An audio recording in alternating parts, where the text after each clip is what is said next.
Yeah, yo, what's up?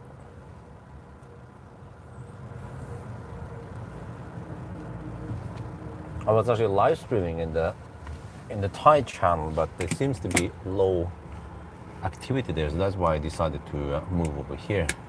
But then it could seem like there was actually a dropout. But okay, whatever. We just try the live stream channel then.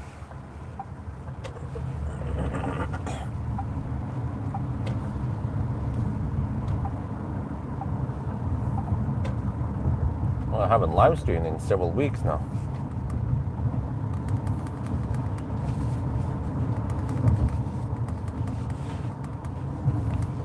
Jaecoo 5 for the win from the Chiang group.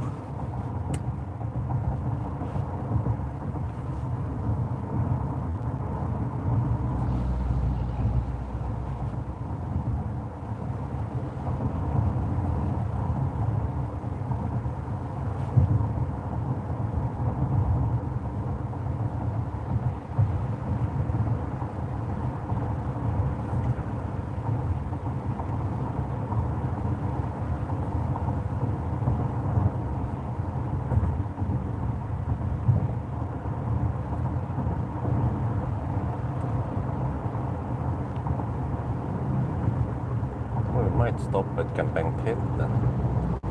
It's 300 kilometers away. Oh, okay, we'll see.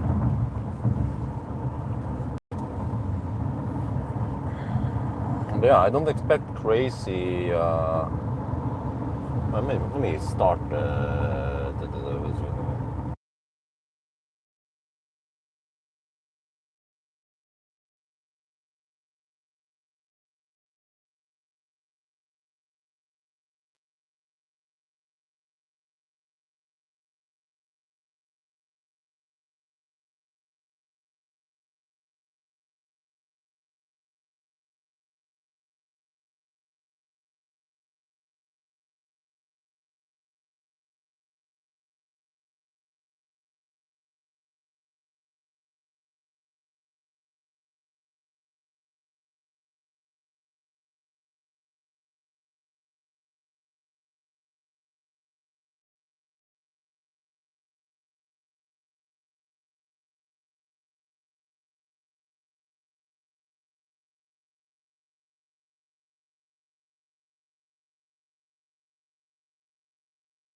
Oh, sorry, I must have bumped into the microphone muting. Sorry. Yeah. But yeah, we have sound here. Let me see. Let me check if the seat ventilation is on or not. Okay. There. Make sure it's on. Always be seat ventilating. No freaking truck mafia, man.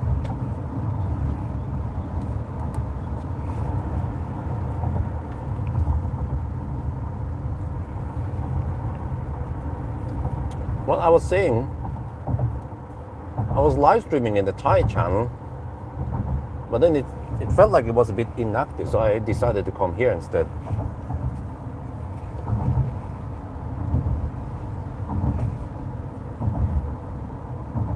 Yeah, welcome to Chiang Mai. Well, actually, it's Lamphun now.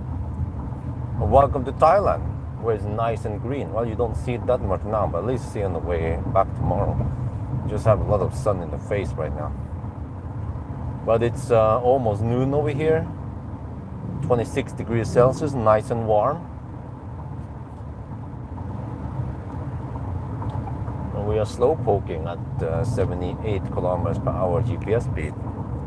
HVAC is on, of course, otherwise I'm going to be cooking in here. And we have 80% left. We started from Chiang Dao actually almost 2 hours ago. And we have driven 101 kilometers now, so right now it could seem like it can go 500 kilometers. We'll see about that. It might end up at 450 only, which is actually kind of disappointing for a 60 kilowatt hour battery, right? 61, whatever it was. And then we're supposed to have 58.9 kilowatt hour net capacity. So yeah, you guys know the drill, or maybe you don't. I'll just drive slow poke until I'm low on juice, and then I stop somewhere. Try to avoid some frustration with the CPOs and the apps here. Go for maybe the charging card. Boy, I need to top up more money.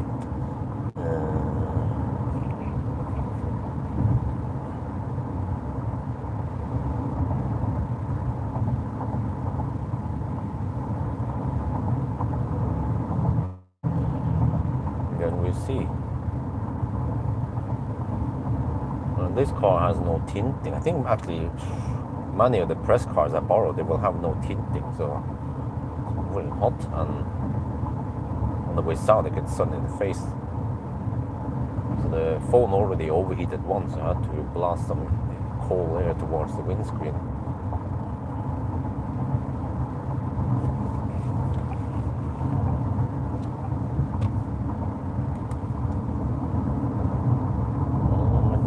This guy. I'm gonna hug the leftmost lane here. Just skip the stoplight. Oh my god.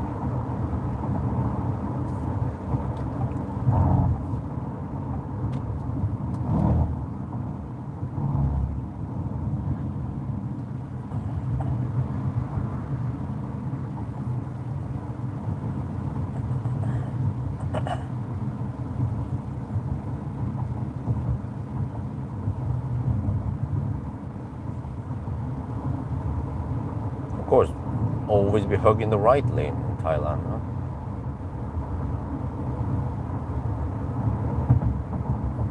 Also the freaking truck mafia.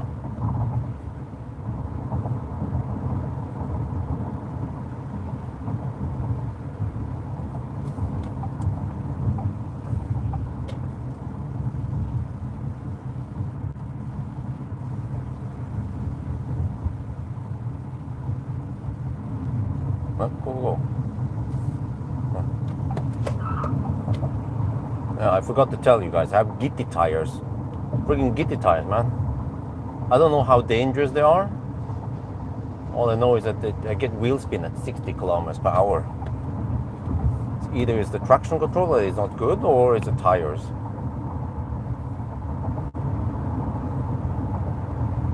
So always blame Gitti tires. What the heck is this, man? It's not supposed to be that much traffic on a weekday. Oh, it's Monday today. Well, if you could just go a little bit more to the left, that'd be great. Yeah.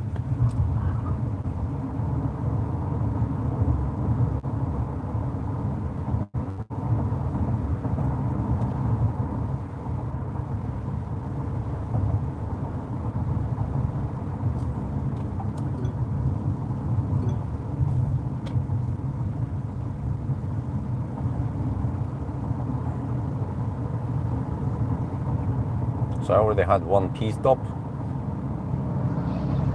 at the PTT station. I need to drink enough.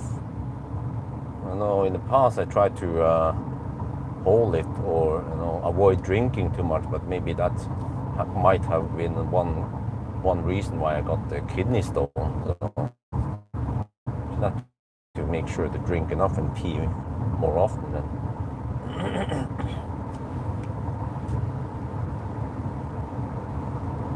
No, these are trees to help shade for the sun. Helps. Alright, 26 degrees Celsius, nice and warm.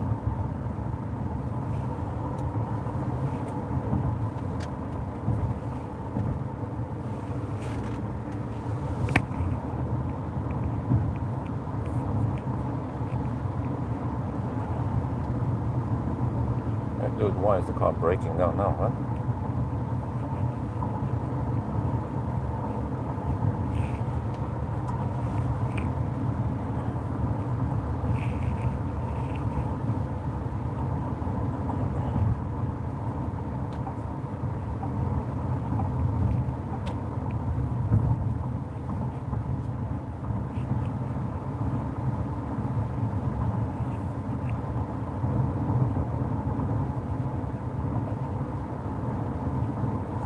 So right now I'm not sure if I'll live stream to the Thai channel or the main channel. I mean, or the live stream channel. Let's see.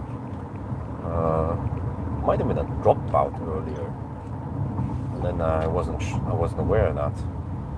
But it could also seem like the Thai channel is somewhat inactive. I remember when I live streamed there before,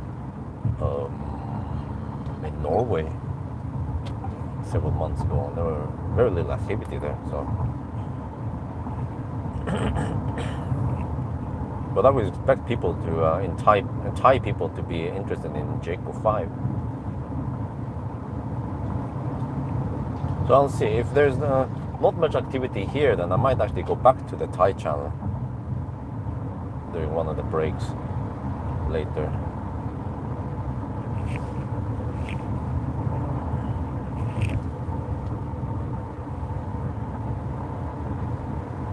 Why is that woman blinking to the right?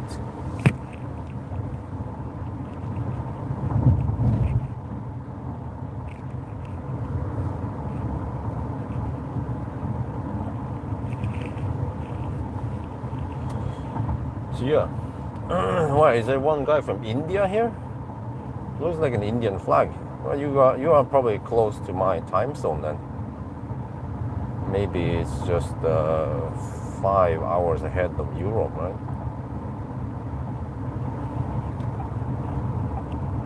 But Thailand right now during winter is 6 hours ahead of Europe, most of Europe. Not counting Great Britain, of course, because that's not the part of Europe in it.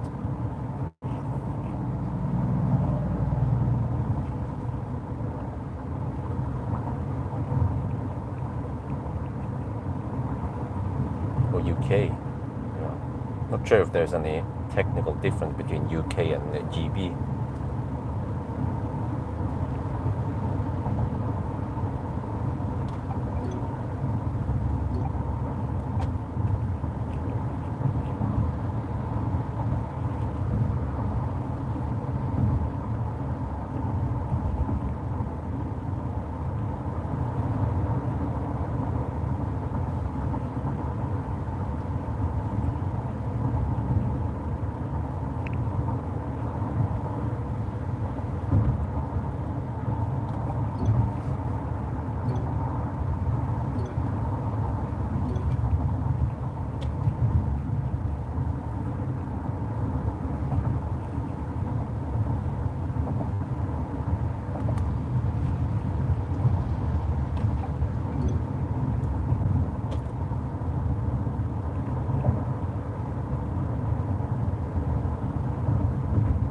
still kind of green over here, but in around 3 months it will be quite yellow.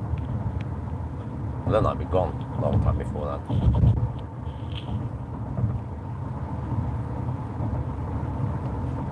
Oh, some people drive really slow, even slower than me, cruising around 65 kilometers per hour on the motorway.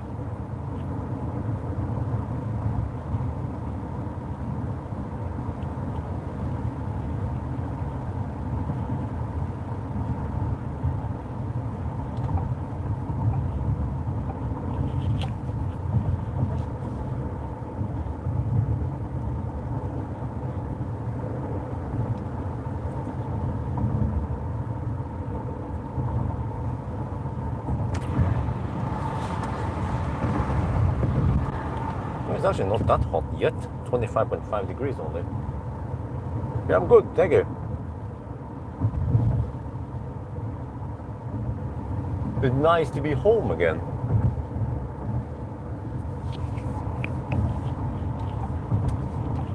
But man, it's so funny to read those comments like, huh?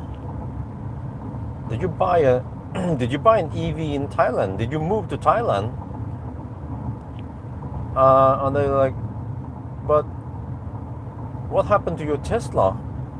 You still have that Tesla in Thailand, right? You purchased last year.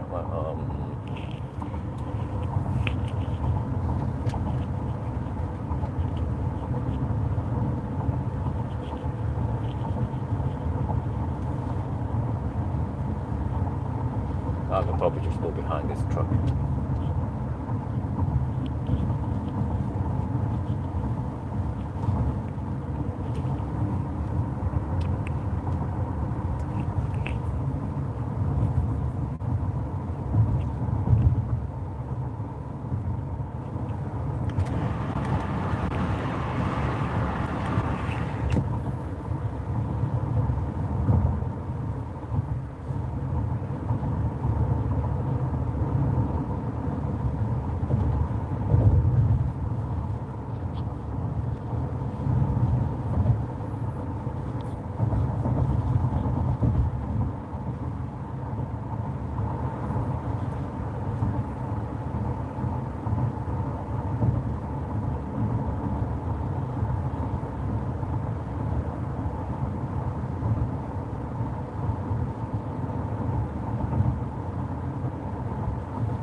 Well, we're driving on the left side with the wrong side.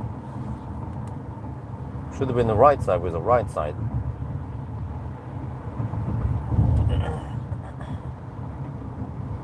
I need to hammer this mother trucker.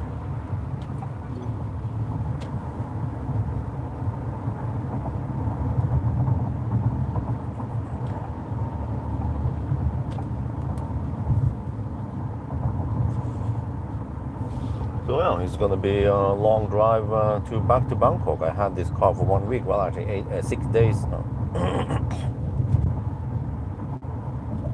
And to put it this way, I'm glad I didn't buy this car. I mean, it's still a nice car overall. It has marvelous space, actually class-leading space. 24 banana boxes. That's more than anything else in this price range. But software is annoying.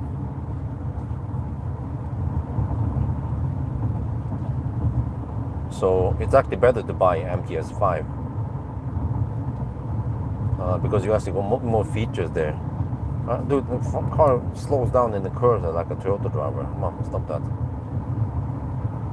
It's not even that sharp. And I'm driving quite slow also.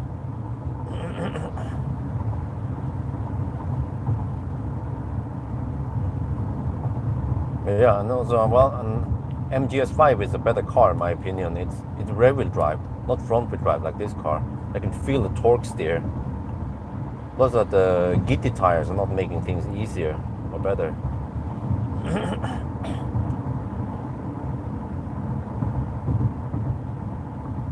So I also went to Dai Kang with this car, but I didn't do a range test because this car just shows some really weird consumption numbers. I'm not able to accurately measure it unless I guess I could measure percent and all that. But I was like, okay, whatever.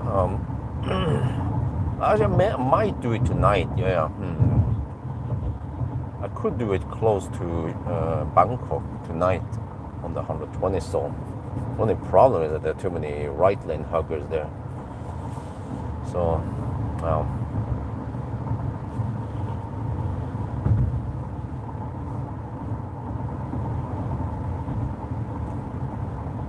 Right, 75%, 118 kilometers done. So it seems like 500 kilometers is not going to be possible. Maybe 450 then. And then if you assume 59 kilowatt hour net capacity, then we could calculate the average consumption based on that. We are kind of in the highland right now. Yeah, that's right. So I guess we have to wait until we are past that.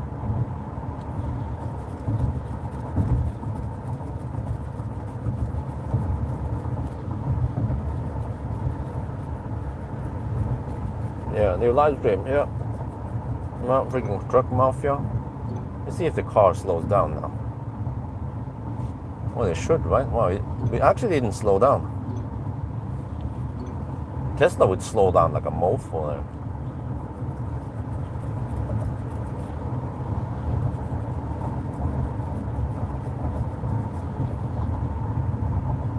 Oh, that's an Xpeng G6. The Chinese EVs are quite popular here simply because of the import tax. So you see lots of Chinese cars. I think that's the old G6.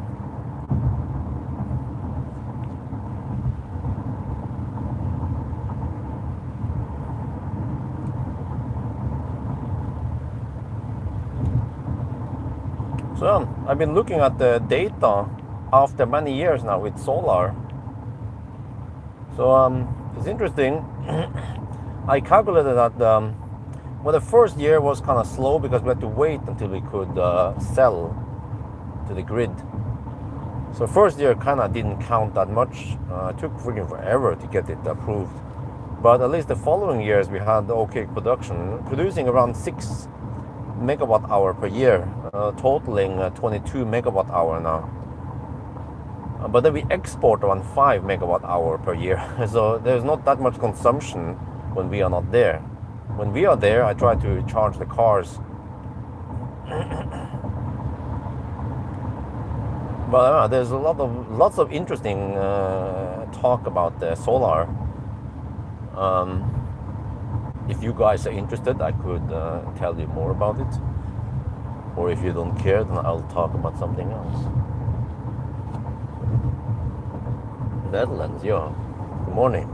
I actually I saw some Dutch people in Chiang Dao a couple of days ago. They were talking in blah, blah, blah. I recognize it. That was Dutch, yeah. First I was wondering if it was Danish, but then after a while I realized no, that's Dutch.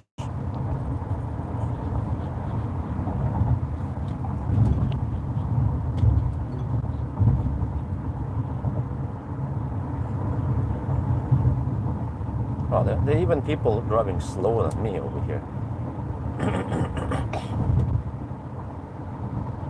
I even consider it. Dude, the guy or the woman behind me, your charge port is open. Bro, Jaecoo 5 here. An open charge port. Did you realize that? No? Okay, you want to know about solar? Okay. So, interesting. The return on investment, the payback time is only 11 years.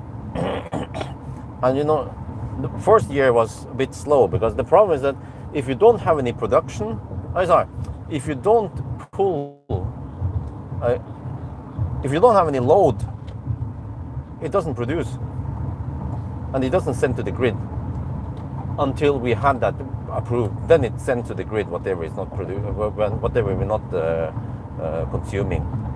So the first year it was like low production because of that. Because naturally, like I mentioned, you know, the folks at home, they don't use much electricity. They don't run air conditioning in the daytime. They freeze when it's 25 degrees outside, right? And when it's 35 degrees, then Amber's dad is nice and warm.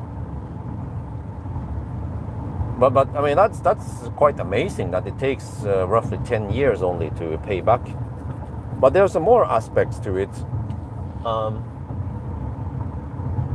yeah, exactly. But initially it was, I got 10% discount on it. It was 217k baht I paid for it. It was right in the beginning of 2022. Oh wait, 2022, 20.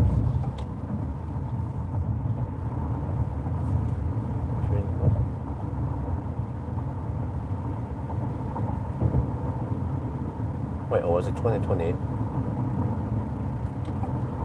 We had 3 good years for production. Wait, maybe 2020, 2020, 2021. Okay, whatever, doesn't matter too much. Let me check here on my Huawei Fusion Solar.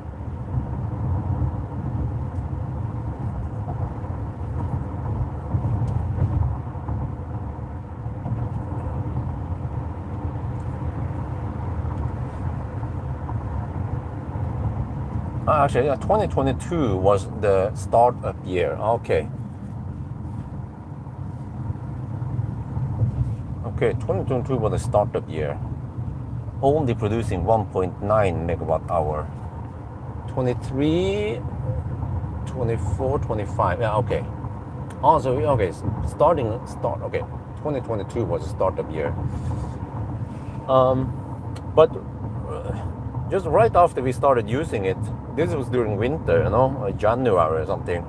I noticed that, okay, it's a 5 kVp system, 11 panels, 450 watt each, so totaling 4,950 kVp. I wasn't getting that naturally. I was getting only 3.4 kilowatt midday around noon. So then what we did was we added more panels, but it cost more also. And then I was trying to find the cost. They don't have that invoice. I think it was 16k, but anything more than that would be kind of weird for me to pay. But okay, so what we did was we added 3 extra 450 watt panels. So that would be a 1.4 kilowatt extra, right? So then the system would be 6.3 kVp instead. And then I was getting 4 kilowatt midday. And then during summer, I saw in the history, we get 4.5 kilowatt. But the stupid thing is that while I'm in Norway, the Huawei Fusion Solar shit app doesn't work. Because, yeah, it detects that I'm in Norway. So it claims that the password is incorrect and shit. I think from now I'm gonna use VPN and then it should work. I just use Thai VPN and then it. But anyway, so yeah, that's how it's been roughly. So now during winter time when we are here, we only peak at 4 kilowatt.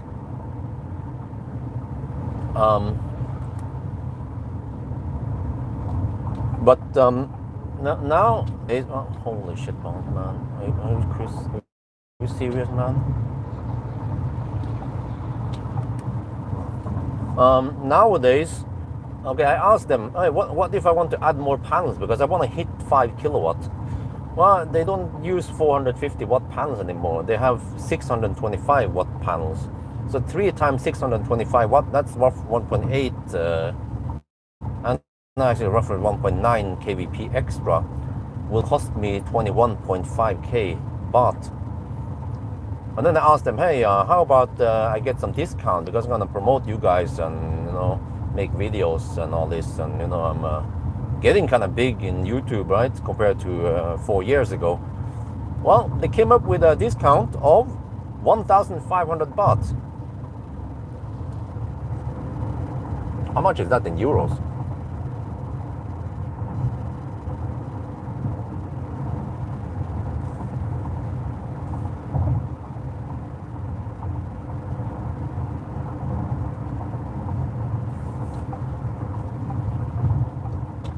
€41 discount for me.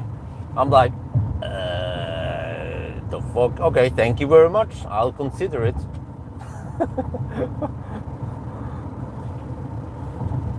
So maybe they don't consider the extra promotion to be of value for them.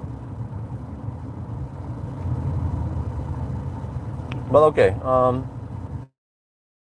whatever. Even though if I go for that extra panels, I calculated that it will take only 5 years to get it payback, because those extra panels will boost. Well, technically, I mean, mathematically, I get 30% higher power, and that means that actually during summer it should clip. Even during winter it should clip, but maybe not for too long. But then I can actually utilize the 5 kilowatt Huawei inverter. So I roughly estimate that I might get 20% more energy in one day, and then calculate on how much I will spend on versus how much I will sell to the grid. And then the price for electricity when you buy is, well, it depends on how much you consume actually, but it's roughly 4 baht per kilowatt hour, and when you sell it you get 2.2 baht per kilowatt hour. But yeah, but then there is another thing I just remember, which is the angle of the panels.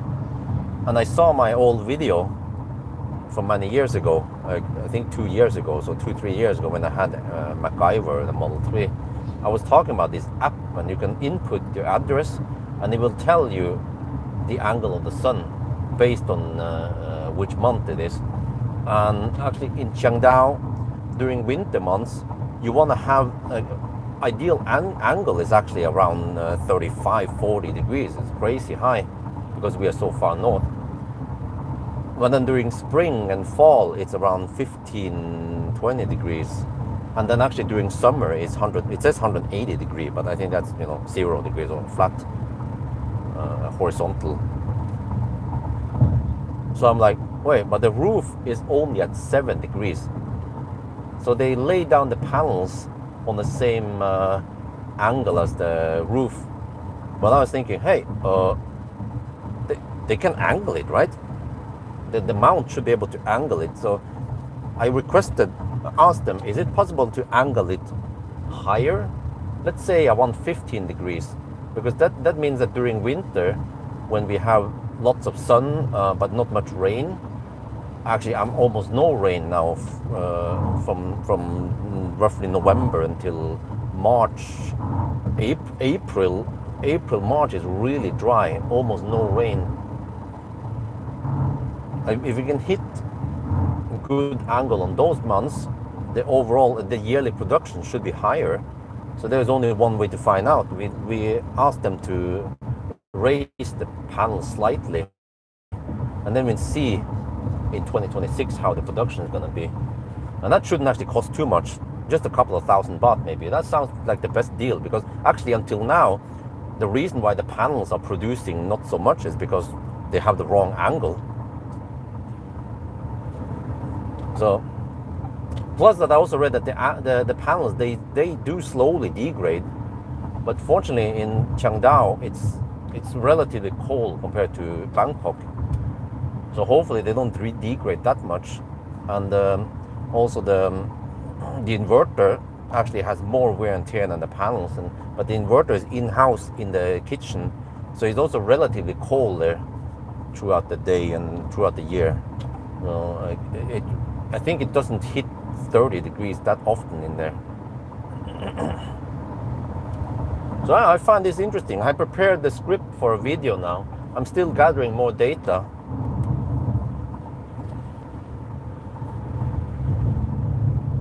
Keep clean, yeah. Because actually earlier this year, the company went over there and serviced. They cleaned the panels and checked some connectors and measured a lot of things to check if everything was okay. And it was like 2,000 baht, 1,800 baht or something. So it's like I don't know how often they do that, yearly service something. But there's another problem, trees. Yeah, ironically, you install solar panels to be greener, but then you have to cut some trees. No, but I saw also my old video a couple of years ago that we did cut some trees because some of the trees were blocking the panels. And now it's the problem again because the trees, after 3-4 years, they have grown back. And then I can see on the, it's supposed to be that nice little shape, right? That upside down U shape or whatever. Around 2 in the afternoon, I get a quite steep drop. Instead of getting that gentle, like now it's around 3.5 kilowatt, and it will gradually drop like 3.5, 3 kilowatt, 2.5. But it actually drops suddenly from around 2.5 kilowatt to below 1 kilowatt because some of the trees are blocking it. And those are quite tall teak trees. And then I have to ask my mom, because last time Amory's dad climbed up there himself and cut it down. But this time we're gonna hire some professionals to cut the trees. Well, we don't need to slice it all down, but maybe cut half of it, so I don't have to deal with it again in 3, 4, 5 years, hopefully. And there was also another tree, part of a tree blocking the sun in the morning. There we can just climb. I think there it's easier to just climb up and chop parts of it. You need to trim. You need to trim the bush for bigger loads, right? That's what she said.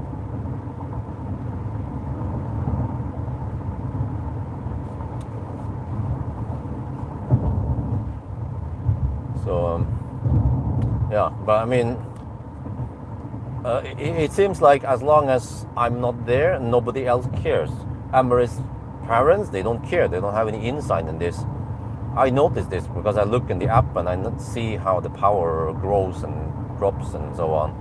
And well, for now, I don't have any charging hardware or something that can use the excessive power. So I have to manually tap up and down on the Easy app. I mean, it works okay. It's not that many days per month per year we are doing this anyway. So I still think it's kind of interesting for me to pay attention to how many kilowatt we are getting, and then I just adjust Easy to match it roughly. But on a good day, we can usually get around 25, 26 kilowatt hour now. So I'm wondering if I get those extra panels, or if I actually angle the panels up a bit. That's a cheaper solution. Then we should be, in my theory, if we have a 6.3 kVp system, we should be able to hit 5 kilowatt even during winter, if we have the right angle. I think I need to sit down and look at lots and lots of data from the past and see what happens during July. Well, June, July. Well, I know roughly around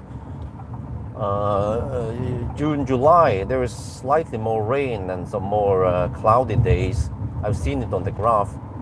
But especially around September, August, September, that's the rain season.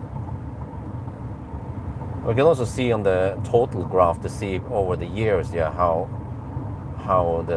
much production we have. So the way it's now is that it's more optimized for summer.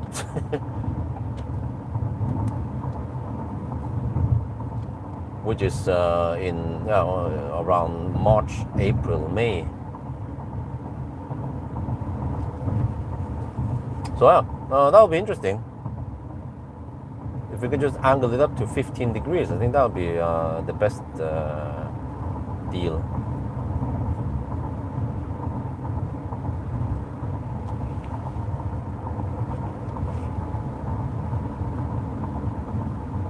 And let's say if the 6.3 kVp system, they have some degradation and they can only peak at 6 kilowatt.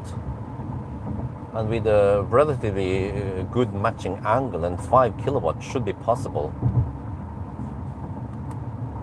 Because I find it strange that I have to boost the panels that much higher to 7, almost 8 kilowatt kVp just to get 5 kilowatt into the inverter. Like, huh? Really?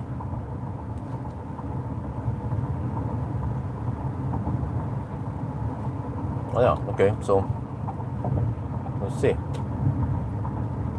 Let's see what happens. I asked them, but I'm not sure if they responded to that one. They sent me some documents in Thai. I'm like, huh? What the heck is this? Well, I'm driving now. I don't want to type and ask them right now. But I think that has nothing to do with the angle. It was something about the price per kilowatt hour, I think, for buying electricity. And also, yeah, I also look at another thing. What about adding batteries? And then I asked them, hey, how much does batteries cost? Well, they say, there are some, like, there's one case that can take 3 modules or something. And they said that a 7 kilowatt battery cost 60 something K baht before VAT. I was like, huh, what about installation costs? So I expect maybe around 75 K baht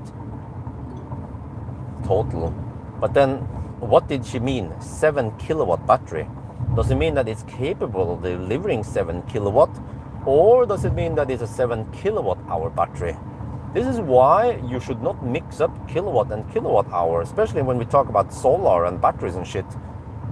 For all we know, that could be only a 5 or 3.5 kilowatt hour battery that can output 2C, right? 7 kilowatt. So, especially people who work with batteries and solar, they should not mix up this. They should not fuck it up.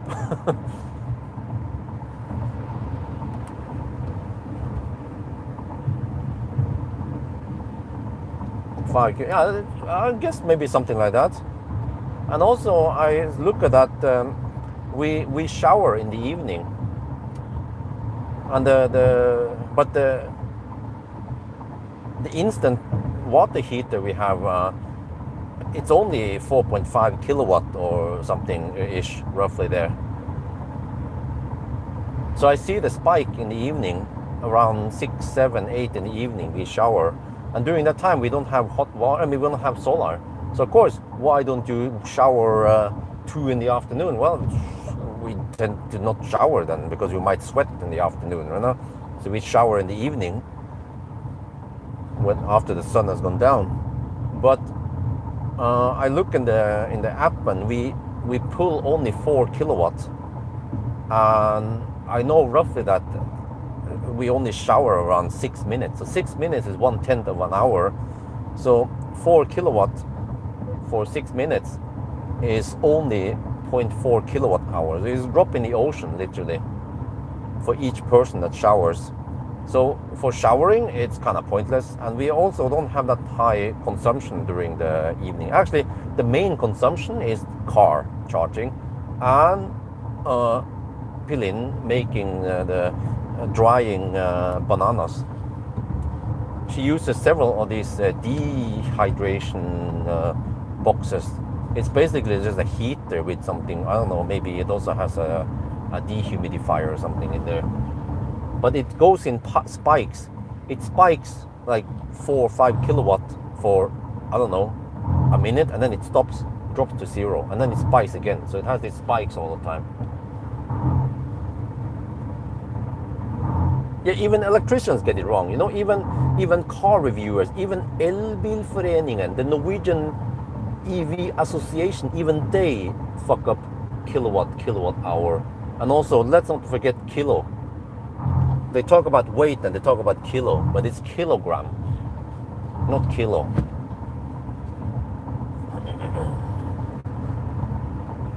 But yeah, when it comes to battery, I don't remember exactly how it was, but the problem with the battery is that we don't have that high consumption. You know, we export around 80% of what we produce, something like that, 80-85%. So the battery would kind of be a little bit waste of money. But it's still based on what I've seen, and also, okay, based on the few months we spend in Thailand, yeah, a battery would actually pay back within, I think it was around 5 to 7 years, which is still quite good.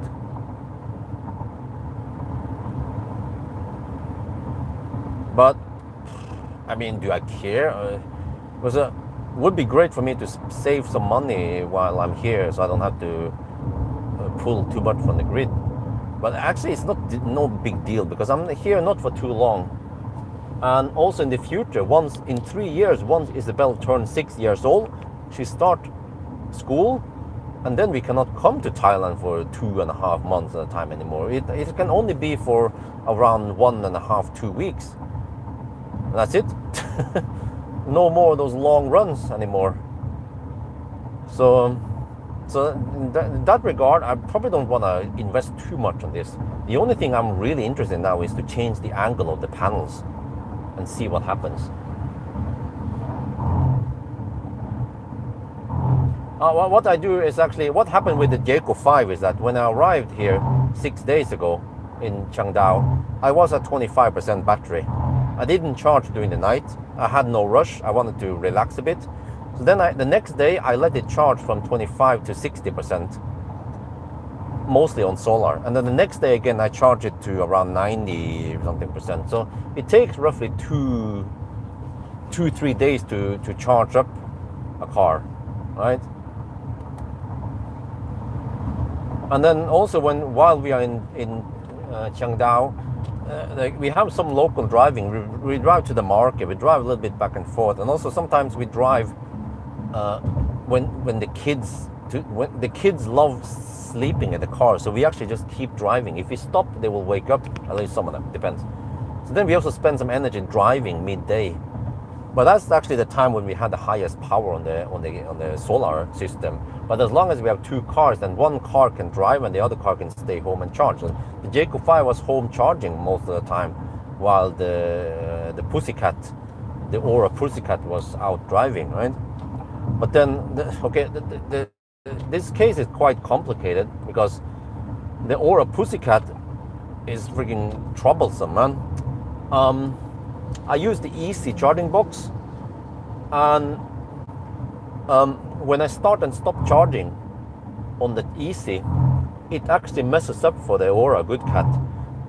If I charge and I stop charging on easy, if I go to the Good Cat and I unlock the charge port, it will not unlock the charge port.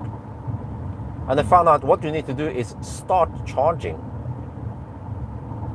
And then as long as the car is charging, if you then unlock the Pussycat, it then unlocks the charge port. I'm like, the fuck, man? And then the other day, I was at my mom's house. She has solar also, 5 kilowatt solar. And she has I think it's Gen 3 Tesla wall connector. And I was like, okay, well, if she has no load, she doesn't sell to the grid. She did not go through that part that costs extra money and time. So for her production is actually quite low, only 7.5 megawatt hour after, I think, 3 years. She has roughly half the production as us because, yeah, she doesn't export. But interesting, I charged the Pussycat, and then I was gonna leave. I stopped the charging. I was gonna unplug. I unplugged just fine. But then the car claimed that it was plugged in. I'm like, what the heck is this shit? And I was struggling. The kids, they were tired. They want to sleep. They were grumpy. And I was like, and it was getting quite hot in the car. It was 32 degrees outside. And I was like, I tried everything. I was like, wait. We have 40, maybe.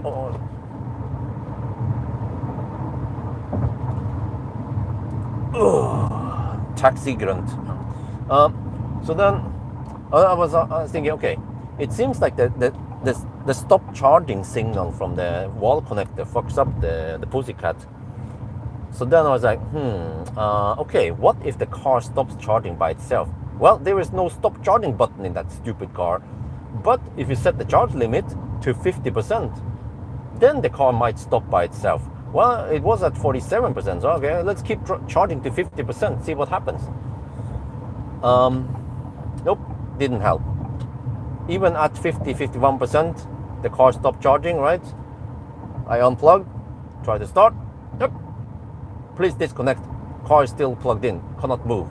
I could disengage the parking brake, but it was in neutral. It would not go into engage drive. So you could push the car.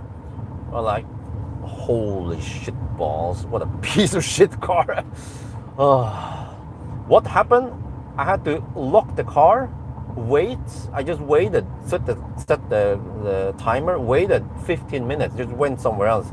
Mom opened one of the rooms with air conditioning and the kids stay in there. And then after 15 minutes, the stupid brain shut down and reset, and then I could drive. No, I'm not gonna buy a pussycat, that's for sure. It's unbelievable, man. Well, I mean, could you? Well, maybe you can blame the Tesla wall connector or the Easy box. I think they follow quite standard protocol, because I've been using the Easy box in Chiang Dao and in Norway. They're the same thing on hundreds of different EVs, no problem. And also Tesla wall connector, no problem with other cars, just that one pussycat.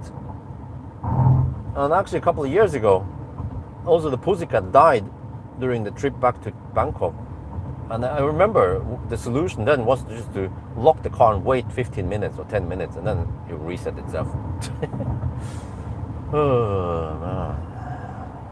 And then people say that I hate Chinese cars. Well, I don't hate Chinese cars. I just point out some major flaws with some of the Chinese cars. Does that make me a hater? Well, I guess so. Haters gonna hate, right? You guys are the haters, not me. I'm just the messenger.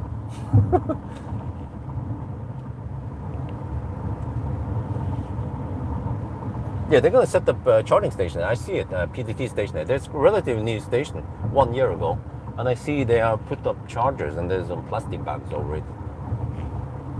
Noise. Or a buggy cat, how about that? Because I made a video in Thai about the Aura Pussycat and that bad experience. But it's also, I mean, it's not only about complaining, it's also to teach other people in case they just happen to have a Tesla and a Pussycat. Well, if this happened to you, you just have to lock the car and wait.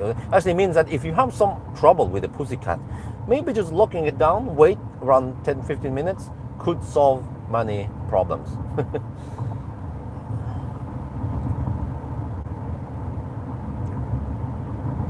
Okay, how are we cooking now? 68%, 161 kilometers done.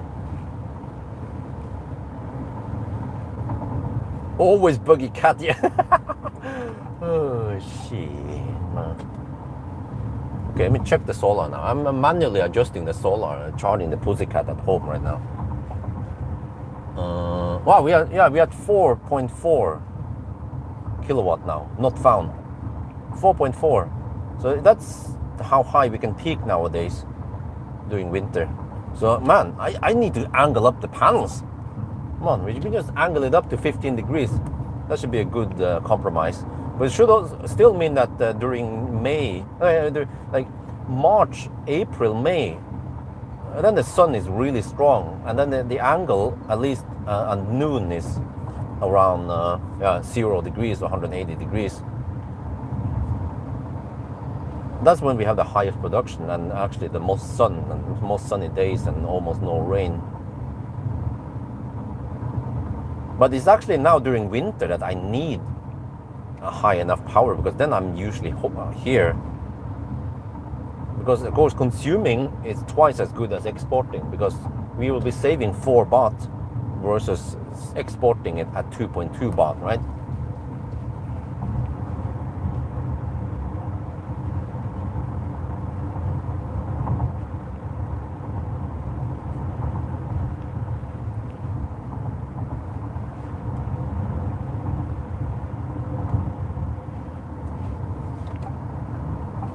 Well, interesting. It's actually good that I have some experience now with the solar. Initially, I didn't have any experience, and also no data to look at, because we have to look at our own data on our own site to learn more about how things work.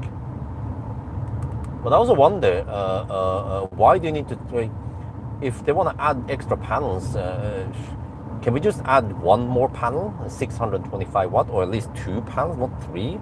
3 sounds like overkill.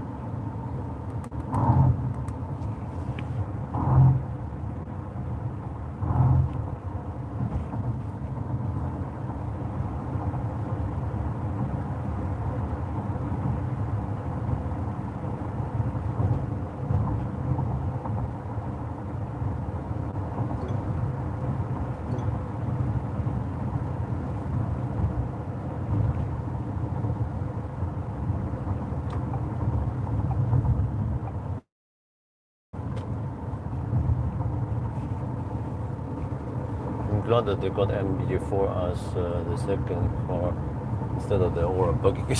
Yeah, absolutely, man.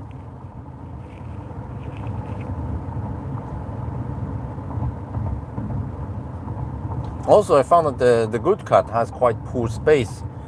So what I see on Thai groups that many women like the Good Cat, they find it cute and so on. Okay, that's fine, but also in general, I'm not too impressed with the software. It has some annoying features, like it will not remember this region setting.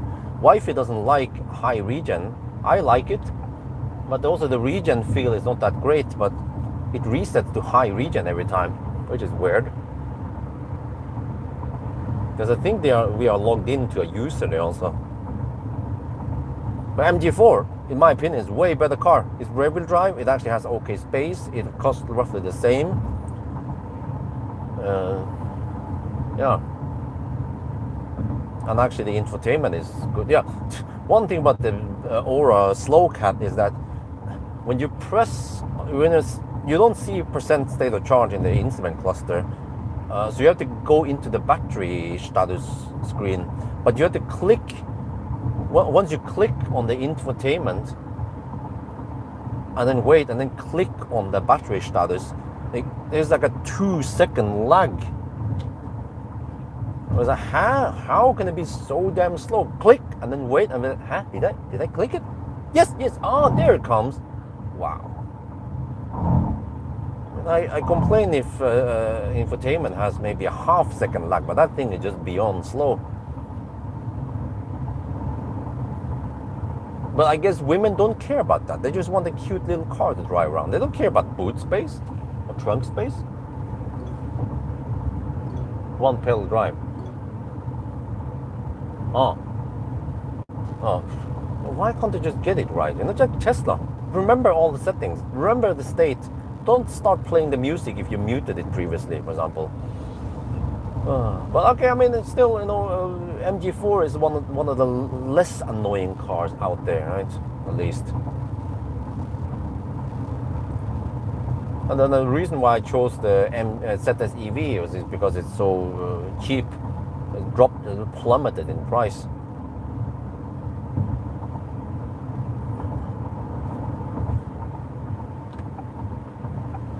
Yeah, just think about this. When we purchased it, we got some discount. I think it was 70K discount on it, some introduction discount. But they were selling for 1.2 million baht, and we had it only for 2 years. Drove 24K. Not sure where we drove. I can't remember driving that far. Maybe Amer's family used it a lot when we were not there. But after 2 years, we sold it for 700K, if I remember correctly. So we already lost 400K on that ownership. And now we purchased it back, well, another car, but you know, 70K on the odometer, but still in very good interior condition and exterior condition.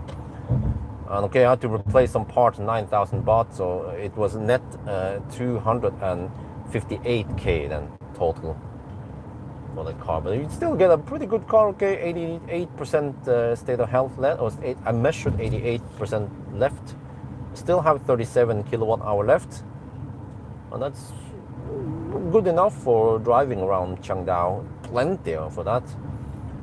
But one thing I wonder is, not sure if it matters, but I have that vehicle to load adapter thing for Tesla, I need to test it in Norway if it works on a first gen ZS EV in Norway. If it works, I could bring it to Thailand in the luggage and use it here.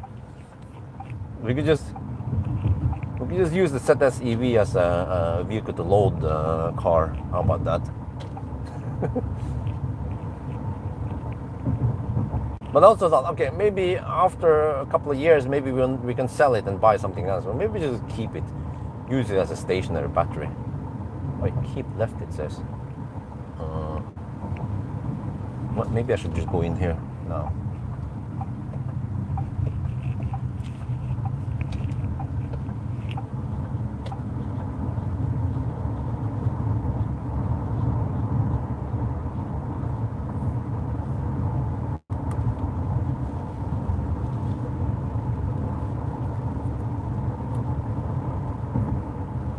But I feel like the MG guys, they actually listen to the customers and they make software changes based on feedback.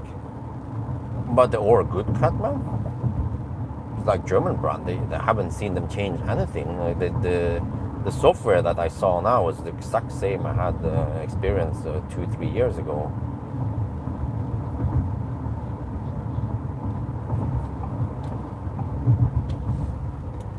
Wait, it's green. Oh, wait. Schnell, schnell. It might turn red soon. Ah!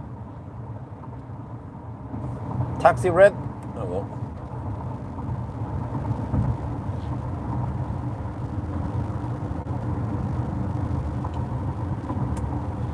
So we're in Lampang now.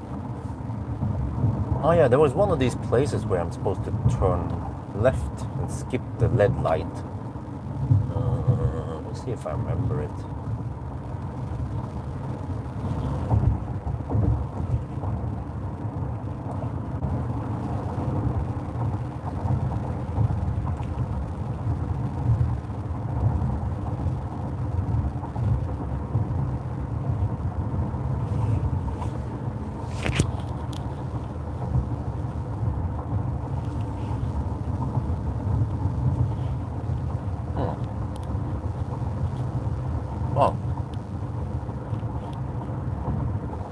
Tomorrow? What? Good. Oh, wait. Okay, the MG Doraemon is finished tomorrow, so I could pick it up. Well, I could pick it the day after tomorrow, maybe, because I need to drive back to Chiang Dao tomorrow. Okay, maybe we can do that. We can switch cars. I'm fed up with Or a Good Cat. Start using Doraemon instead. The return of Doraemon. Doraemon is back again. Back to kick some ass for the Lord. Yeah, Meng Guang is back.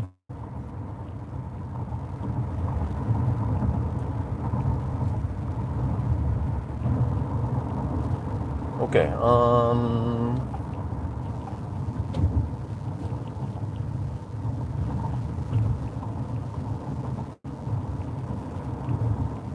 Well, I want to see if they fix that little thing in the back there, that paint defect or whatever they should call it. That'd be interesting if they did some magic there.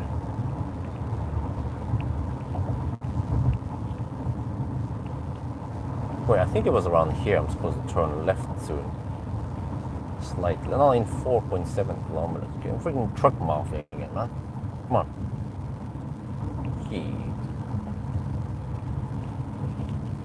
And also, yeah, one day if I have time, I should meet up with Ralph. But yeah, the Model 3 long-range rear-wheel drive in Thailand actually in several weeks, in over a month or so, could possibly be the longest range EV on the Sunday drive, even beating the EQS. Because it has a bigger battery, it can go really far. Wait. Yeah, I remember doing a Sunday drive in Thailand with a Model 3. But I think that was, that was a dual motor. Yeah. So the rear wheel drive, from what I know, is more efficient. It has around 10 watt-hour per kilometer lower consumption, and that is quite big, even if it's just 5 or 10. Plus that you have more capacity than before. So yeah, can't wait to test that in January. End of January is where I'm getting it.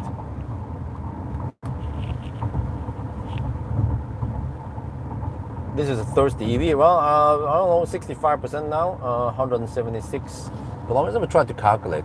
65%, 65, that's 35% of the battery roughly, times around 59 kilowatt hour. So we have 20.6 divided by 176 kilometer. I estimate that we have consumed around 117 watt hour per kilometer. That is not too impressive, because a freaking an ID7 consumes less, or even the Model Y rear-wheel drive consumes less. So, but I wouldn't say it's a thirsty beast.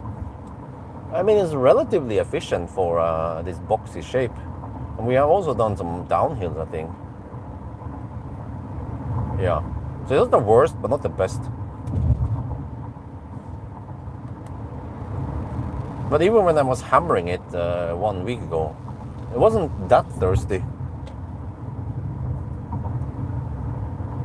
But I actually noticed that the Dorman, as long as I'm driving at 90 kilometers per hour, then the consumption is quite low, 150 watt-hour per kilometer. But once I push it to 110, 115, then suddenly the consumption goes up by around 50%. So I'm suddenly chucking in. Wait, I'm supposed to go here, right? Or is it here? I think it's here. Even though the car didn't tell me yet. Oh, okay, I could go here, but I could also go later, yeah. Yeah, so it seems like actually for Dorman, for long distance driving, you want to cruise at around 90. It's actually the best deal, even though it charges at way higher speeds, but it's just well, maybe 90 to 100 kilometers per hour. But once you go 115, 120, then it becomes kind of thirsty. Yeah. So you see here, you get the LED light. Okay, it just turned green. There's another pussycat. Great Wall Motors, the Great Wall Firewall of China. Dude, are you gonna slow poke in the right like I'm? Okay, go.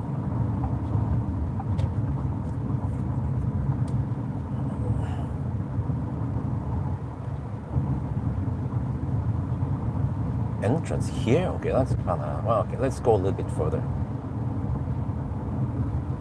We'll go to the next entrance. That's an exit there. Oh, there's a dude. Go. No, dude. Freaking pussycat. No, you Thai style, man. That's an exit, not an entrance. You muppet. They don't care. The entrance is in 500 meters now.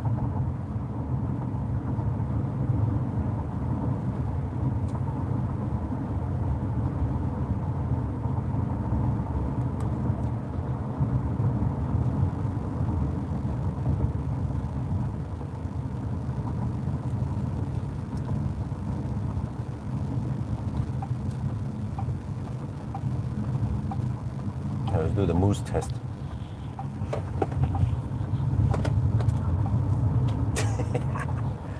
A little bit of wheel spin is good for the tires.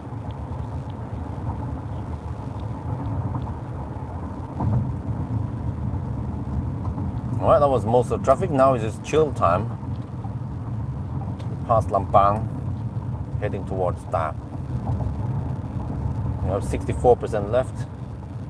And we have driven 181 kilometers, so yeah, I'm not sure how to calculate, but I guess around roughly 400 kilometers, 450 total then, if the state of charge scale is linear.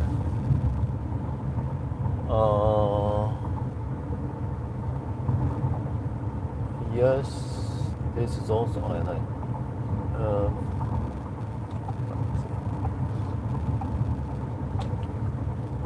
in my view, in general, EVs had well, depends.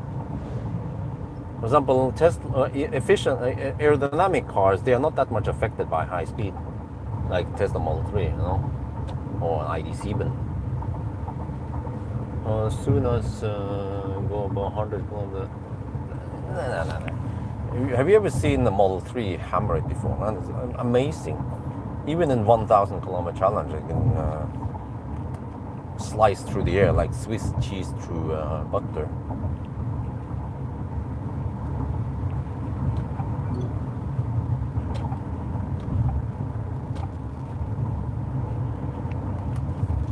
Actually, when I think about this, I haven't borrowed the IM6 or IM5 for longer periods.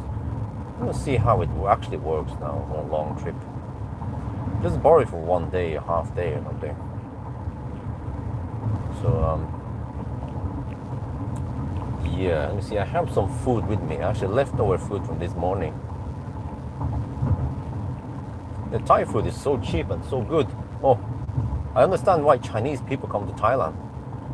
They come here for the good food and nice weather.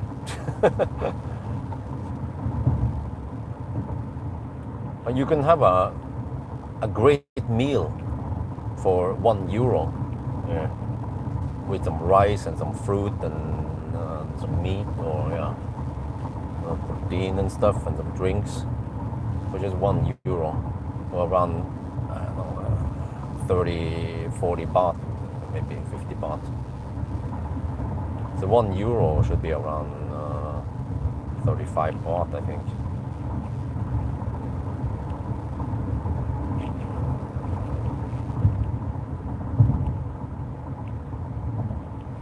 Well, 1 in the afternoon. Let me check the solar again. Now we are outputting. Oh, not updating yet. Oh, it's still 400. Okay, it's still 4 kilowatt. Right, still pumping in 4 kilowatts. Wait, let me see. Yeah, it's charging the car. It's spending something there. Okay, let's charge the Pussycat. So you see, that was.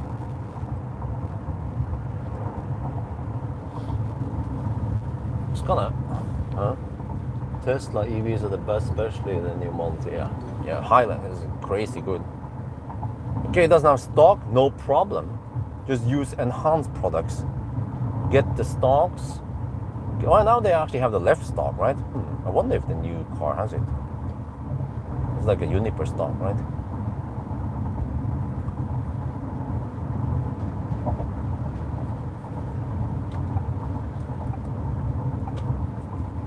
So yeah, I mean, wife is she wants a Model 3 in Thailand. I say, well, why about Model Y, you know?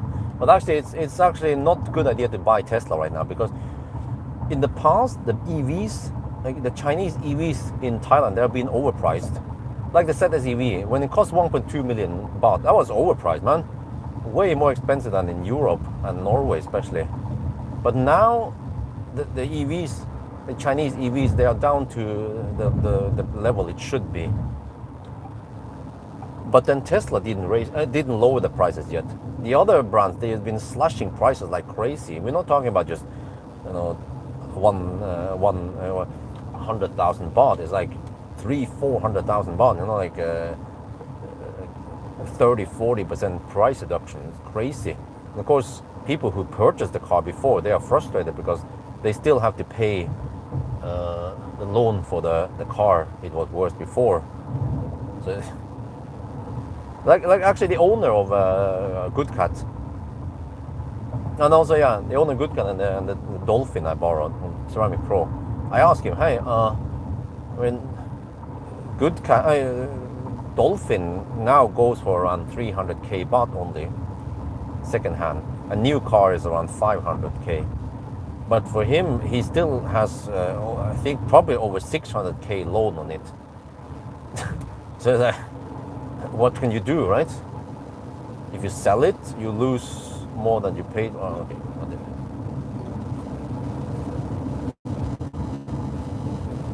What are your views on the BYD EVs in general? I mean, in general, they are fairly good cars.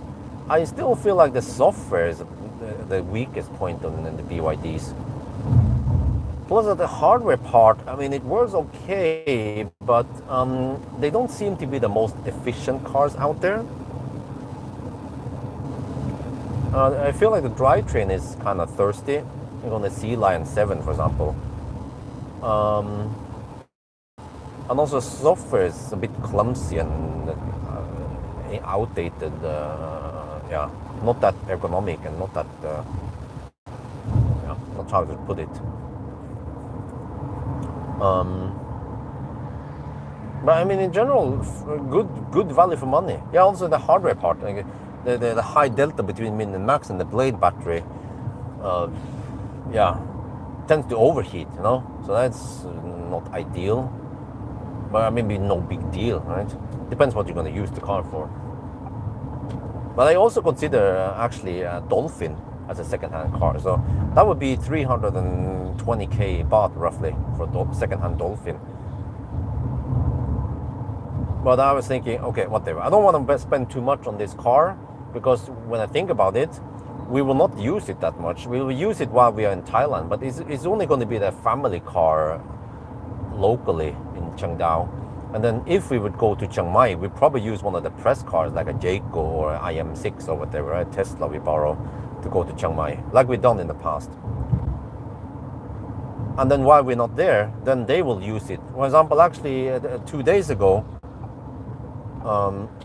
Amri's dad went with Amri's mom to the hospital. They have like I don't know, a couple of times per year, Amri's mom needs to go to the hospital for some health check. So that's around 140 kilometer round trip. And yeah, they use the good old Honda. So the whole plan is that the ZS EV will replace the Honda. So I don't actually care too much about how the ZS is in performance and features, and doesn't need 360 camera. And that actually is a good idea that it has some physical buttons. It's easier for those old folks to understand.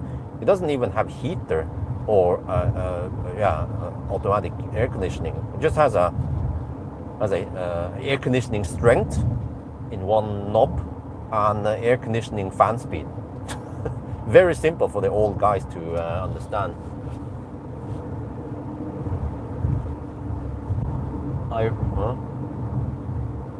Replicating blade battery, huh? I heard BYD are now working on 4 megawatt charging. Wow, impressive. So you move the live stream to the Thai, this one, right? Because the live stream on the Thai seems to be cutting it, huh? No, but the live stream on the Thai channel should be ended now. So I moved over here instead because it seems to be more activity here. But I'm not sure. I mean, I could move back to the Thai channel, but I was getting the impression that it was not that active over there.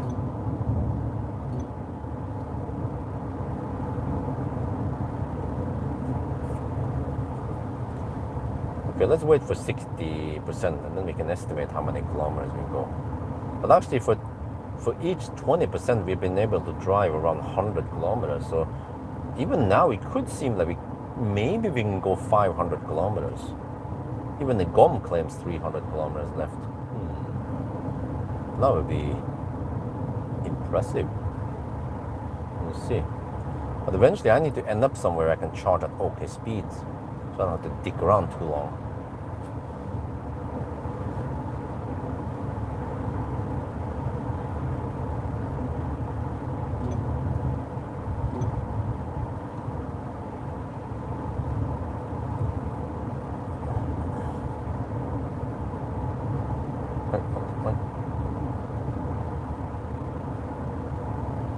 I'm gonna eat some of the food I brought with me, leftover food from this morning.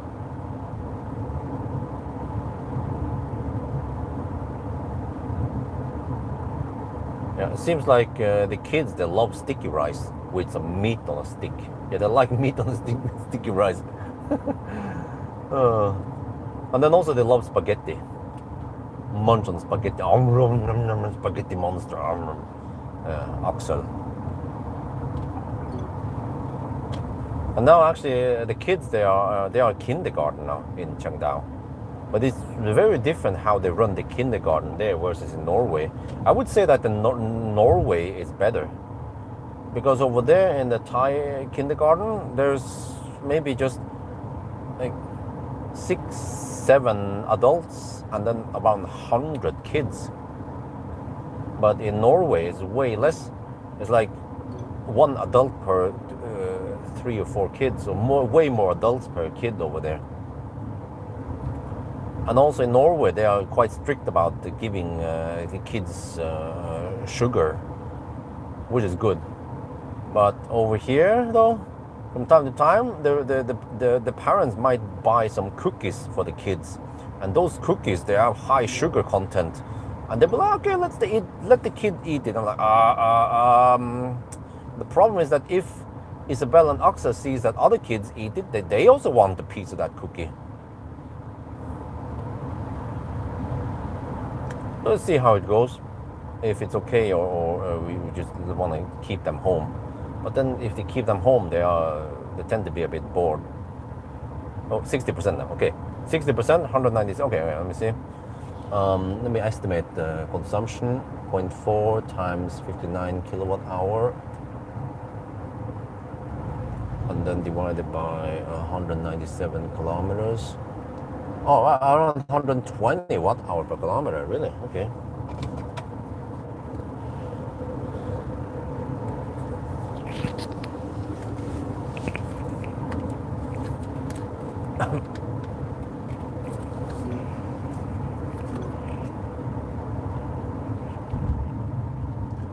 We have passed Lampang. Now we are heading towards Thun. All those name places doesn't tell you guys anything, but okay, you can kind of see on the map here ish where we are. So yeah, we are down to 59% now, and we have done 198 kilometers, but we are in the high-ish lands over here. I don't know the exact elevation, but I think it's a couple of 100 meters over sea level. So it has a slight advantage by starting at Chiang Dao, because Chiang Dao is at around 400 meters over sea level. Plus we tend to get tailwind on the way south now. So yeah, always be cheating, right? But yeah, right now it seems that we could maybe go 500 kilometers or at least 450 something. Yeah, and then here, nice feature with Jaecoo 5, we have ventilated seat. Outside, well, it's still 26.5, not that hot yet. Okay. Still need to run HVAC, otherwise I'll be cooking in here. So all good. We are chilling here, just enjoying the nice green scenery. Well, it doesn't look that green, but at least you will see on this side it's kind of green, right? Just get sun in my face right now. So let's see. Enjoy the nice ride here. I just realized it's the 22nd of wait. 22nd of December, so it's almost Christmas now. So Merry Christmas, guys! Shit, the litter we have, man. Thai people with the freaking littering. They need to be more strict about this. And they also tend to smoke in the toilet. There are also stuff I don't like about Thailand. I can criticize them for that because I'm Thai, and they can't call me a hater, and they can't moderate me.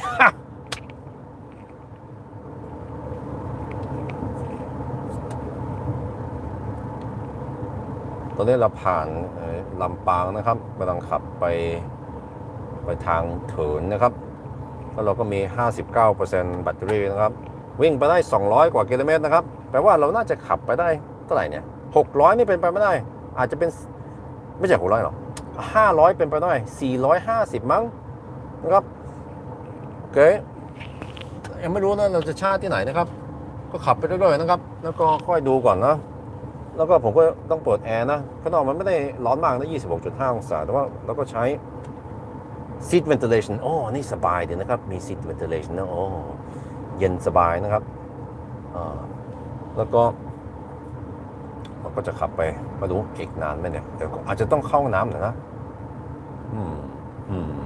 แต่รถนี้มันก็สบายนี่นะครับมันก็มี auto steer auto ไม่แน่นะมันเป็นสีฟ้านี่นะครับออโต้สเตย์ก็เวิร์กดีนะเพิ่งจะมันกำลังจะเป็น8กิโลเมตรนะครับถ้าเราขับไปอีกมันก็จะเป็น9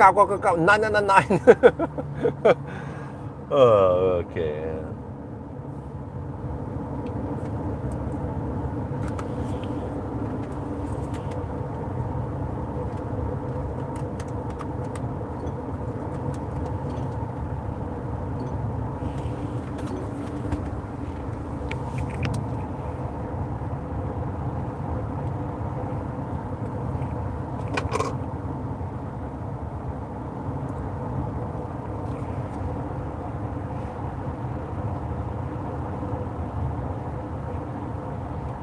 Okay, let me check now the solar. Okay, we dropped to 3.97 kilowatt. Okay, now it starts dropping and dropping, and then suddenly there'll be a very sudden drop in power. Okay, I can probably start tapping down on the charger power now.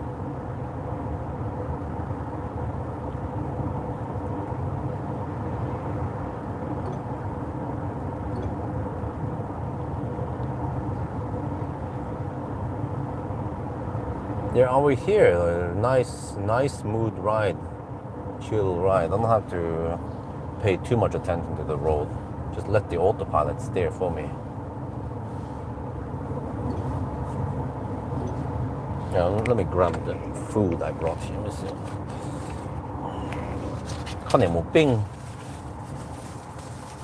Yeah, there's close to our home. There's this trolley in the morning. Only sells until around 8:30. They have 5 baht. Bing on a meat, pork on a stick. Delicious. I can feel the smell. But maybe I should film. Well, it's actually kind of clumsy now with the live stream there. Yeah, that's true. Oh, maybe the live stream needs to be on top. I didn't think that. Okay, wait, what do I do with that? Okay, whatever.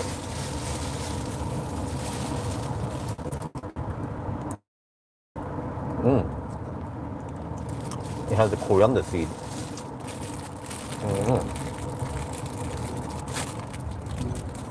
Tastes great.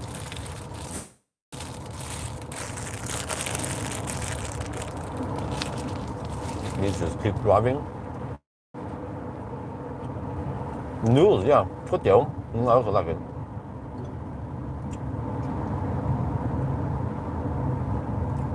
Yeah, I like it in Thailand. I don't mind. It's like a vacation for me here. Plus, I get to do what I love, which is driving. And over here, they're not so Nazi about everything. When it comes to driving and speeding, I mean, I don't drive too fast. There's lasers, checkpoints everywhere, yeah. But it's nice. But I can still feel like the income is taking a hit. But it's only, fortunately, it's only the YouTube income. But I have okay support from our Patreon is also declining, but good support from my sponsors, so that helps.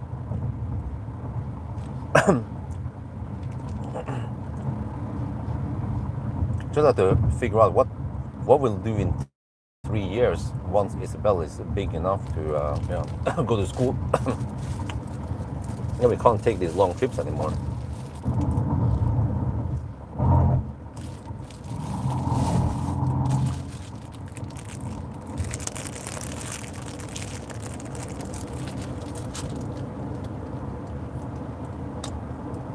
Well, that was test the Model 3.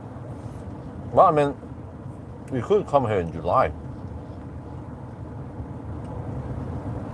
Actually, June, July, 2 months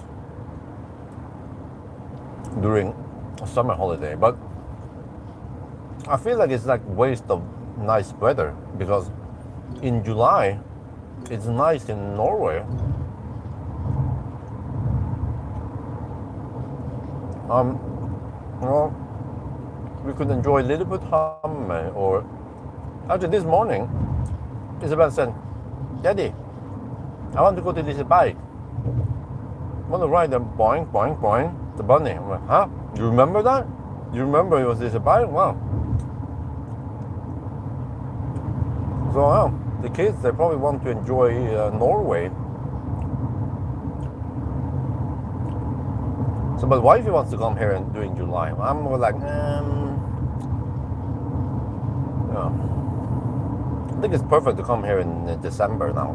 So dark. I see I have the baby cam angle to the in front of the house in Yes Home, and I see it's like dark there, dark and wet. Sometimes even snow, and it gets dark so early now, like 3 in the afternoon. it's already dark there. It's kind of funny because it's almost like once it gets dark here, 6 in the evening, it's almost when it gets dark also in Norway. Yeah. But then when I go back to Norway in February, it's going to be a lot better. Light-wise, more longer days. Maybe not so damn cold.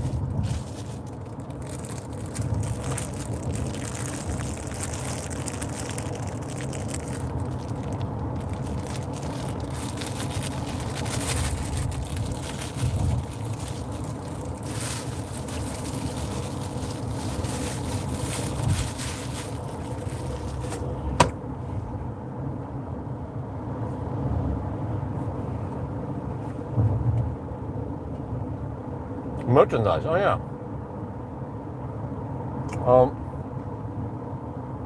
We need to also set up that.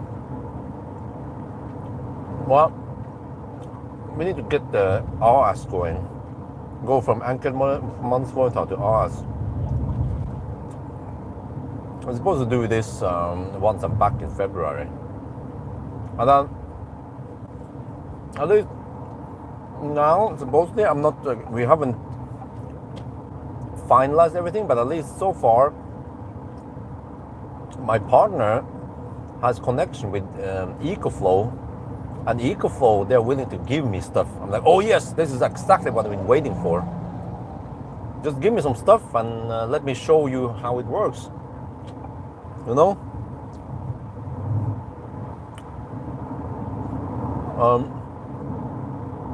I don't know what's up with this, but when I ask companies in Thailand, like the solar company or MG, you know, like, can you guys give me some significant discount? And they give me this tiny discount, like 41 euro. I'll be like, it's almost a joke compared to what you will be getting in free advertisement, you know. But when in Norway, or actually also China, freaking Chinese companies, man, or Norwegian companies, or they're just throwing stuff after me for free. Like, dude, try this, you know, try this, review it, make some videos, and then yeah, I'm like, okay. Well, I want to see how EcoFlow batteries can actually save me money or make me money.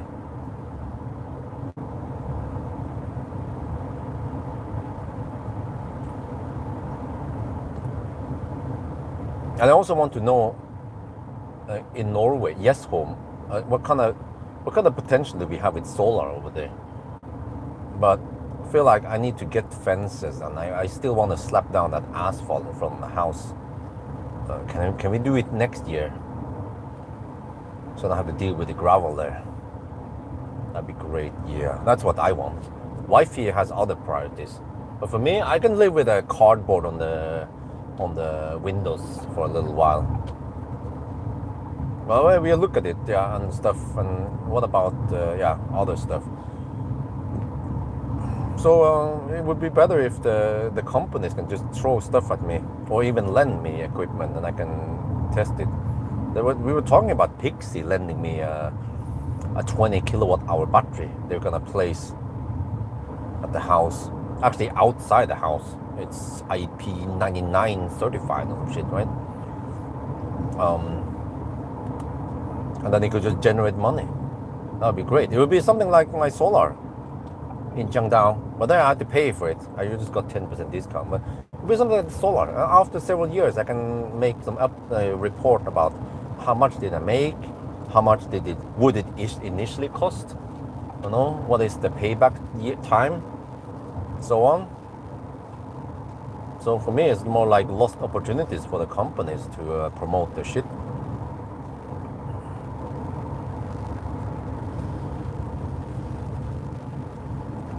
But yeah, when it comes to the merchandise, that's also what we have planned to sell. Supposedly, people want to buy mugs, cups or something, and caps, and T-shirts. So, well, okay. Still have the kilowatt hour per hour and the sheet and the 9 and the Only fans. Well, I probably have to do like a fan and only something like that. Yeah. Otherwise, I'll be sued by OnlyFans. I'm still up for that.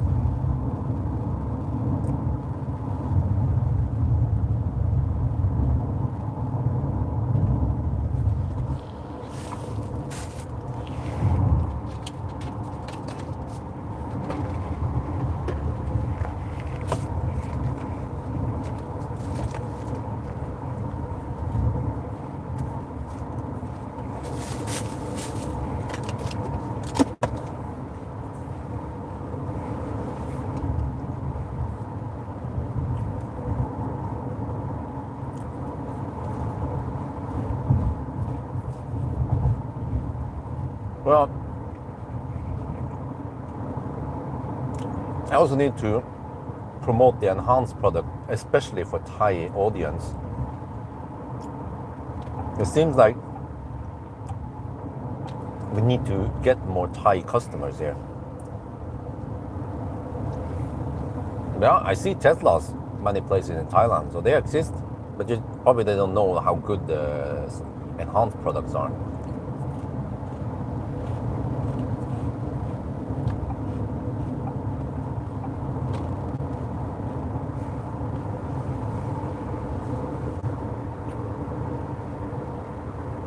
Nowadays, does it even make sense to get home energy storage when you have a 100 kilowatt hour battery in the car? Oh, well, close, yeah. Well, the problem with car is that they tend to be in use when, if you have solar, prime example, in Chiang Dao, right? What happens midday when the sun is the strongest and we will have the highest production? Well, wife is out when I'm not home, you know. Wife is out at some cafe. And the car is not charging.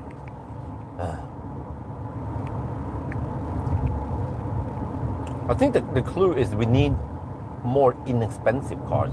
You know, if I can just get a Leaf or some shit, or I don't know, something old with 20, 30, 40 kilowatt hour battery, or maybe not Leaf, but let's say an e-Golf or something compatible with vehicle to home, you know, then we can just let one car stay parked at home, or you can just shuffle. And sometimes, yeah, you can be flexible. You then, for example, if my e-Golf could do it, right? Hey, they have solar panel over here. Nice. Then I would just let the e-Golf suck on some juice at solar at home, or then I can alternate and I can let one of the press cars suck juice, and then I take the e-Golf. Oh shit, it overheats again. For helvete.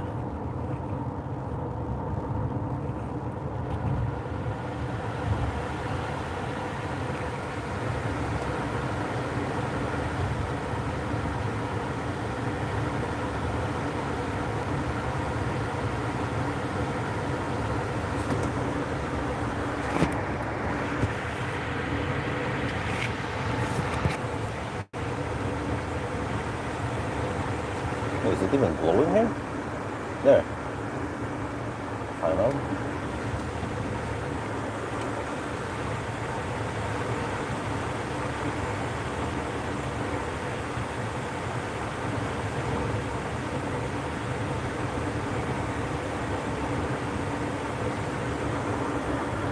Okay.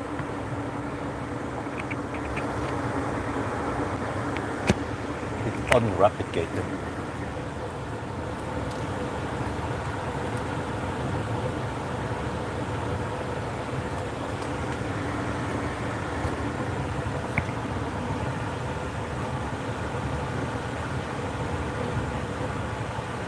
But I also feel like those batteries are too expensive. Well, actually that 7 kilowatt hour battery, it costs around over 20,000 NOK. I feel like if you get an EV, you get a bigger battery and you can even drive that car. Well,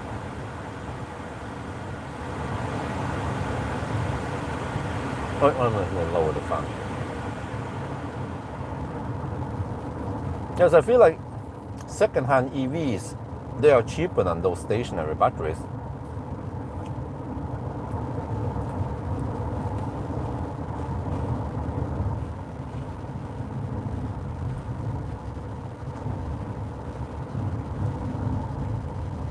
Maybe someone just needs to build second-hand stationary batteries then.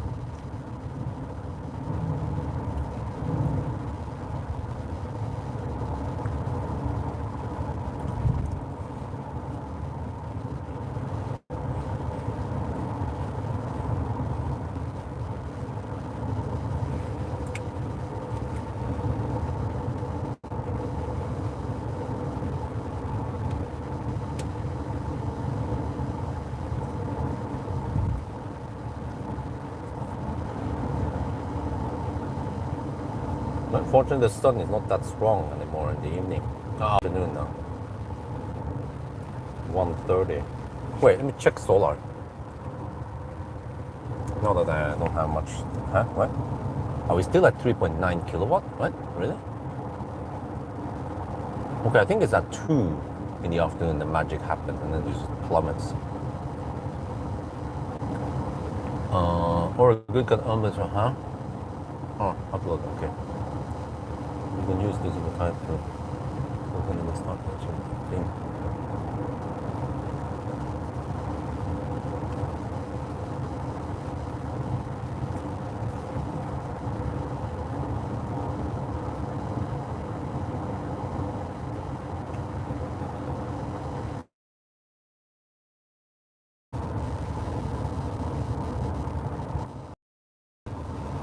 Eventually I need to stop at some drinks. Maybe at the dark. Always stay hydrated and then maybe stop and pee also.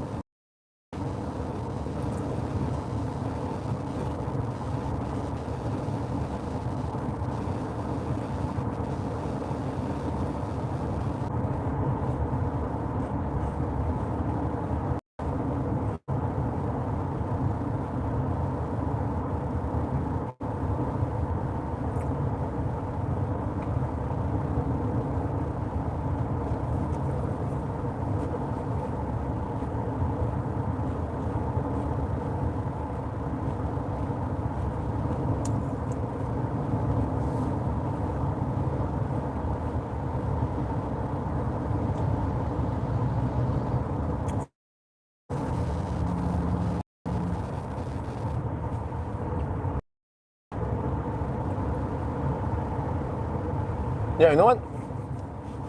I actually want a big battery. Is it possible to get a battery from Valdemar? But he needs to do some stuff to make it happen, and we need to invest in an inverter, and then somehow program it so that the inverter will. But it needs some communication. So the inverter needs to figure out if there's any load, and if there's load, it can then pull it from the battery instead. And if we can have let's say a 10 kilowatt inverter, that would help. And if you get something big like that Mach-E battery and put it in the garage, you have plenty of space in the garage, and the battery doesn't take up that much space. And any heat in there will actually be nice heat for winter anyway.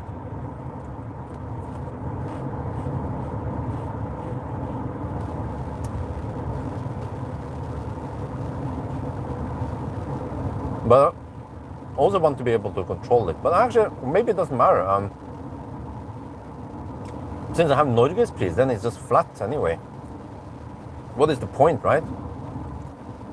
Except for day and night, but it's a minor difference, just 10 öre per kilowatt hour different in the grid fee.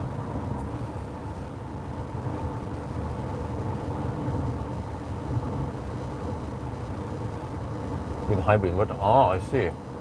Well, the Dala guy, the guy who works at Kempower, he made it work, right, with leaf battery. But in Finland, I guess it doesn't replicate over there in Finland.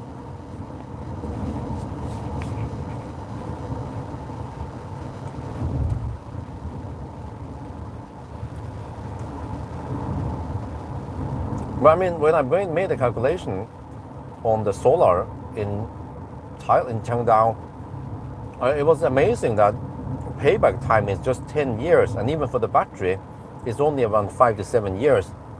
First, when I heard about it, I was like, huh? Must be more than that, man. But also, especially if I have some consumption, like I have in Jessheim, I think a battery plus solar would actually be great if I can just live on solar. The only problem with solar in Jessheim is that we have Norgespriser. That kind of fucks up everything. It's just way too cheap. So why do I bother? I just consume whenever I need to consume, right? The EV Clinic guys, they are highly skilled. They can figure out anything. EV Clinic and Metron, they are the freaking ninjas, man. They can make anything. Actually, I want to ask EV Clinic or Metron, or maybe even Valdemar. This is a kind of fun project, but I have the camcorder that needs 8.4 volts to charge. And can they make a USB-C PD device, whatever? I mean, it doesn't need that much power, like 10, 15 watts only to charge a camcorder. Can they make a USB-C with preferably with a voltage step up, so they can charge my camcorder? They need some electronics and some stuff in somewhere, right? In a little bulk. So that I can charge my camcorder quite slick. Now I had to use the original or the unoriginal 230 volt charger plus a 12 to 230 volt inverter. So it's big chunky devices I bring with me just to charge the camcorder. I think it's not that hard. But this equipment is nothing off the shelf. At least no Chinese has made anything like this to charge a camcorder. Nobody cares about charging a camcorder from USB-C. It could maybe be a fun project for Valdemar. I think Valdemar should also be a ninja enough to make this kind of device. Maybe make around 5 of these so we have a backup in case. There's another Jaecoo 5. Yo, what's up? Oh, they look nice, I have to say. The Jaecoo 5 looked nice. Only problem is the software could have been better.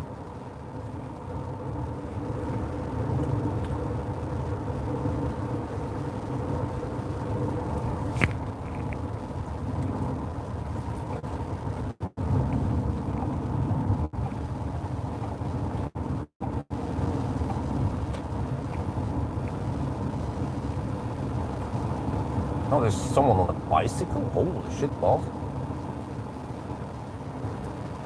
Now we're down to 53%. We are done 234 kilometers. All right. 450 kilometers should be possible, right?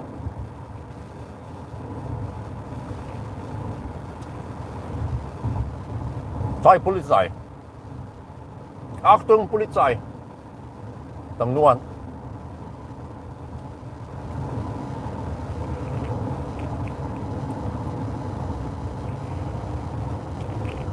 Let me check solar. Now that I have time, I can check the solar. Yeah, suddenly from 3.9 kilowatt to 3 kilowatt. I bet some of the leaves are now starting to block the solar panel. This is a quite sudden drop.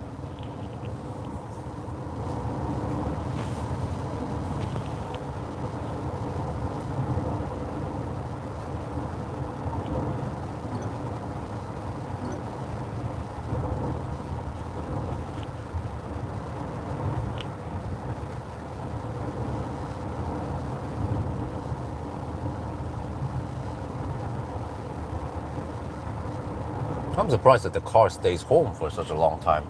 I thought wifey would go somewhere, but I don't know. She might use the motorbike. Yeah. There's no need to use the motorbike. I mean, there's no need to use the car when she's alone at home. Now the kids are in the kindergarten, but the kids did ride at least Isabel did ride with grandpa and also with wifey, I think, on the motorbike. I was thinking, oh, I don't like that. I mean, it's not safe. Yeah, Isabel enjoyed it, of course. It's like, oh, we. I was like, what if there is an accident? I think she wasn't wearing a helmet even. I was like, oh shit, don't do that. If there's an accident, someone crashes into them, Isabel will be dead. DED. Okay, overheat again.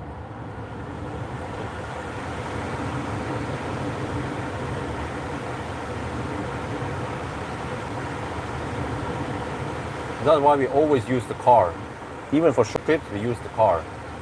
And that's the whole purpose of Doraemon, to be the family shuttler. Yeah, wife is driving in Thailand. Actually, last year, and actually for many years, she didn't dare to drive in Thailand. I'm like, what the heck, man? She used to drive Honda. She used to drive for me, you know. But then at one point, she gave up driving in Thailand, and she became insecure driving in Thailand, and then it was just me and Maya driving in Thailand, and I had to push her to drive in Thailand, because if she's used to driving in Thailand, she will also be more confident driving in Norway.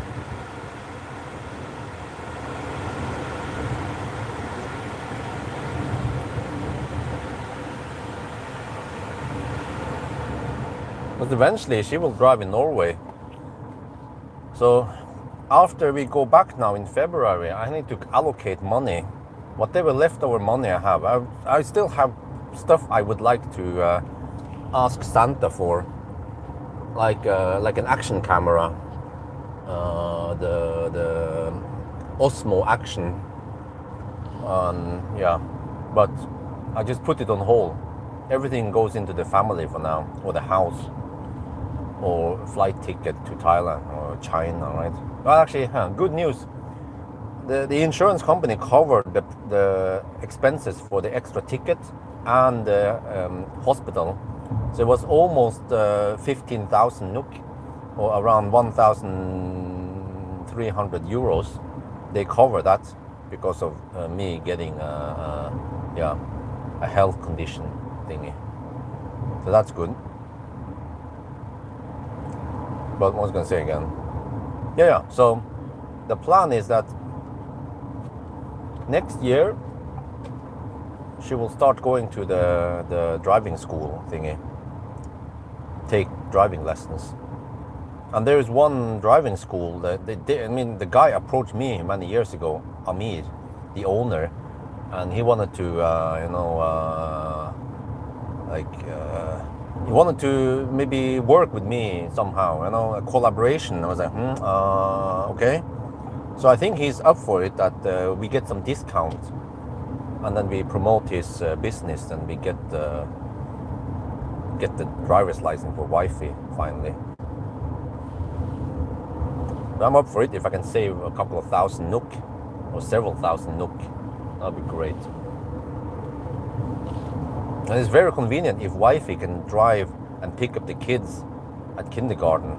I mean, she could use the bicycle, yeah, but it might not always be very convenient or comfortable to use the bicycle if it's snowing or icy or cold outside. But it depends, Depends on the person. If there's a will, there's a way. I bicycle to work, no problem. It was cold at sometimes, yes, but I had the proper clothes. Now that we don't have Stormberg as sponsor anymore, then it's a bit bummer.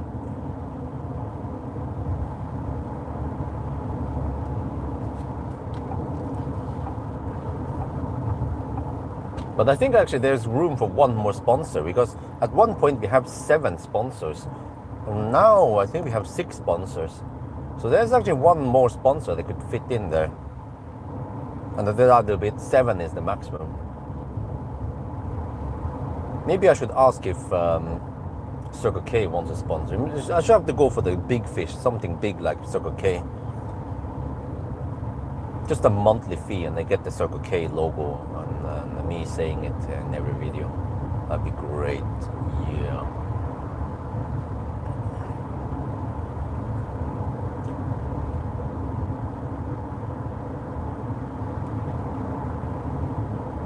Okay, let me check the solar now. Because I think right now it's about to happen. 2.7 kilowatt now on the solar. Well, I need to trim some bushes to get more load, bigger loads.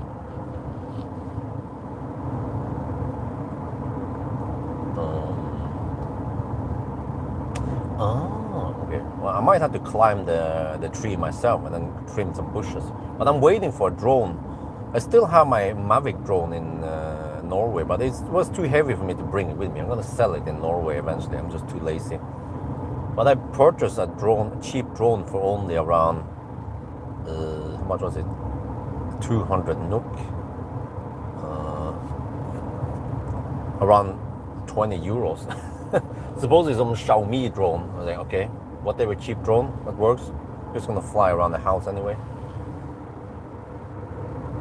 No, she doesn't have a job. But I've been talking about this with wifey now lately, that if you have any leftover, wifey has money she has saved over the years. I use that. I borrow money from her. So she has been saving money. That's good. She didn't just spend it on sex, drug, and rock and roll, unlike me.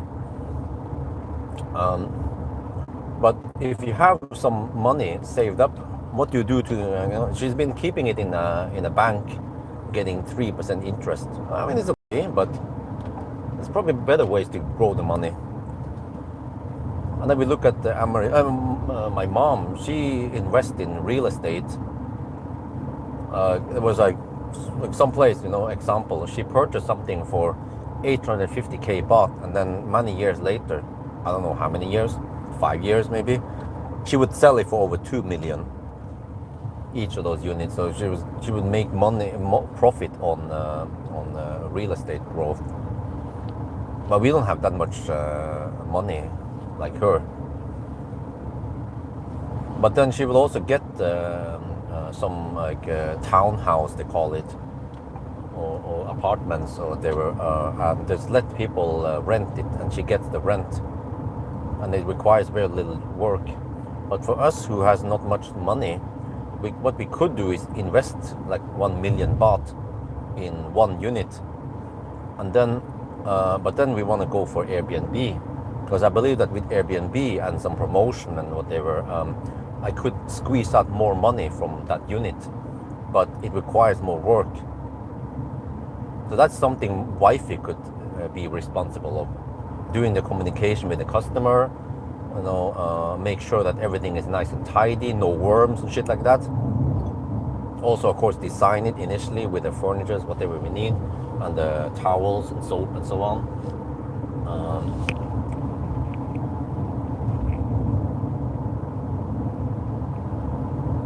So, yeah, that's the plan. But for now, it was just, we needed a car because I felt like Honda was getting quite old and beaten down.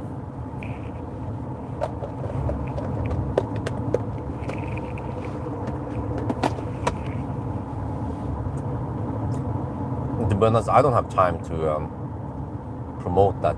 I don't have time to deal with maintain that Airbnb house. But the one thing I will offer is that it's gonna have EV charging, AC. And then based on how much visit load it has, I might even add solar, but then I should get some okay discount. That'll give me promoting the business.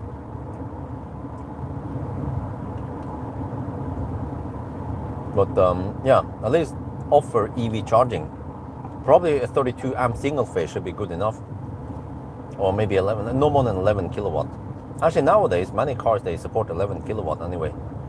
But maybe in Thailand, I'm not sure. When I look at the spec on many cars, they only support one phase. Like this car, supposedly, 7.4 kilowatt only, one phase. But that should be fast enough to fill up the batteries for most people. So then, yeah, that's my whole idea. I promote the Airbnb, From time to time, I would say, hey, you want to stay in Chiang Dao? You can check out this place. It's nice, spacious. We design it, the interior. We keep it clean. No worms guaranteed. EV charging. We could just slap down and say EV charging is free. We don't need to dig around and care about how many kilowatt hours you spend. Just set the price slightly higher, like 50, 100 baht. And just see how much people charge. That'd be good, right? Or we can charge by kilowatt hour also. But we take the fair price. Actually, what we could do is that if you have solar, if we charge in the daytime, we have everything in the Huawei system. We can actually just check afterwards. If you've been a good boy and charged during the day, you get away with. We can say that the solar charging is free, but as long as you're charging off solar, then you need to pay the extra kilowatt hour. Encourage them to then keep the car plugged in there and in the daytime. Maybe you can offer a free motorbike, electric motorbike rent. You can borrow it for free. They are not that expensive anyway. 30K each. But the same day also, I asked for discount on the motorbike because they're wonderful, man. They kick ass. But then the factory in Thailand, they'd be like, it's actually a Chinese guy who is an owner, and he didn't understand the whole value of me promoting Jaecoo scooters. Which is a shame because I wish that Thai people would understand how good the electric bikes are. You see China, man. They're kicking ass with electric bikes, electric scooters. No, this is turn. Okay. We're at 50%. 252 kilometers done. Ooh, maybe we can go 500 kilometers.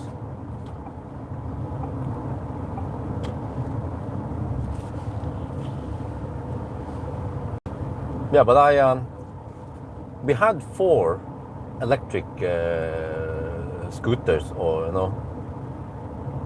those moped, moped, or whatever you call them, and that was actually kind of overkill. Let me see. You're good with numbers. Yep. Why not swing stocks?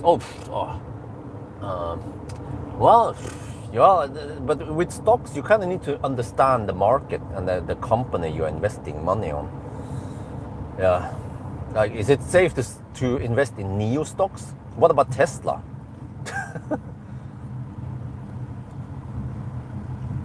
Now we need to find which lane goes the fastest.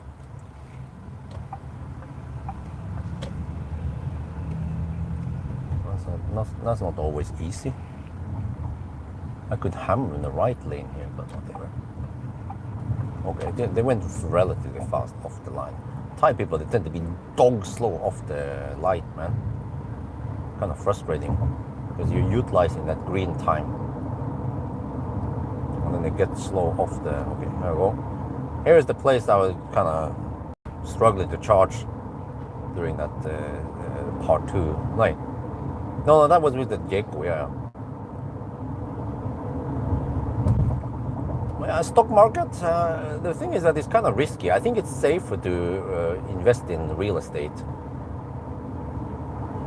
We'll just spend some time on Airbnb and all that. I kind of like that idea that I'll be hosting some, because I have lots of experience with Airbnb, and hotels in general, since I like to travel. And I notice things, how it is, like, I feel like some people, they just, they don't care, they don't notice, they don't pay attention to what's going on, or, like, yeah, so, but you need to pay attention, you need to notice things and try to figure out what is good and then how to improve things. So, yeah, so that's the whole idea. Maybe I want to try that Airbnb business, because I believe that, okay, my mom said that in general, if you invest 1 million baht in a house or unit, whatever it is, townhouse or apartment, if you invest 1 million, you should get at least 3,000 baht per month, or then roughly 3.6% interest, right? Or in per month. Oh shit, it overheats again. But I'm thinking, if we go for Airbnb, we could squeeze out maybe like 10 to 20,000 baht per month on that unit, but it requires more work, more communication with different guests and so on. And if I can get, let's say, 10 nights per month, that would be good. Anything more than 10 nights per month would be great, right?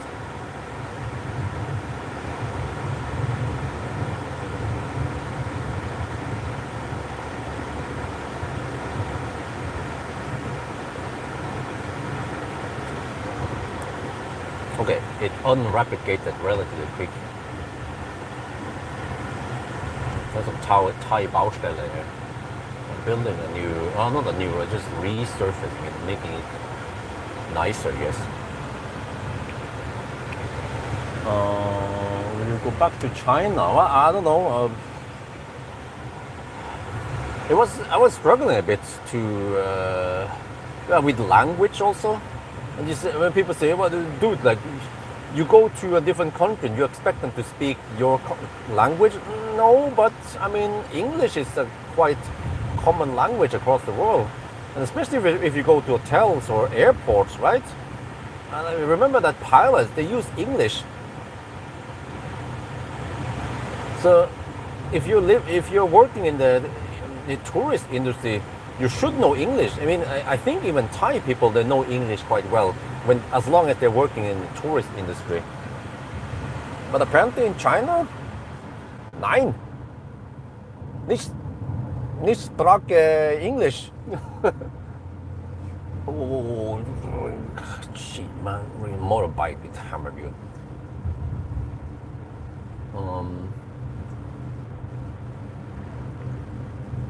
Safest. No, shit, I can't read. I have trouble reading live stream right now. I had so much sun in my face. I have to wait until we're off the Baustelle, get past the. Okay. And then the motorbike wants to hammer the truck. Yes. She's wearing a bike without helmet. Yes. Thailand only.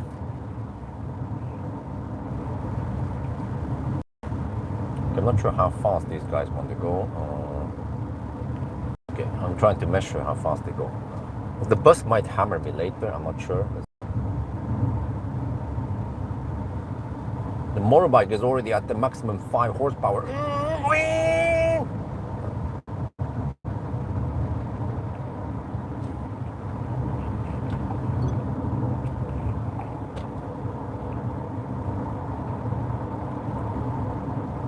Yeah, of course, I forgot. And then the freaking bus hugs the left or the right lane.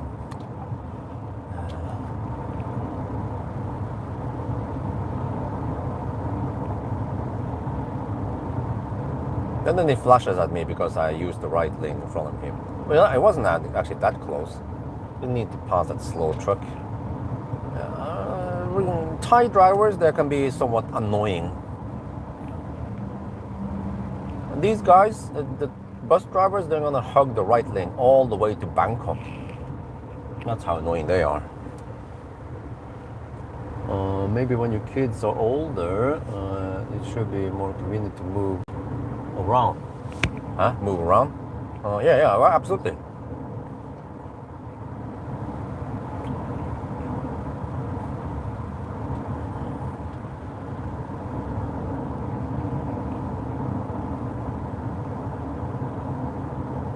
Well, I mean, I should think about my future, that eventually when I get old, I need alternate income sources. One day, if I don't have income from YouTube or sponsors anymore, then it's like my mom, you know, she has many income sources. Yeah, she has lots of property, and that's super safe.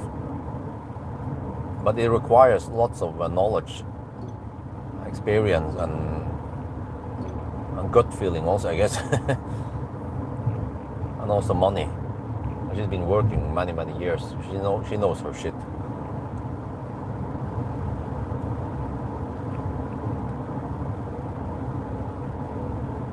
Oh, 30 degrees Celsius now. Okay, I might stop at Tak and grab some drinks and then go pee. always keep hydrated.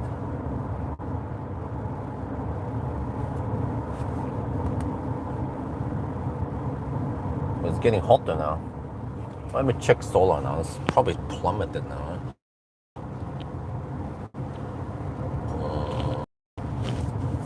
Yeah, 2 kilowatt now. 2 in the afternoon.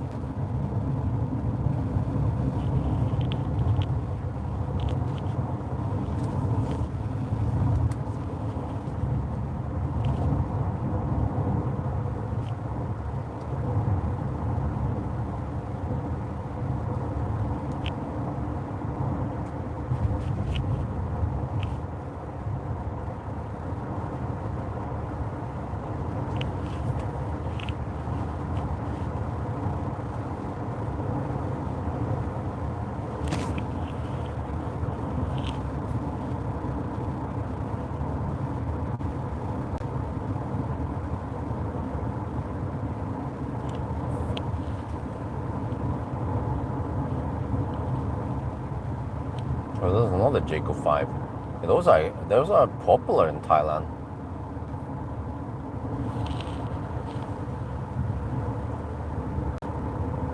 EV hub. Oh no, the EV hub on the way south now. I need to U-turn, so I'm not gonna bother. I will probably stop at the Padatan station. Yeah, at Tak, there's a PTT station on the southbound route. I tend to stop there. We can just stop there. Hopefully, if there's any shade somewhere, that'd be great. Yeah, and then grab some drinks at 7-Eleven and then pee, or the other way around. Pee first and grab some drinks, and then just keep driving. And maybe I should shoot a little video there that I stopped for drinks and then how is your kidney stone doing? Yeah, that's the topic of this year.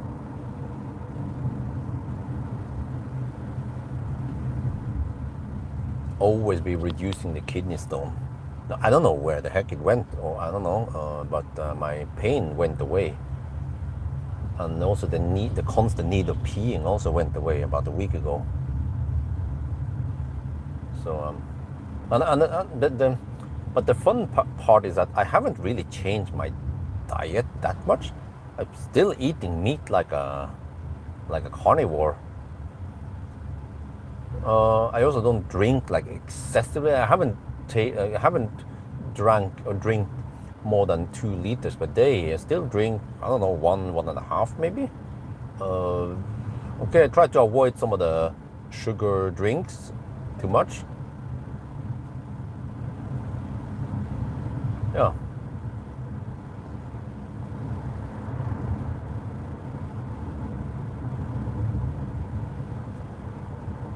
Okay, so they've slapped down concrete here. I believe it was asphalt before. Oh, no, it's concrete. Yeah, you know, every station, every gas station here, they could slap down a small charger even, or like a 50 kilowatt. If they make a cheap 50 kilowatt made in Thailand. They have a 25 kilowatt charger made from PA. Even a 50 kilowatt would be great. Good charge.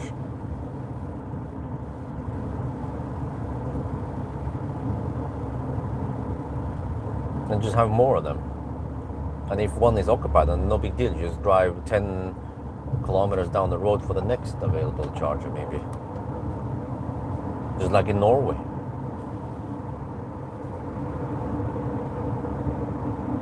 YouTube going to last? Well, as long as Google owns YouTube, and I think it's quite rock solid. It's like asking how long Apple is going to last. You know, they're not going to go anywhere. They have so good establishment now. And then what about, yeah, but TikTok is going to take over YouTube. TikTok is more like random shit you watch. But YouTube is more like those longer videos, those more serious videos. And I still believe that many people want to watch YouTube videos of my car test. They're not going to just look at some random TikTok about some features like summon or some shit like that. So, and also they want to watch with sound, yeah, of course.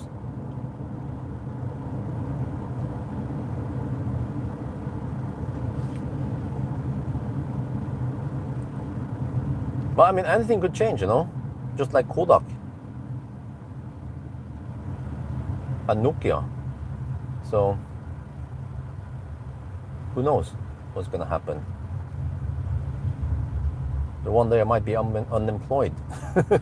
Well, on the other hand, I mean, cars will always exist. Cars are never gonna disappear unless you have flying cars, of course. But then, uh, okay. I mean, by the time we have flying cars, I'm probably dead anyway.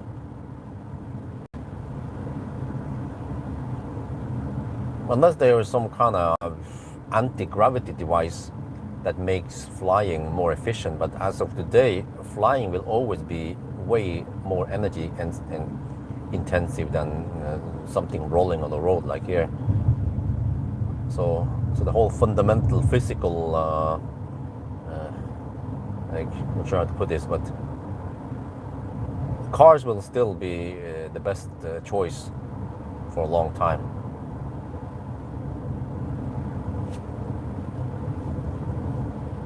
And maybe it's good, because if you have people flying all over the place, then just try to imagine the severity of accidents then.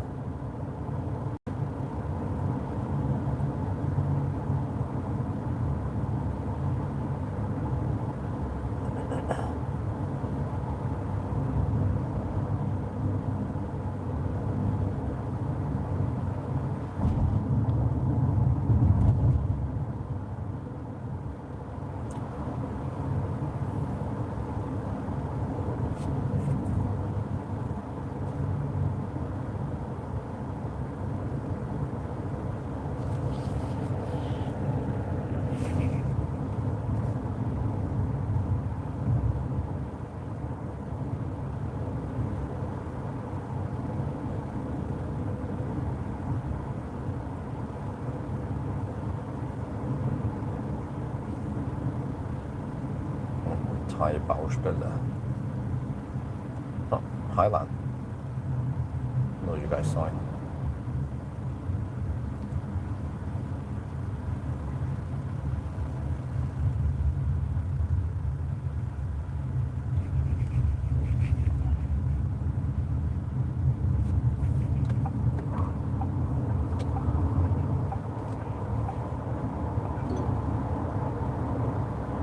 What, are you guys gonna hammer it or what? No?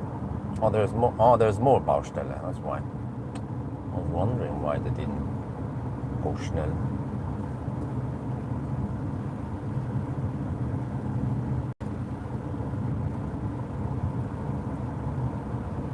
But that's interesting, because they say 40 kilometers per hour here, but nobody drives at 40.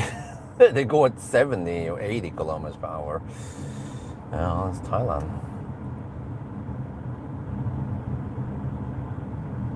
At least if it was 40 in Norway, people might cruise at 60. Yeah, they go just a little bit over.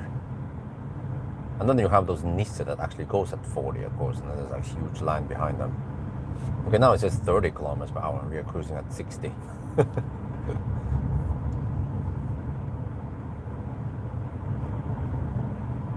Oh shit, phone overheated again.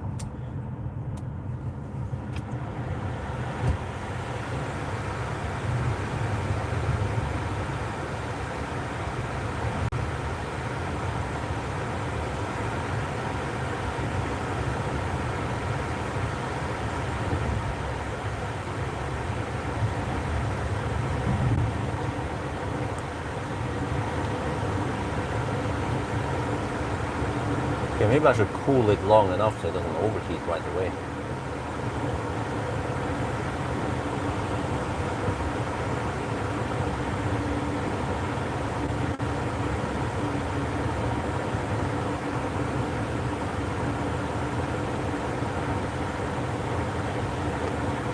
Okay, I need to take over soon.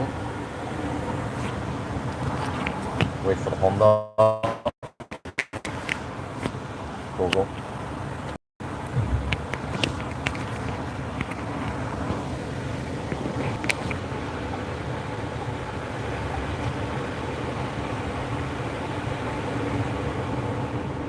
All right, 46%, 271 kilometers done.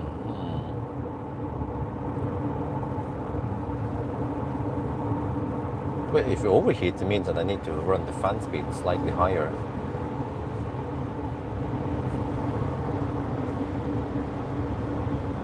So much to TikTok. Yeah, I also like YouTube. When I want to see something, a review of like a camera or something, like a vacuum cleaner, I watch YouTube, not TikTok. It's just so random. But oh shit! Unfall on the other side. A truck with Pepsi has crashed. There's a lot of Pepsi on the road now. Free Pepsi to everyone! Pepsi to the people!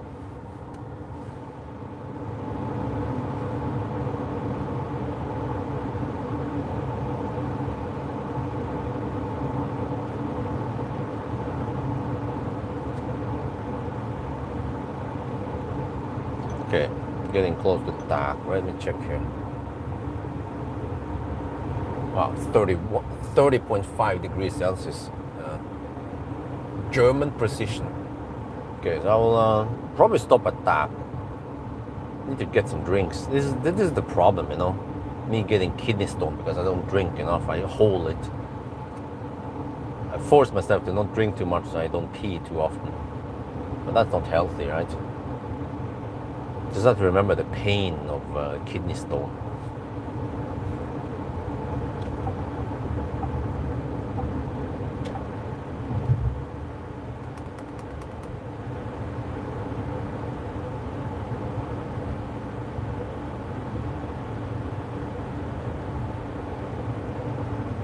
Well, they actually use Scania bus here. Impressive. Must be good quality, right? Use quality European products, but do the Scania bus actually come from Sweden? Or do they have a local assembly in Thailand for the Scania? You see the Scania? Oh, you probably don't see the Scania logo, but yeah.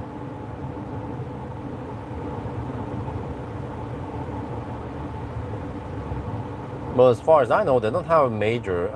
Maybe just one or few companies that uses electric long-haul buses. Technology is there. Just have to get on with it.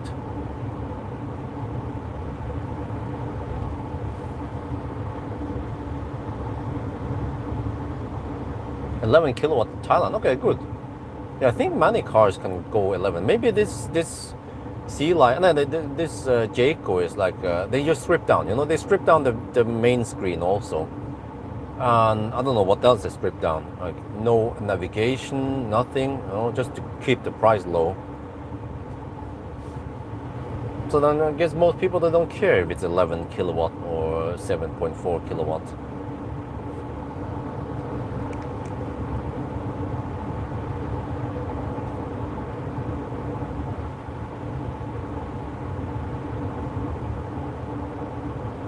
Well, this makes me wonder. I actually have okay experience from the solar at home. What if I went first? If I actually had to make a company in Thailand and then make a solar farm? It's actually based on the one we have at home. It's not even the correct angle. No shit, man.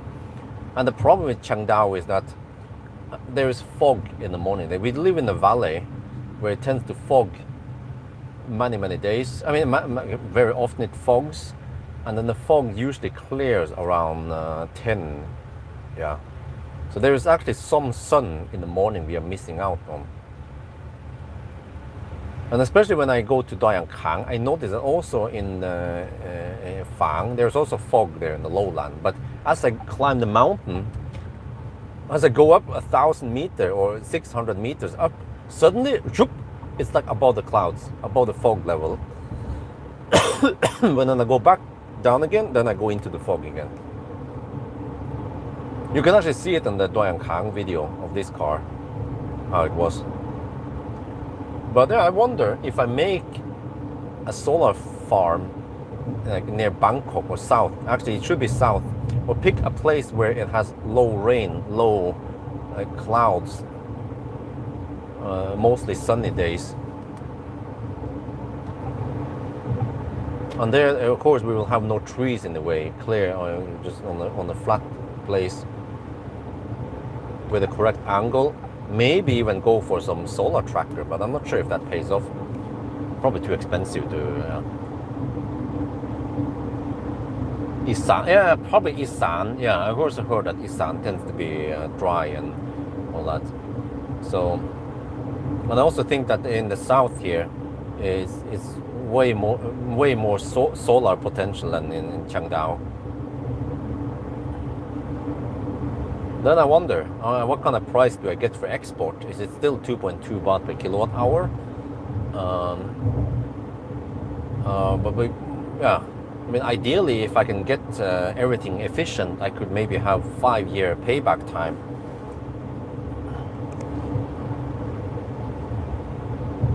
So then I know roughly what to expect. So even for a small system like in Chiang Dao, we can generate over 20,000 baht per year, which means that if you, I don't know, but it sounds to me like it could be a okay business, be an electricity provider, or I could actually go.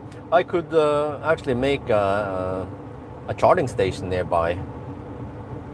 So instead of exporting at 2.2 baht per kilowatt hour, I can instead sell it directly or use it at the charging station and then charge like 6 baht per kilowatt hour. But then I need batteries. Then actually local battery storage would make way more sense. But also actually there is still charging activity in the daytime. So even without battery, you will still be getting some customers in daytime. One simple way is that I can offer cheaper charging in daytime, like 4 baht per kilowatt hour daytime, and then 6 baht at night. Thai people are gonna flock over there and charge in daytime when it's sunny.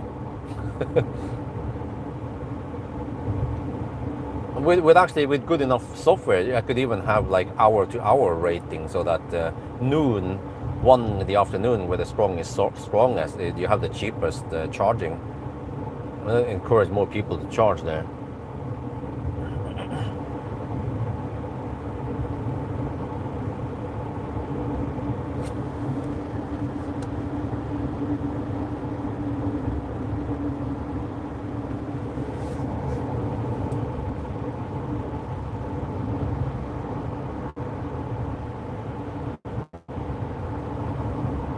So yeah, maybe actually, maybe I don't have to go for a solar farm, but I should actually go for a charging station instead with a canopy.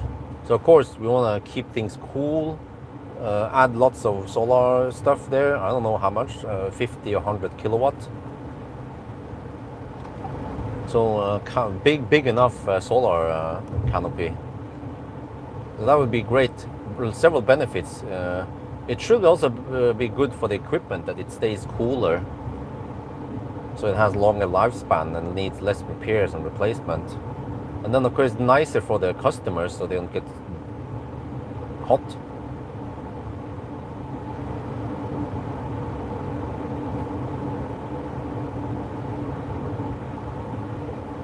And if I just hire some Indian programmers, I could maybe make a small air conditioned room. Yeah, like I've seen actually. There's a charging site near Bangkok where there are these small rooms with air conditioning and a charging station on the roof. And then the air conditioning could be somewhat smart, so that if there is lots of activity, you could kick back on the air conditioning and not go too hard on it. Go in more like eco mode. Then the temperature will of course rise slightly, but it's still coffee in there, or colder in there versus outside.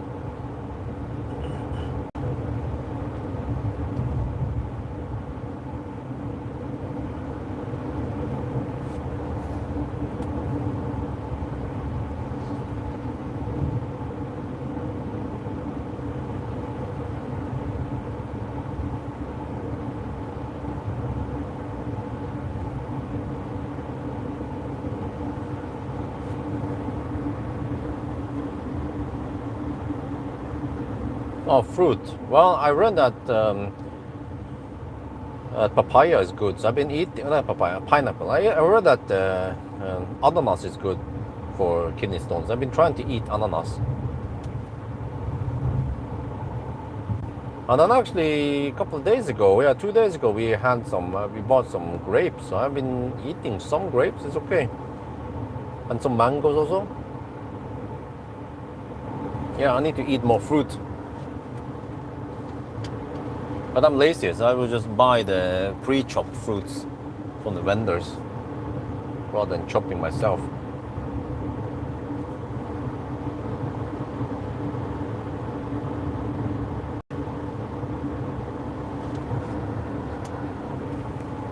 So we'll see now when I go to Bangkok.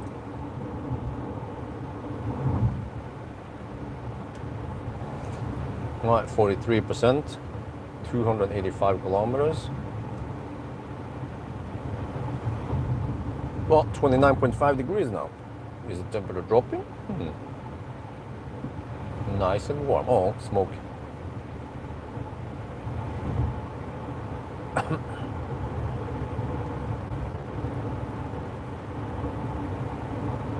Well, let's hope I don't end up in Bangkok too late. Well, but I mean, it's only 2 in the afternoon now. Let me check the solar again. I think now the trees are shading for the solar. Yeah, well, 1.5 kilowatts still. But okay, it's getting low.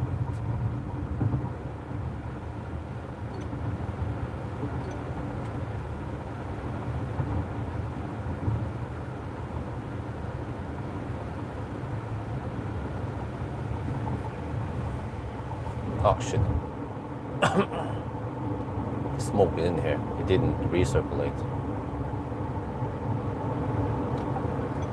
Yeah, maybe I should buy some fruit at the next stop. Fruit and some drinks.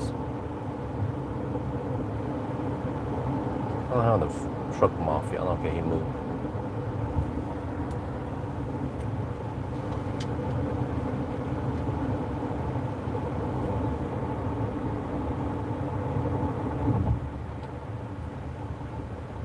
Yeah, this road is finally finished. 1 year ago, they were still building it with the new bridges. I think they raised the, seems like they raised the bridges to avoid any problems with flooding. That's probably what they've been doing in the other sections also earlier with the Baustelle.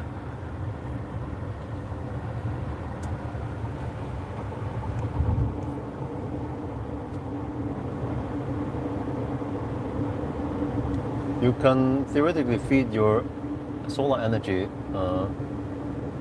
back to the grid. It's complicated. TA don't like. You probably, yeah, we have the license, so we can feed it back. So actually, the months when we are not here, the old folks in Chiang Dao, they use so little electricity that they get paid. Yeah, they usually get like 500 to 800 baht per month. And yeah, every 3 months or so, Amory's mom will go to the, I don't remember, somewhere, and she transferred that money over to her wife's account.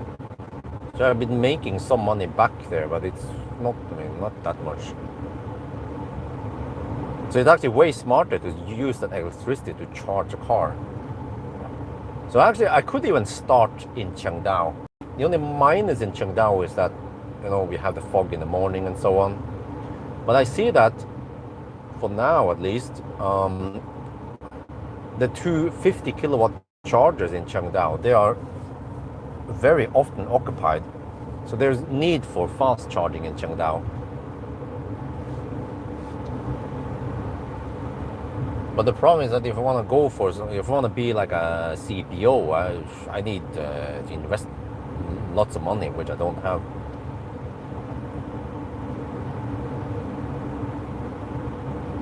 And also, ultimately, one day there might be more CPOs there, so then the competition is harder.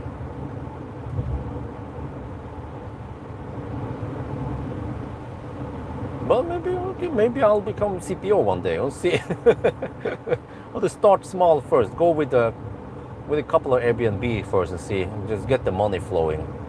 Get wifey can take care of that part. I think she'll be. She will do a great job. Be an Airbnb host.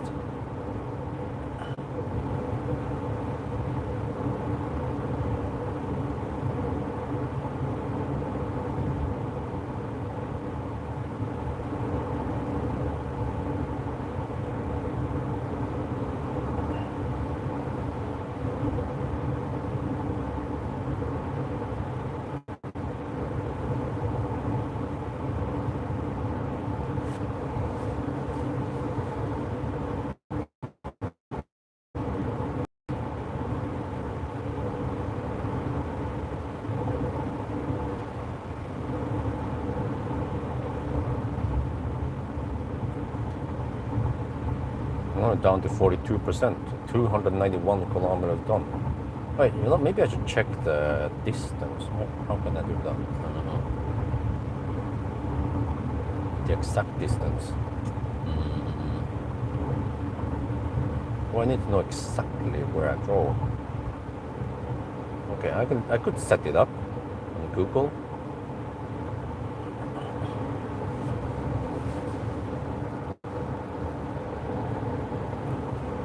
Oh, a few detours now, but they are not that long. There's one detour for now to that gas station, and then I have another one there.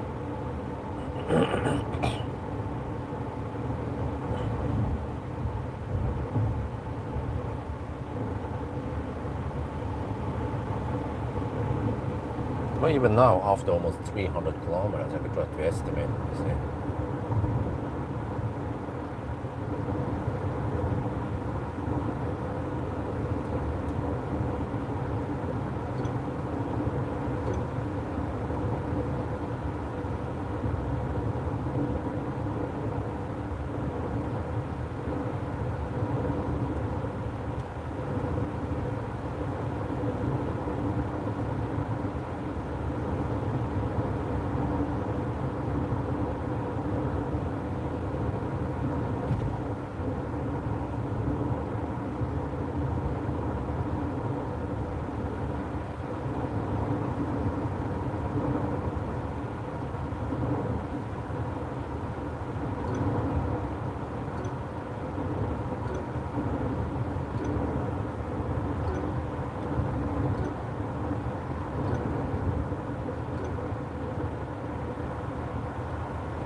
Wait.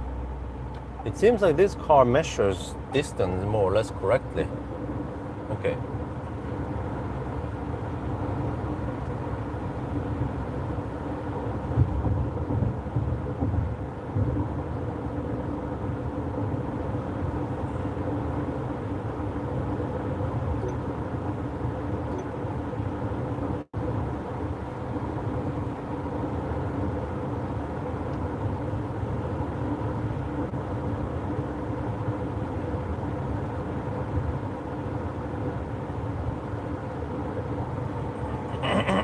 Okay, navigated to this charging hub in 216 kilometers, but we might only be able to go around 200 kilometers. We'll see. We will see then. Because soon, well, and in not too long, I can probably lower the HVAC slightly.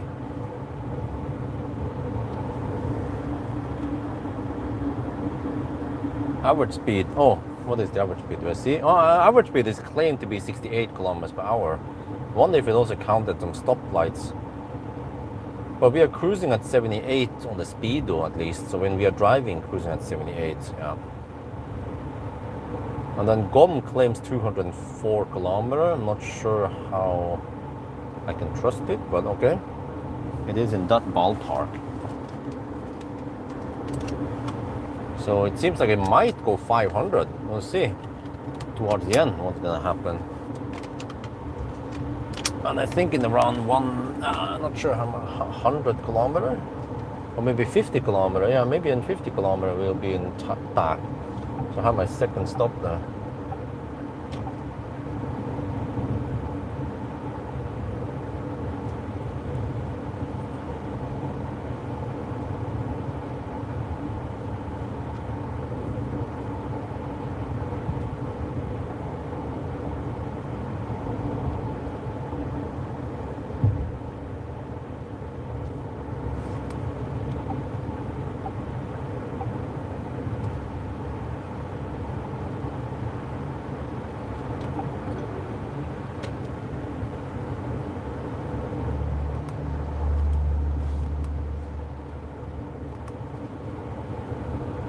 Well, at least it's not overheating now, so I have to go higher on the HVAC then. Overheating.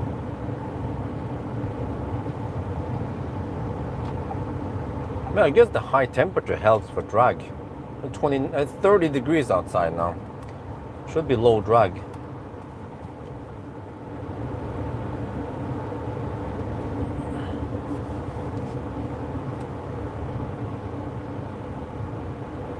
Okay, 40 speed limit. No one's gonna go at 40. I think they cruise at 80, 90.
Get the sun aside. Bring out the sunshade here. There it is.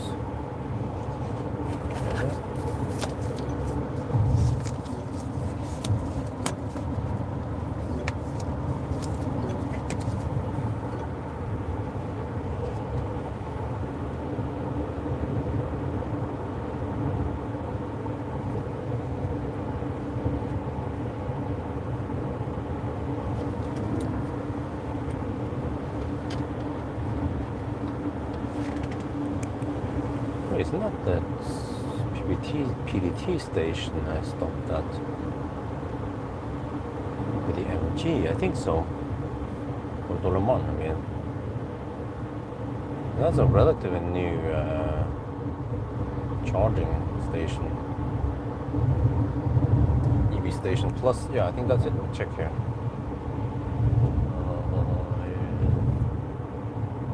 Yep, and there are 2 cars charging there. There's Jaecoo 5 and an MG4, I think. Oh, yeah, 2 plugs and 2 cars charging there.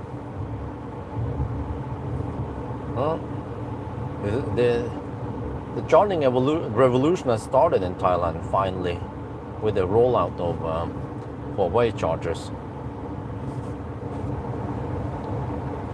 So interesting. It's been an interesting journey in just 5 years or so.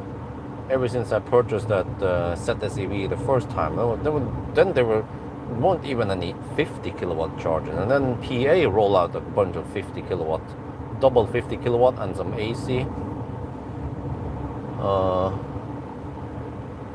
And then we had various so-called 120, 160 kilowatt, but 200 amp limited, like they still have in the PTT stations. And now supposedly 720 kilowatt or 500 amp. Yeah. So see you tomorrow then with the IM7. IM6 should go at 250 kilowatts. Maybe I should record a charging session somewhere. The only problem is that there is no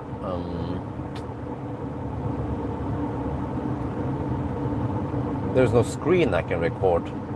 The Huawei chargers, they keep the charging screen up for about a minute and then it goes black. So I could maybe screen record an app somewhere. Or screen. I could, of course, I could record inside the car screen. Yeah. No, wait. Or I could record car scanner. I brought car scanner stuff with me, so it should work. I mean, I made it work before in Norway, in the IM5, IM6.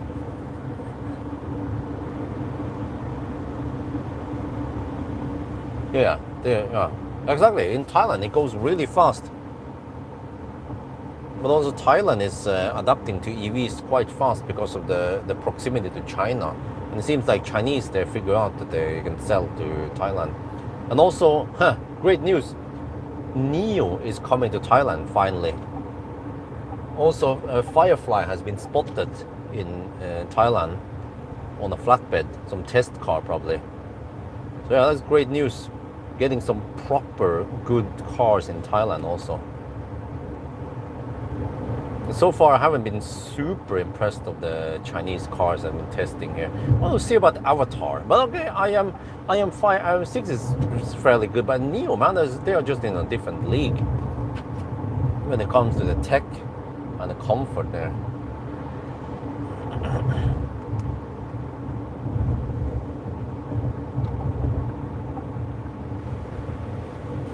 I don't think the Thai people know how good NIOs are. Great content from China could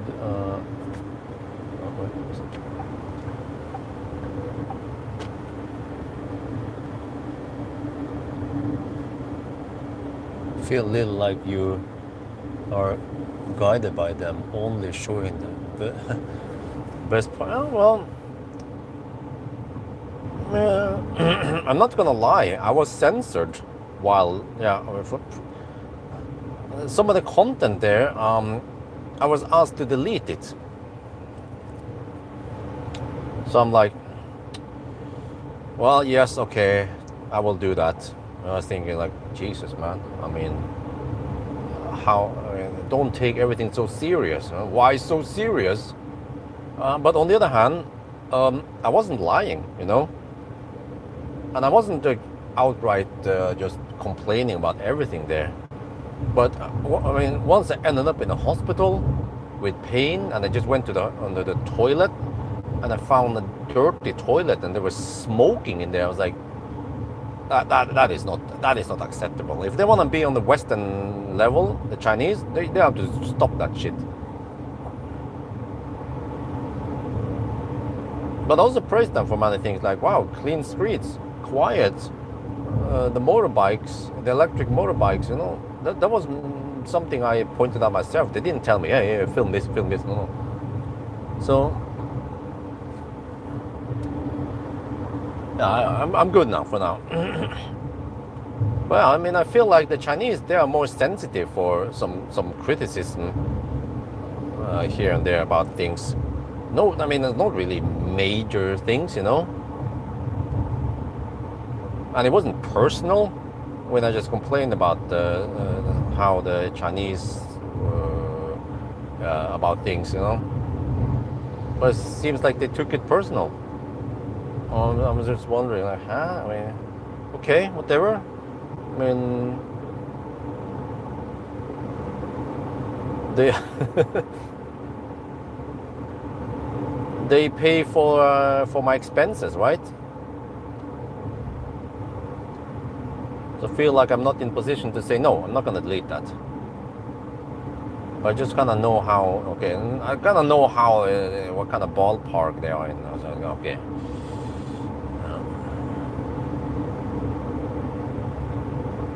But I think that the problem is, I mean, dude, like, don't they realize that, like, in Thailand, not even in Thailand for years now, they haven't watched my videos. Like, I've been complaining about the littering here, about the burning, or other things, you know, like apps in Thailand, right? Like, face palm, you know, freaking charging apps they have here, and other things.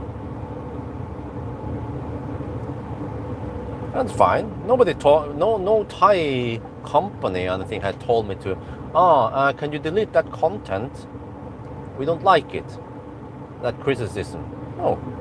It's the land of the freedom. Thailand. It's never been occupied before.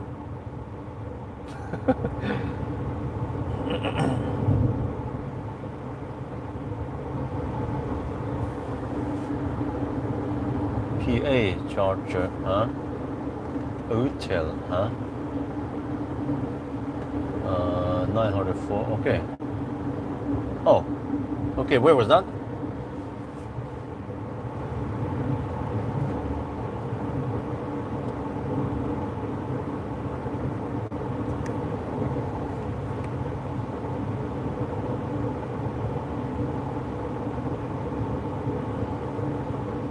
But hotel, wait.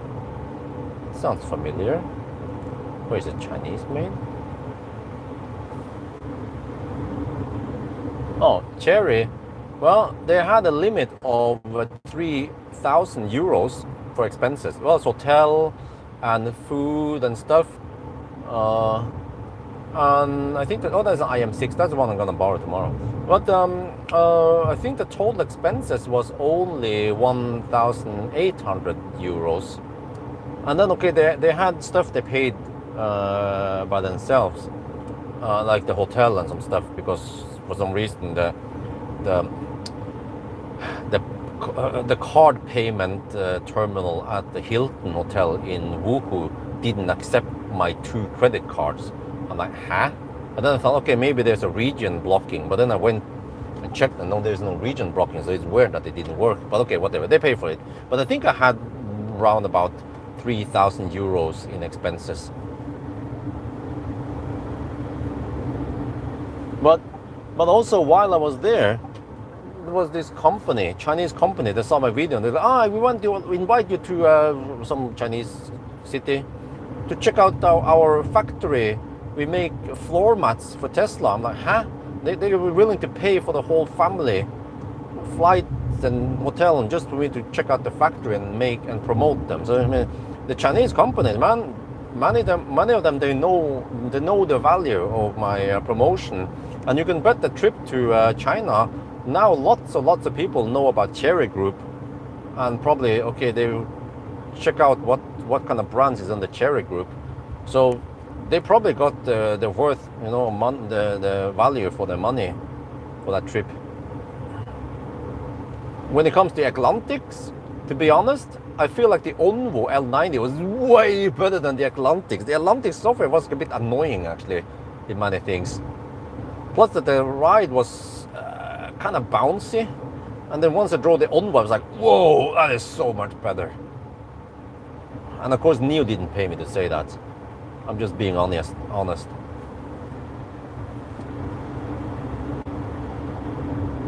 Chinese made. Chataburi. Okay. Thanks for sharing. Well done. Neo could be this perfect. Well.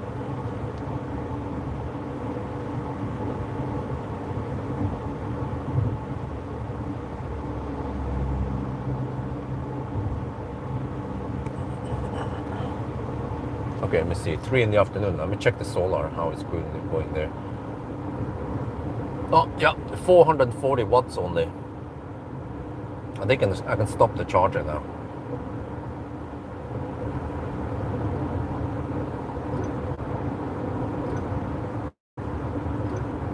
Check the production so far today.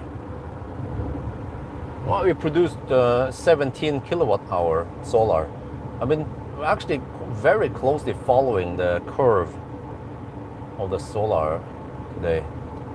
So actually we exported only 0.3 kilowatt hour, and then I consume. We only spent 5 kilowatt. We only imported 5 kilowatt hour, 5.1, and then I've been mostly consuming our own juice. Yeah, if I put in, I don't know, 17 kilowatt hour on an Aura Good Cat, let me check here. Pussycat, how much did it get? 14.7 kilowatt hour. Should have added around 30% more. So Good Cat should be at 60-70% by now. And that means tomorrow, another day of charging, then Good Cat is good to go. But yeah, that's good that I can pick up the ZS EV soon. We can use our own car.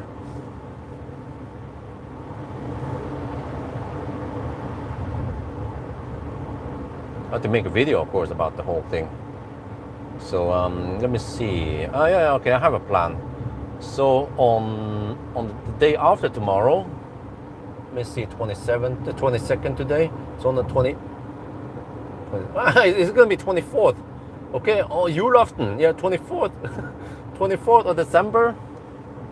Santa is gonna drive home for Christmas. I will drive the Good Cat over to Chiang Mai, and then pick up.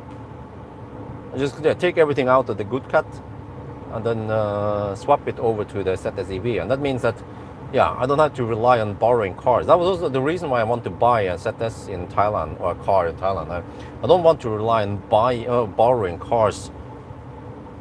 But what's going to happen from now on is that once we arrive in Thailand next time, they still need to drive that Honda and the ZS over to the airport. And then there will be plenty enough space for all the luggage and any extra shit, like the extra banana boxes or whatever we bring with us. How did PA chargers know which credit card to get the money from? AutoStar. No, you set up you have to fill it. There is a credit. You need to fill money in the credit. Many of the CPOs are like that in Thailand. Also the Spark charge, you need to fill money in the bank there in the thing first. So it's kind of clumsy, I think.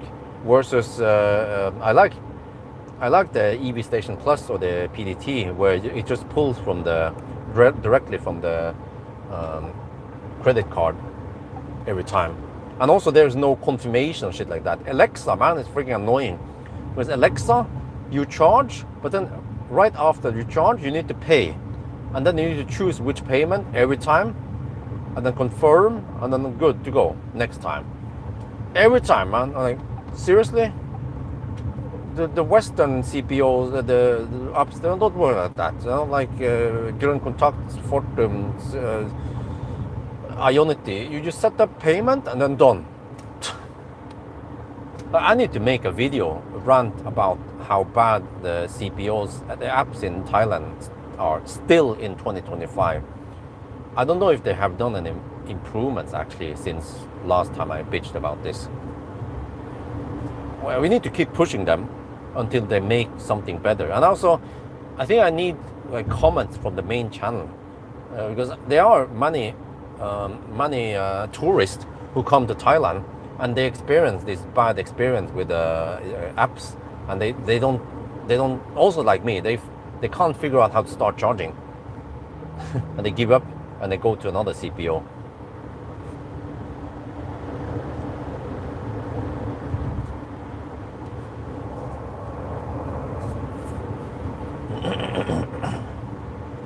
Right, afternoon sun is getting slightly weaker now. That's good.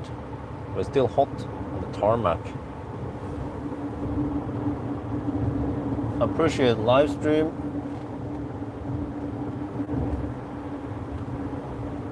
Oh, yeah.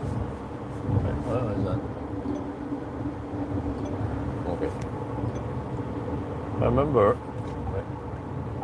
Slowpoke, need to hammer it. One of your videos, Alexa, share more important and yeah, the Alexa thing, man. Oh.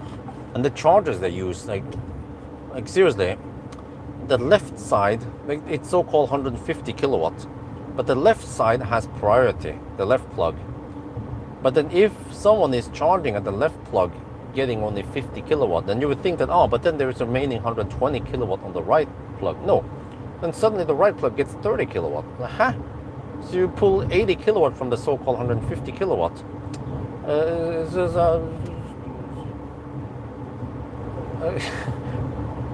Well, how is that thing even acceptable in 2025?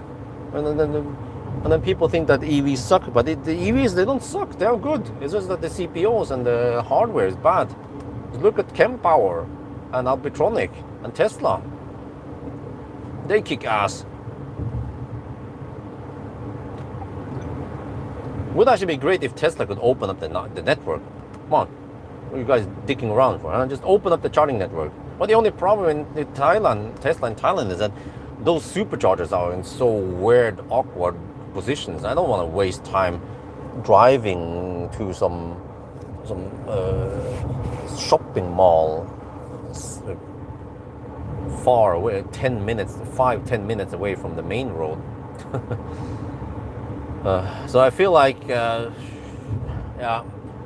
Tesla in Thailand, it could have been better. Elon probably doesn't care, or he has other better things to do. How did you end up in Norway? Well, a long story, but my mom met this Norwegian guy who was in Thailand, and then they got married, and then she was interested in also going to another country. Maybe I don't know how the whole story went, but yeah, so she ended up in Norway. First, she actually went to Norway in 1981 or 2, I think. And she lived there for, I don't know how long, maybe let's say 6 months. But then she missed the kids, so then she went back for the children, and then she managed to claim all 3 of them. So this is what I heard from my mom, is that they sold they sold the business in Thailand, mom and dad, and then the way it normally works is that the part that keeps the children, which is my mom, they're supposed to get two-thirds, 2 parts, like 2/3 of the sale for the business shop, whatever. And then the dad, who doesn't need to take care of any of the children, and he also didn't pay any child support for the 18 years or whatever, he's supposed to get only 1/3. But he actually got half, and my mom got the other half. And then somehow she was able to fight and work herself up to today, when I think my mom is considered to be the richest person in Chiang Dao. It's a long story. I heard parts of it.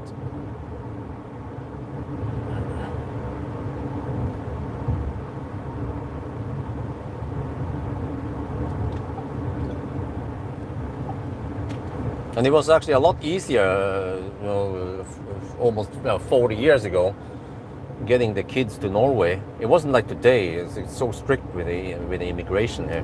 But before it was like, okay, you married a Norwegian guy, okay, just bring the kids in here. Yeah.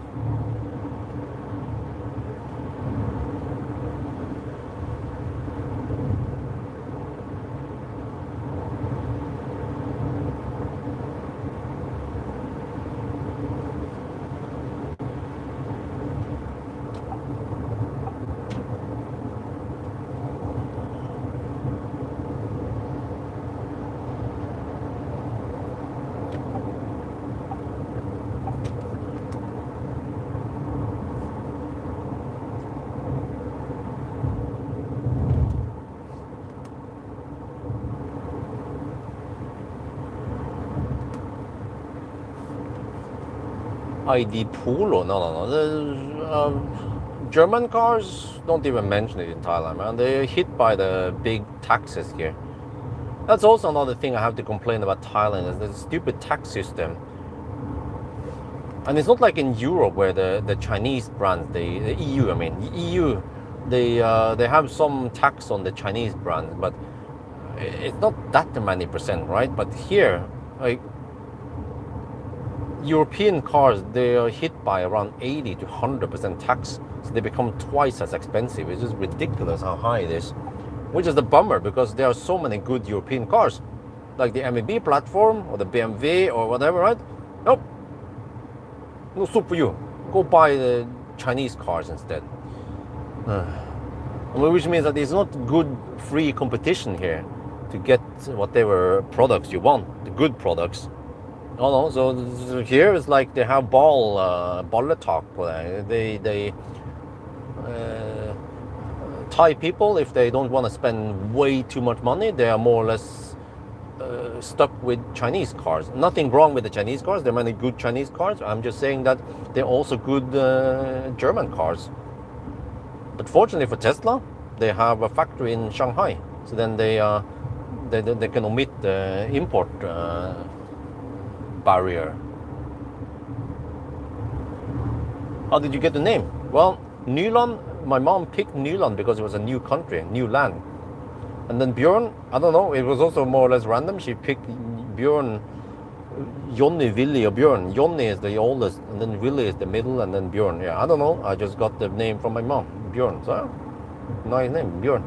Fits me because I'm a warm person. I have always warm hands, and my wife has cold hands, cold feet. So I'm a heater.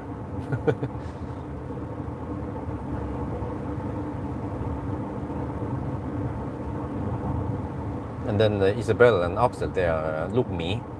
Yeah, they are bear björnunger, you know.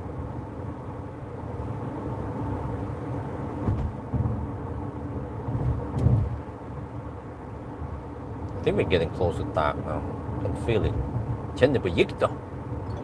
Kjenner på nyresteinen min. I can feel it on my kidney stone.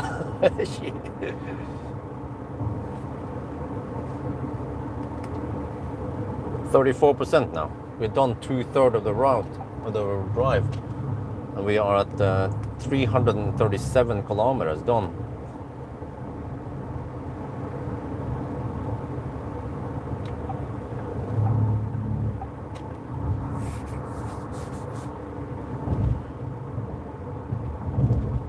Yeah, we'll try different timing this time. Before, I would usually start around noon because I thought, it's not going to take that long to go to Bangkok. But then I often ended up in Bangkok way too late because of charging problems, charging stau or something, laderstau or whatever.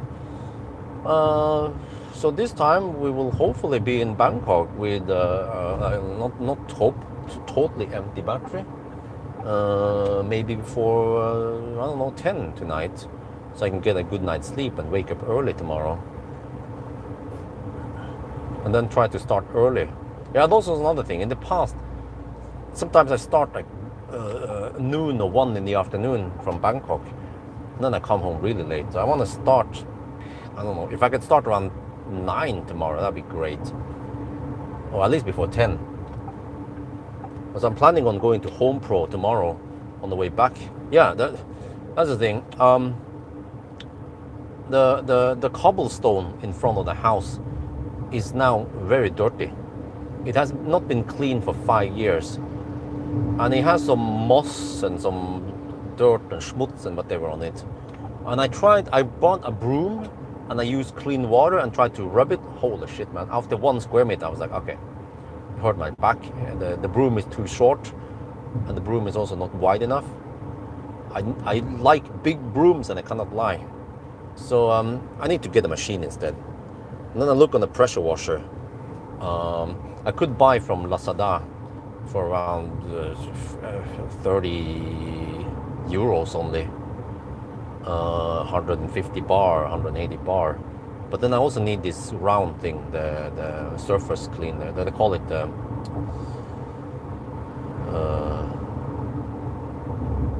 yeah, whatever they call it again.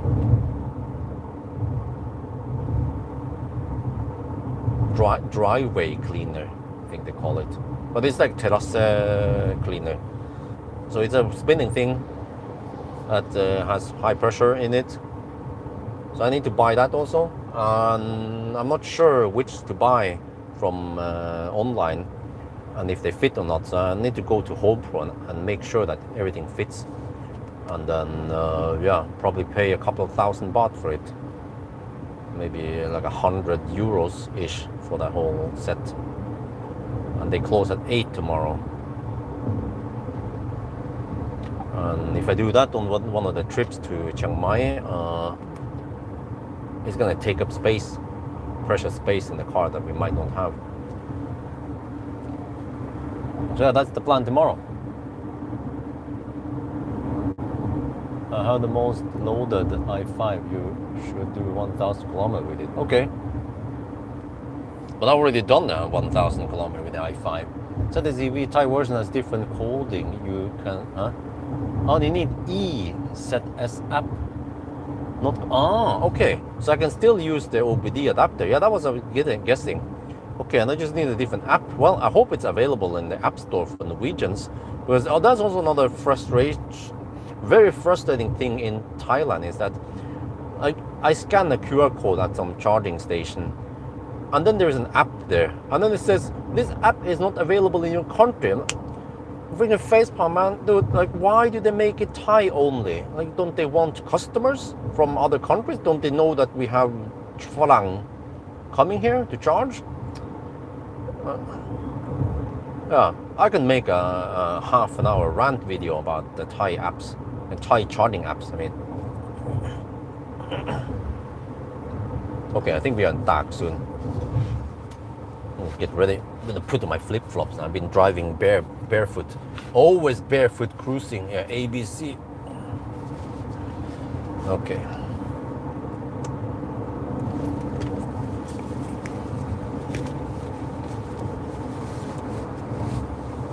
i5 M60. Oh, that's quite schnell. What does it have? 544 horsepower, or is it more?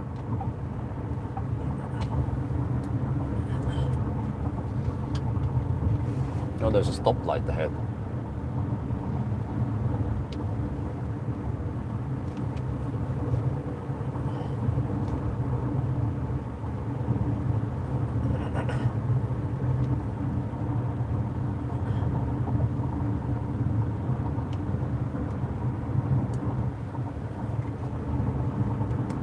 Wait, maybe not now, not soon.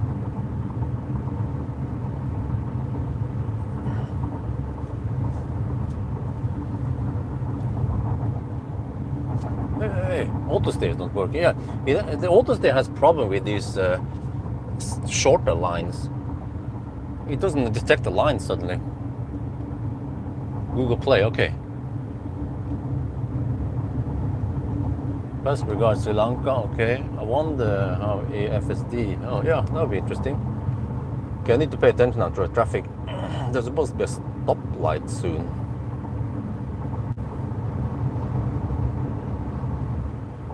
I think I want food also. Maybe I can get that chicken with the sticky rice. We'll see what is available at the PTT station.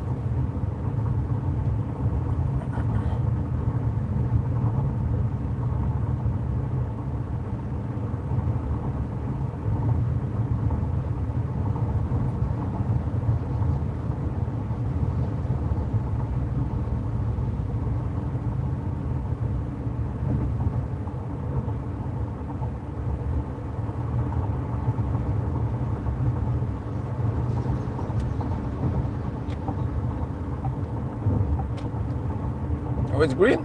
Green, go for it. Hammer it. Welcome to Tak. Still remember that adventurous trip I had with the ZSEV in that was 2019, right before COVID hit us. And I went to Tak, and I charged for like 3-4 hours. Then I drove to Nakhon Sawan and charged again. Then I went to Bangkok. That was epic. Okay, here we now have Alexa, but I can't use them. We have still the bank jack, always bank jack charging. Are they still there? Yeah, they're still there, 50 kilowatts. Why would they remove them, right? And then supposedly Alexa here, I still can't use them. When I tried that True Money thing, it just failed on the... Yeah, supposedly my own face now doesn't match the passport face because I maybe cut my hair or I don't know. But the app requires me to stay really close to the camera, so then the face gets distorted, the barrel distortion. Wait, I'm supposed to go on one of those more left lanes because they are faster here, I think. Less cars pile up here.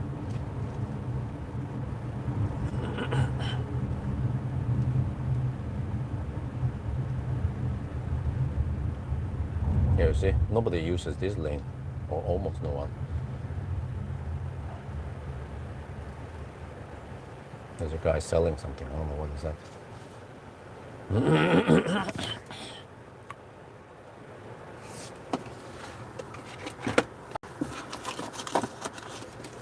But I don't know, but the Jaecoo guys, they gave me 2 key fobs. Why the 2 key fobs? Key fobs? I never get 2 key fobs on a press car before. But I need to carry both of them. I can't leave 1 key fob in the car.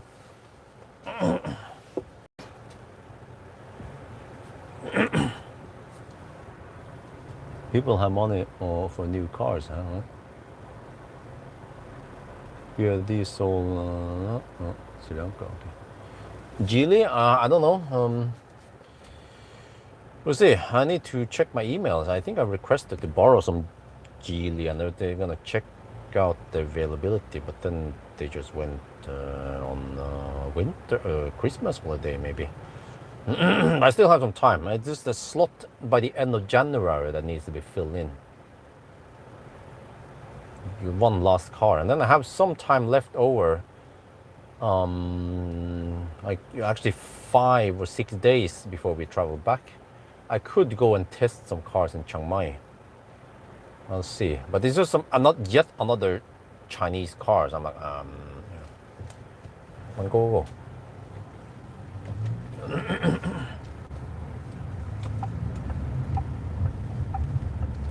Want to pee, you know? See, the thing spins at 60 kilometers per hour. So, is it poor traction control or is it poor tires? Always blame Gitti tires.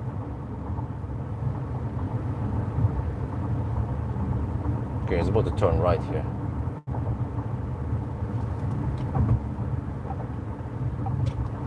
I'll stay on the left lane because I need to exit to the gas station after the turn. No, we have to go 1 more. Wait, more. Oh, then it turned red. LED light.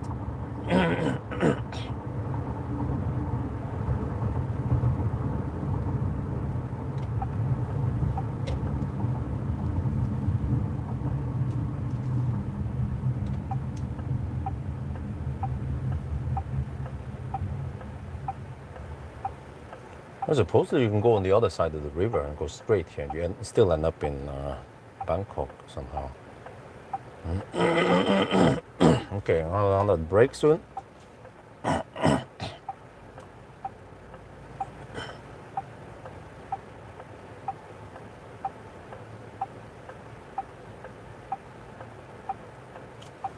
We go to the PTT station.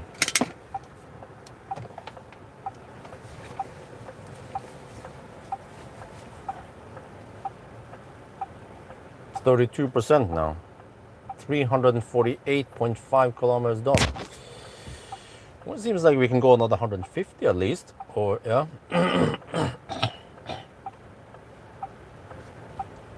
You guys want to hear some wheel spin? Not sure how much rubber we have left.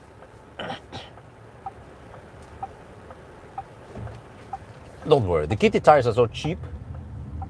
You don't care if you burn some rubber, right?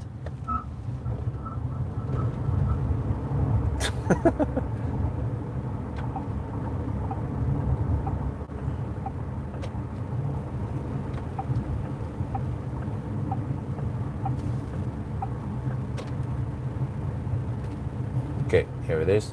One of my favorite stops.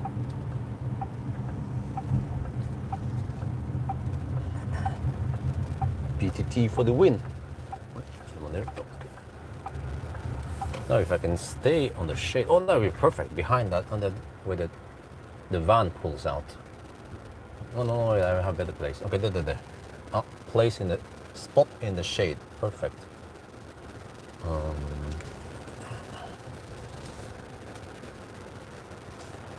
Let me go here. Where are you going? Dude.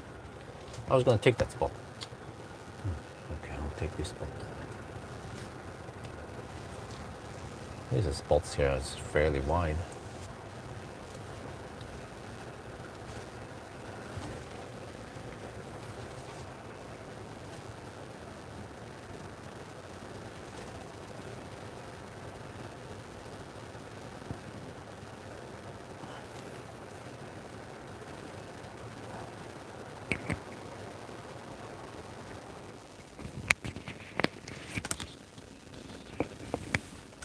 Okay, shoot the video.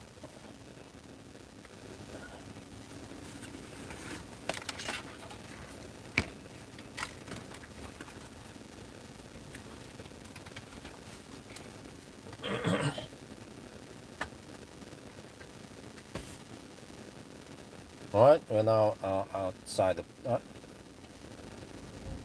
We're now at the PTT station. 31% left. This is actually the second stop. I already had one stop before. I didn't shoot in the video. 349 kilometers done. Wow, it seems like 500 kilometers could be possible. Okay, now P time. เรามาถึงปั๊มปตทนะครับที่ตากนะครับตอนนี้เหลือ 31% นะครับรถมันคำนวณว่าวิ่งได้อีก157กิโลเมตรเราวิ่งได้ตั้ง349กิโลเมตรแปลว่า500กิโลเมตรนี่อาจจะเป็นไปได้นะครับแต่ตอนนี้เราจะเข้าน้ำมาแล้วนะอันนี้คันที่2ครับที่เราจอดนะครับ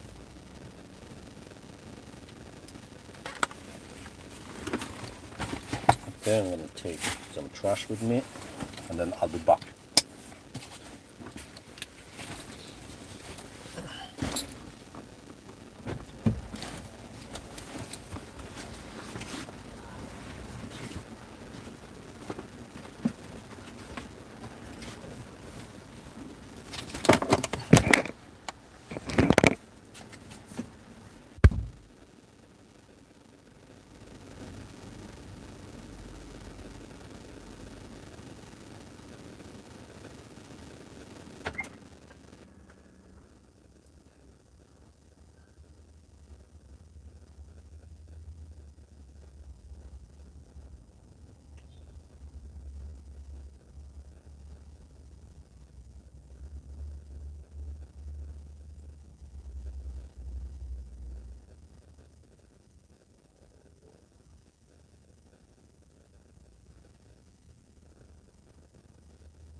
it plays this intro music every time I enter the car.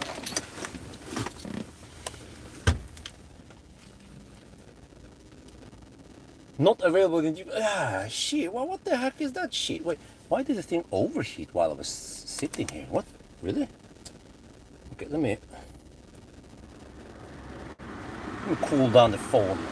Didn't know it's gonna overheat without being in the sun, man.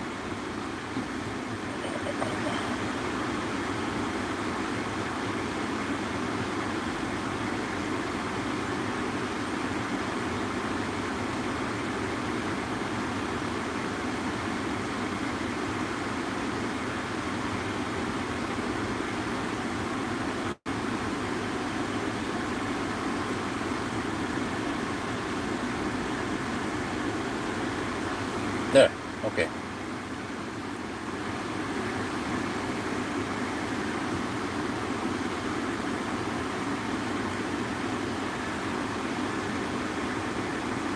MG profile. Well, but the MG works, but it's just this car, huh? But this is not MG. This is Jaecoo. I tried the Jaecoo, it didn't work. But I was talking about the MG. Oh, you mean the MG? Yeah, I tried the newer MG. It didn't work. The next gen MG and so on. So I could try. Maybe I can try all the MG profiles and see if they work or not. Okay, I think the phone should be okay now. Put it back there and then lower the fan speed a bit. And then we'll show the food I went for.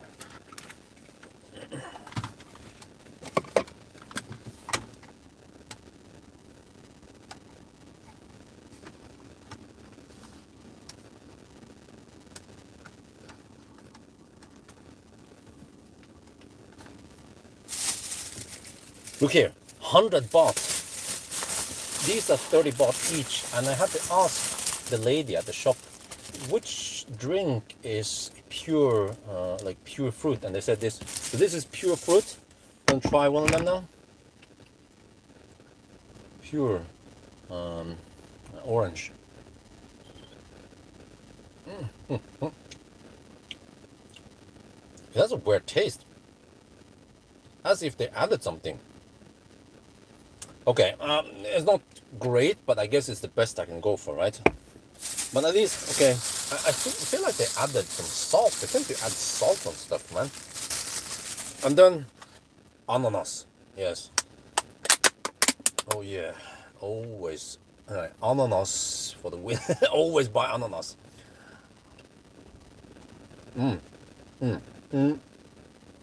The problem with the crunchy ananas you buy in Thailand is they also tend to add this syrup on it to make it sweeter. So ideally you want to get the big ananas, big chunks, you know. They are usually natural.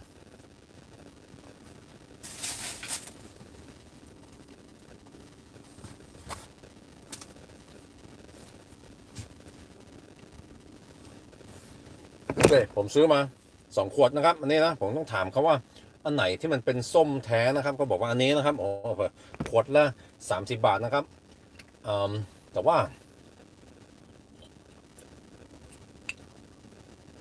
รสชาติมันแปลกๆนะอันนี้มันเป็นส้มแท้เนี่ยมันรสชาติแปลกๆนะ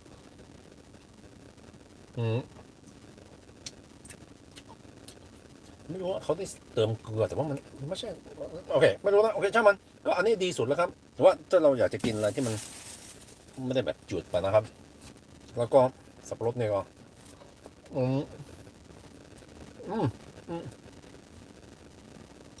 ก็โอเคนะครับก็ผมก็ได้ยินว่าสับปะรดที่มันกรอบมากจริงๆมันจืดโดยเฉพาะจะสีมันซีดนะเขาจะเอาน้ำเชื่อมใส่แต่นี้เราไม่รู้นะขอให้มันธรรมชาติเราต้องถามคนขายมั้งว่าสับปะรดได้ใส่ได้เติมอะไรไหมแต่เขาจะพูดความจริงไหมจะจุ๊กอ่ะปักไปเอา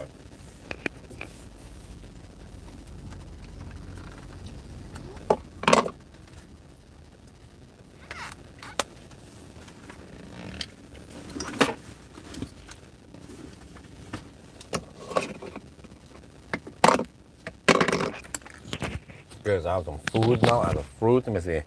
Yeah, the road is fairly straight, so I can actually enjoy the food while we're driving. I need to pack this kind of away for now. In there, okay, so it's safe in case of an unfall. And then the drinks, well, let me just put it here for now. There, I think that's okay. And now we go. Well, I need to turn off the lane departure warning thing here. Yeah, it's supposed to be off, really? Okay, well, so be it then. It better be off, right? Otherwise I'm going to turn it off. That's what he said. It was a nice little stop. Of course, I don't want too many of these long stops, but I feel like I need to shoot some content about Thailand. Otherwise, it'll just be me driving constantly, and that's also kind of boring. Okay, so I like this location. Slap down the phone again.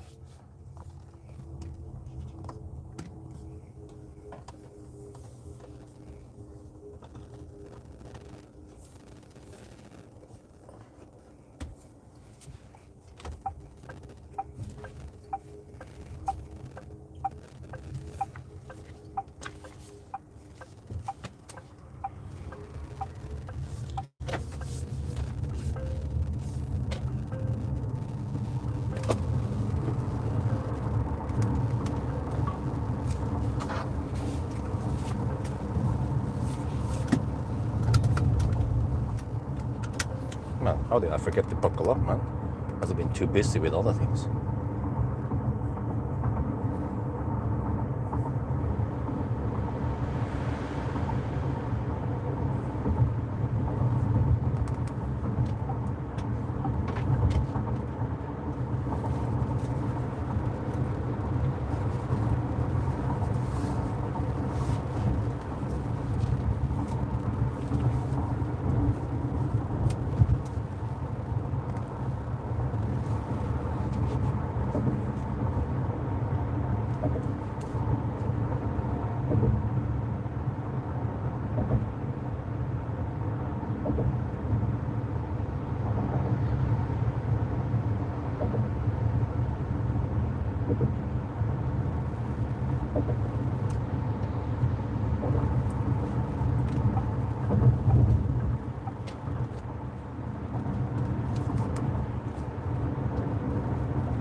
Okay, so this Bangkok charging hub thingy with the Huawei charger.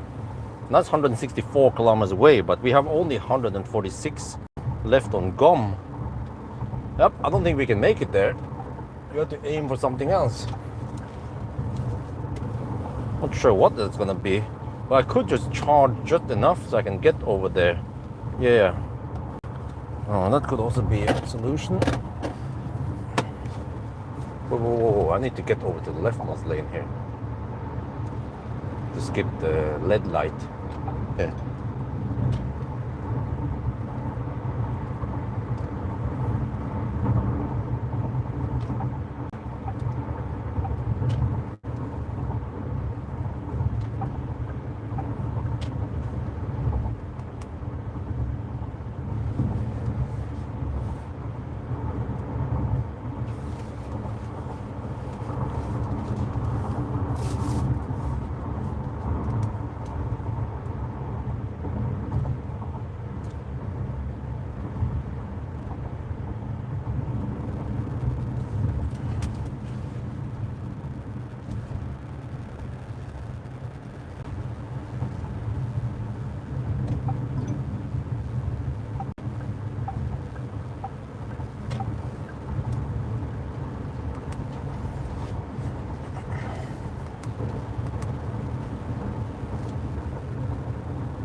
Okay, how is the solar now?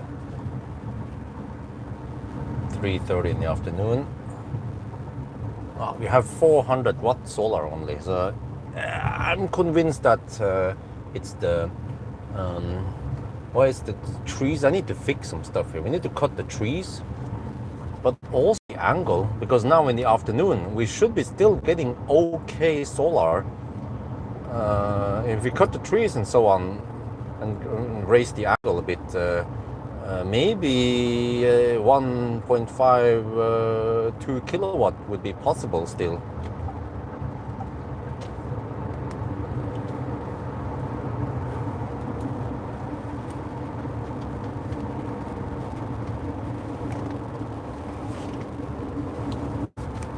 Yeah, this stretch is quite nice and calm and straight now.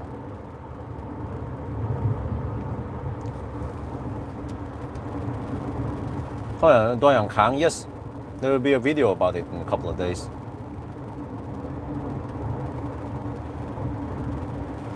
Yeah, I'll try all the profiles on ZSEV. So I think the plan is to pick it up tomorrow.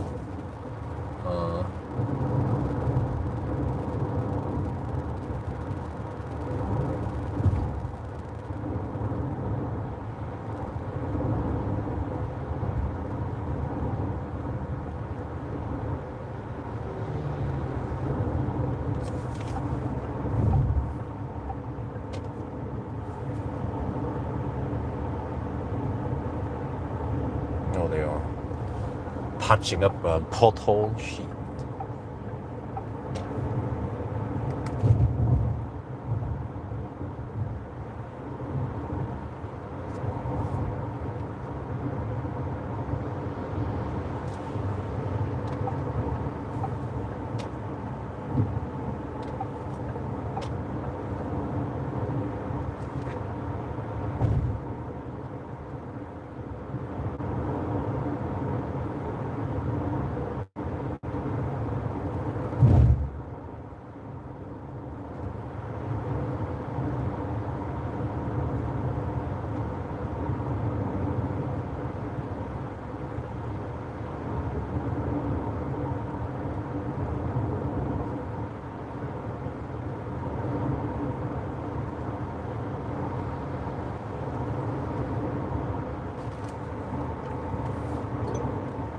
Well, now in the afternoon hours, suddenly the air conditioning feels a bit stronger. I need to lower the... Yeah, it's getting not so hot anymore. It's mainly the sun that's been blasting in the heat here. It is still hot outside here, 29.5 degrees.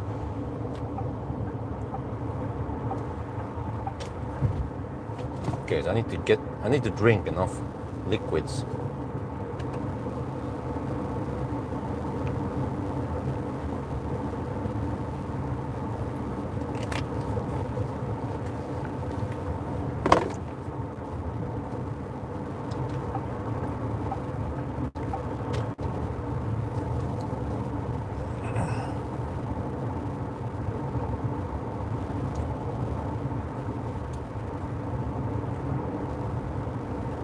Okay, maybe I'll just see where I end up. I think I want to try to get to that charging hub, because it's quite good. Let me check here. I might need to do a U-turn.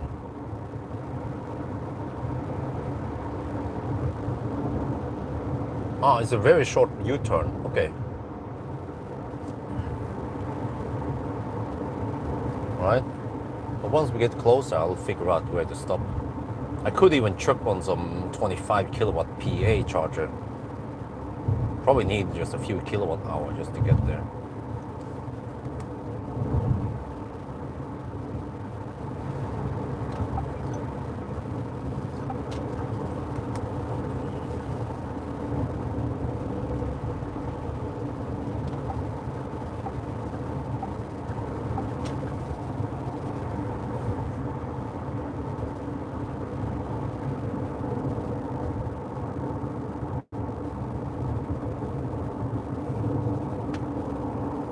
Always be consuming, yeah. Maybe try connection profile. Well, I tried that already. It didn't work.ก๋วยเตี๋ยว น้ำใส yeah. บะหมี่ก๋วยเตี๋ยว Mudang. Well, yeah, that we have the PTT charging hub, but that's a northbound route. Well, yeah, I don't know. I probably want to stop somewhere on this direction, the U-turn back and forth, like a Norfolk. What the heck is that? A big plastic bag on the road.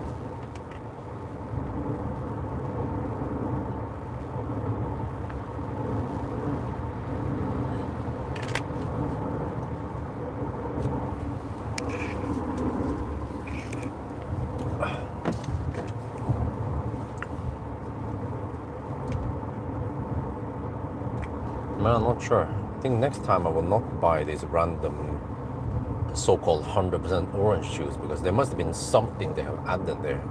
Salt or something. It tastes weird. It doesn't taste 100% orange juice like the one in Chiang Mai. Or actually in Chiang Dao also. Some places. Maybe I'll just go for pure water next time. That can't go wrong, right?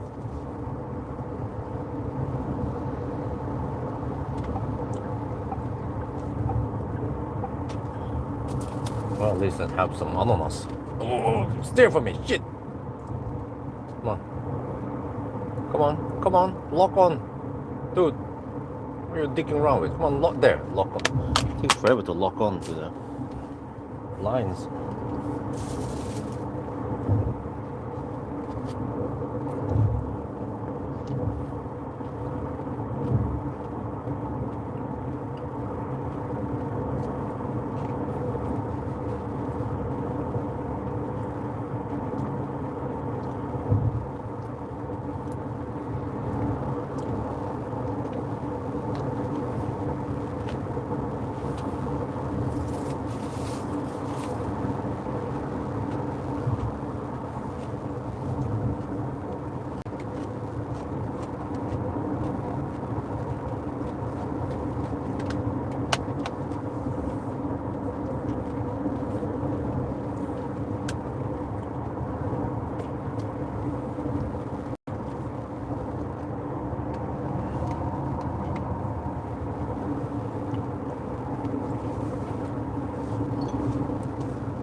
See. Yeah, lane departure warning is back, of course. There, okay, it's off.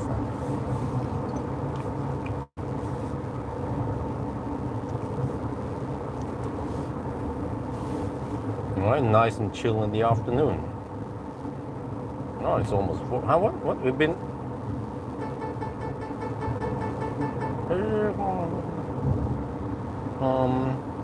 We've been traveling for almost 6 hours now. We've done only 300. Dude, that's the half the route. Yeah, we need to drive around 700-ish. So, yeah, I mean, this trip will take 12 hours, seems like, no matter what we do, right? It's gonna take 12 hours. Trip back.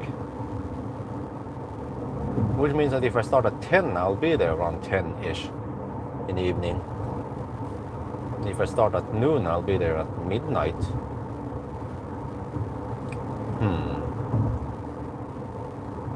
I think I'll skip the range test on this car. It's not super interesting for my viewers. Plus that I don't know exactly what the consumption is. I need to go by percent, so it's not that accurate. And I also don't know how linear the scale is.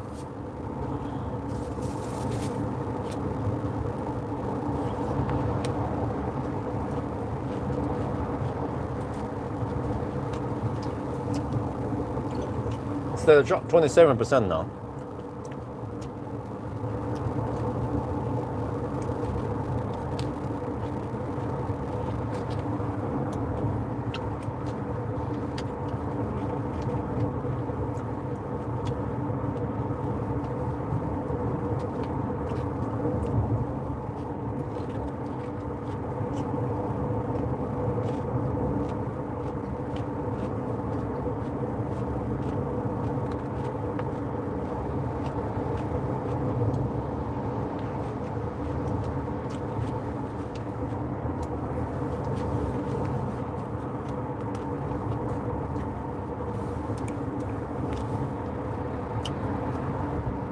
Yeah, GOM claims 131, so it seems like we will be able to hit almost 500 kilometers.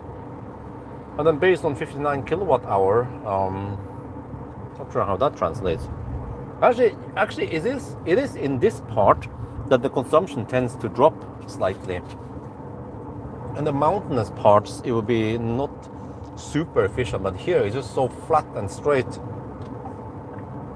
And I don't know, maybe it has something to do with the afternoon weather that, yeah, I have a theory. Now, I feel like I need less AC cooling to keep the cabin still nice and cool. So if we spend 500 watt less or 300 watt less, but we still have the low drag because it's 30 degrees outside, and that could cause the consumption to drop slightly.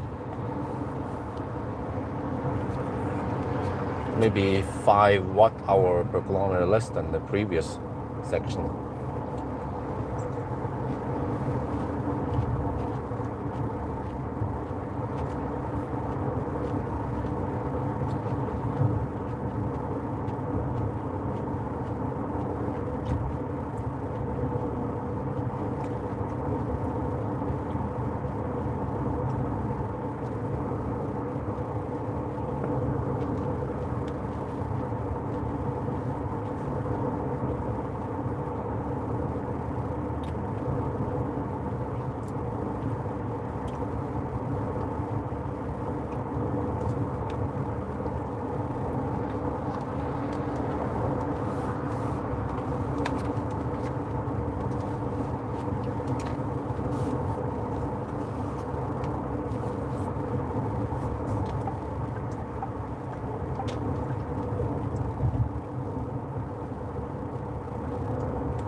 Did you measure battery capacity? Nope, I haven't bothered. Why? Yeah. So I just have to go by the EVDB database. 59 kilowatt hour roughly. Or whatever it was.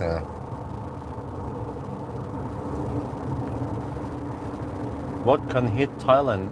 Moose? Oh, elephant, man. Freaking elephant at night. It's so freaking scary. I mean, moose, you might survive it. Elephant, you're not gonna survive an elephant. Or they might step on you.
Remember the A, B, C, D, E.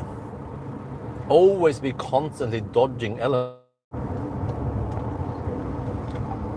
It's so easy to wheel spin here, man. You don't want to mess with the elephant.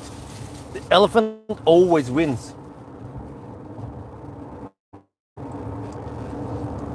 visit some national parks. Oh, maybe, but it doesn't have that super high priority though. Nowadays, we are just enjoying some nice weather and food in Thailand. Actually, in Chiang Dao, we haven't done a trip to Chiang Mai yet. I'm gonna wait for the New Year rush. It's happening soon. Actually, next weekend, next time I swap cars, it might happen, or I'm not sure if I'm right in between there.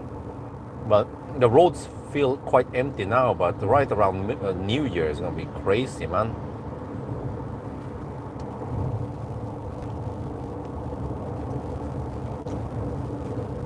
I have to expect charging delays and also more traffic and stau and shit like that. But yeah, the show must go on. I need to borrow and test cars. And the plan is to take some trips to Chiang Mai eventually. I need to go to the dentist. No, I can do that in Chiang Dao, yeah. What else is it? Yeah, wifey needs to do some stuff in Chiang Mai. Actually, I have to check out if I can repair that Samsonite. Maybe I should bring it with me, along with a good cat, the pussycat, and then just show it to them. They can determine whether they can fix it or not. I could do that day after tomorrow. Oh, this is nice landscape, quite flat with some rice fields and shit. People are hammering me. It's late afternoon, not even sunset. Yeah, normally by the time I'm here, it'll be sunset. I remember I had some shots. So time-wise, I feel like I'm in good position today. But other days, I might even have to start before 10, maybe 9, to avoid 2 major delays. But depends on the timing, because if I just happen to travel south and with a car with big like long range like a Tesla, well, actually it's not going to be a Tesla. Right around New Year, it will be the Avatar. Well, but the Avatar should have a freaking huge battery, right? It's not 116 kilowatt hour. You can go all the way to Bangkok with no charging needed. And also next week, well, next week is, oh, then it's also getting close to New Year. Then it'll be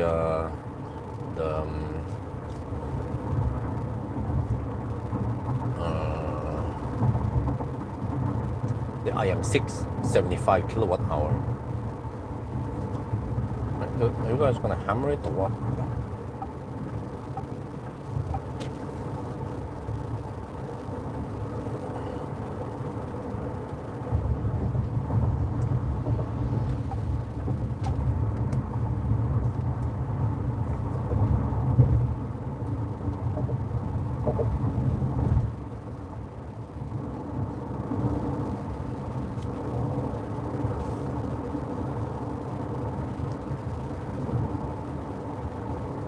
Why not? Let's hug the right lane, like a true Thai driver. There's the Mercedes behind that wants to hammer.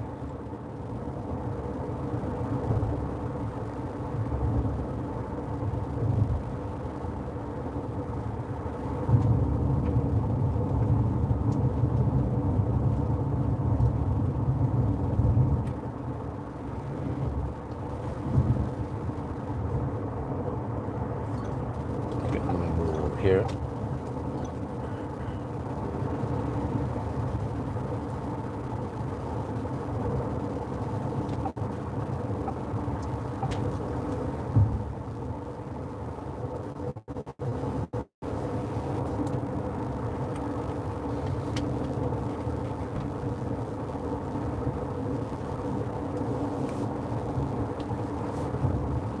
Welcome to Kampeng Pit World Heritage.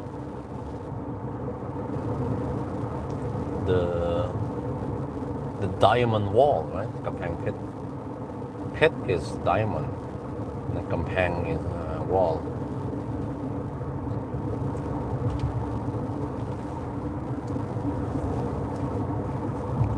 Do you think the new China only MG4 semi-solid battery? Wait, let me see. Long message here. Is the future? Huh?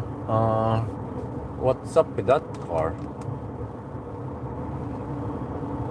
I don't know too much about it. This is the next gen MG4, right? Oh, I guess I need to test it first before I can tell you if it's the future or not.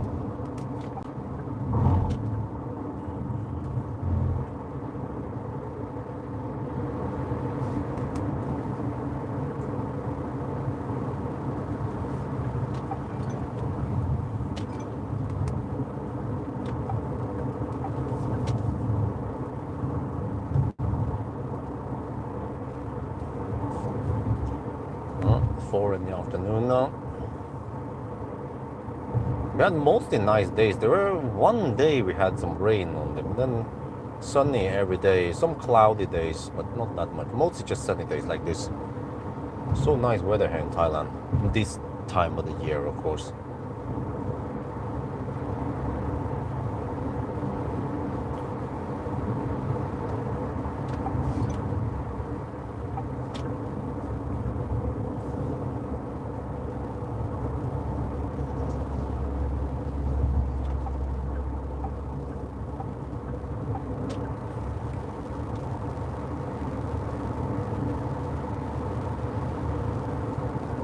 Yeah, it's going kind of deep now. 24% left. I might stop at 5%. We'll see what kind of charges we get by.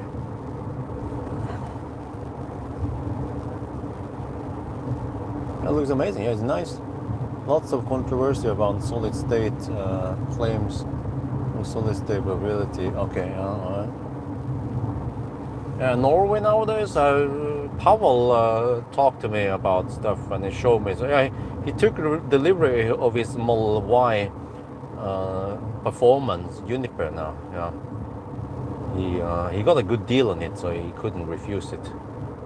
So it was about a week ago, almost a week ago, he got his Uniper performance. And yeah, I think yesterday he sent me a picture with finally some frost on the window. Get proper winter, not just rain and stuff there. And I see in my camera in front of the driveway that there are 2 cars parked in front of the house right now. They're using my airport shuttle service, well, airport parking. They need to bolt back and forth themselves. So that's great. I still have plenty of space. Maybe I should announce that you advertise that more people will come and park. I can show the screen. I can show the the screenshot of the app that it's barely filled up with any cars there. And there was one car he plugged in. I wasn't paying attention, and then grid reward kicked in several times, so he probably got good 20-30 kilowatt hour from grid reward over time. So I think he was happy. There's been Danish winter now. Yeah, exactly, Danish winter, like 8-9 degrees Celsius. I'm like, huh? In December? What the fuck, man?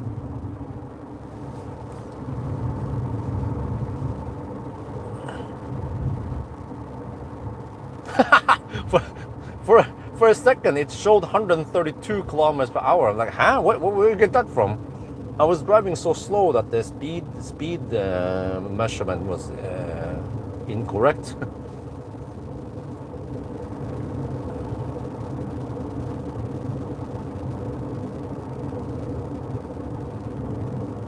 All right. Trying to figure out where I'm supposed to stop the charger. There, guys. Today. Okay. I'm slow poking here, so just don't wanna change lane. Just wanna stay on the left lane here.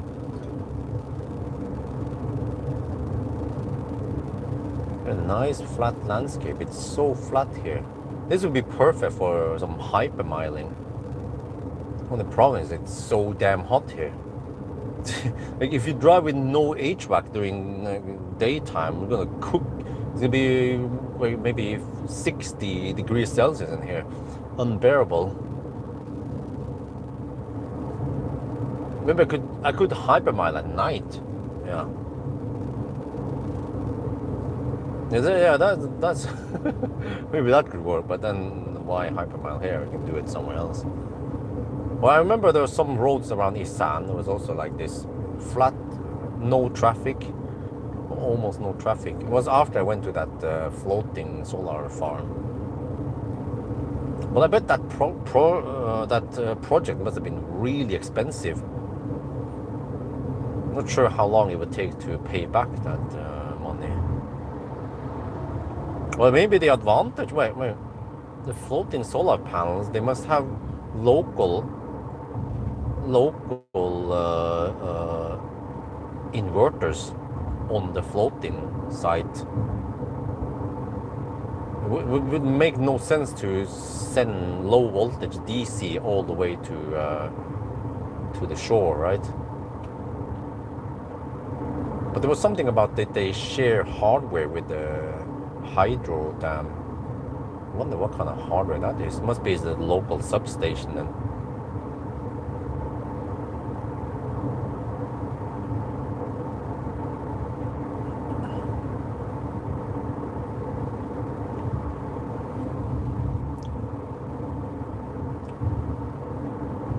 Oh, a dog is crossing the road. Oh, Achtung. Don't want any casualties here.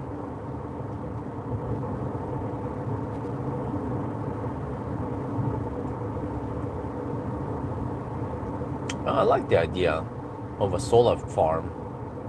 If no one is charging, I could just export it. But if someone is charging, then I, of course, charge the cars.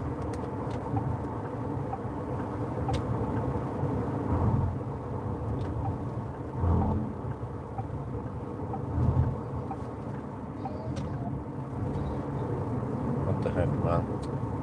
Come on, are you gonna... Come on, bro.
Okay, I need to plan my next stop soon. Wait, it's getting kind of cold in here, honestly. I need to lower the cooling a bit. Some clouds, still 30.5 degrees outside. Has German precision on the thermometer. Next car is going to be MG IM6 rear-wheel drive. About the what? Oh, debris on the road. Oh, Achtung, pay attention here.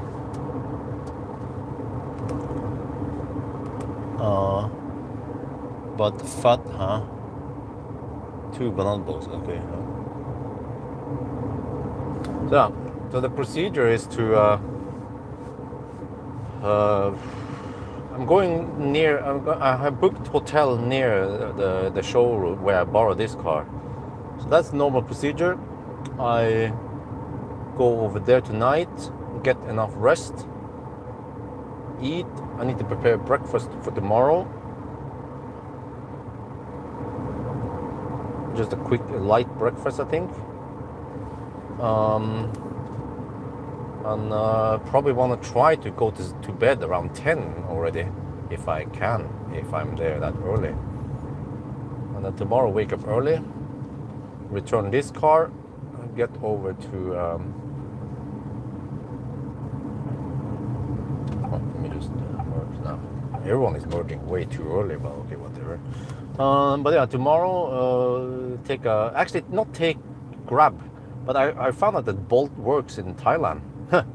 Bolt is cheaper. I checked now.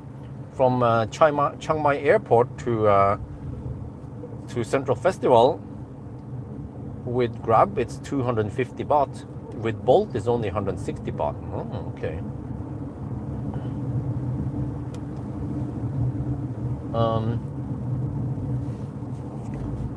So I need to then bolt over to the MG spot, pick up the car, and hopefully start driving north before 10 tomorrow. Is this a police checkpoint? Did they laser? Usually when there's a merge like this, yeah, I think this is police checkpoint.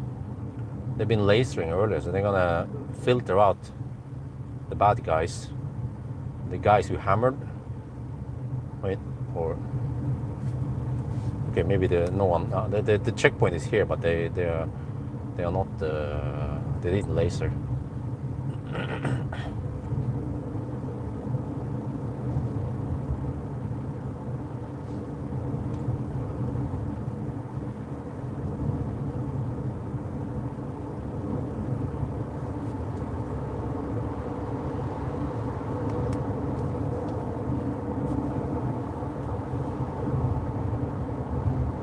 So that's the procedure usually when I go to Bangkok. Of course, I want to try to get 2 cars in a row if there's something interesting, so I don't have to change location. So I'll see what the last car will be. It might be a Geely if I can get one, because there seems to be some interest in the main channel for the Geely. Otherwise, I might go for a Model Y, because I think that's still also going to give me okay view count. I haven't tested Model Y rear-wheel drive Uniper yet, only the long range and the performance. So the Uniper should be slightly more efficient, and if it has the bigger battery, that would also be a nice bonus. And I'll also be able to promote some enhanced products. So I had to check my email tonight and see on my line tonight, see where heck that Geely thing was.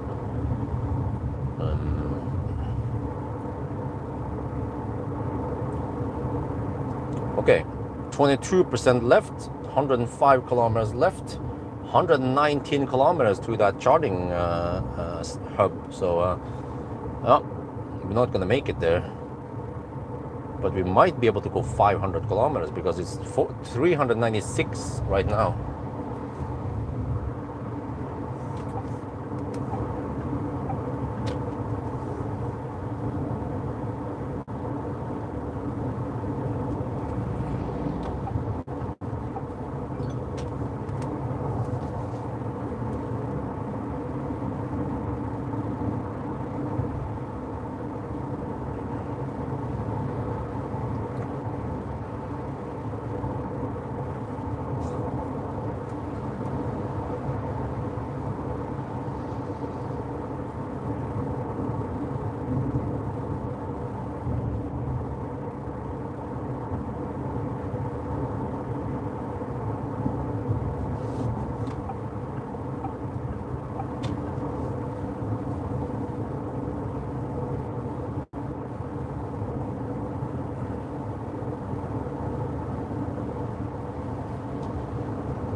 No, okay, 4 now. It's been 6 hours on the road.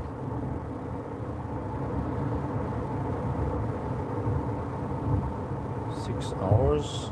We've done 400 kilometers.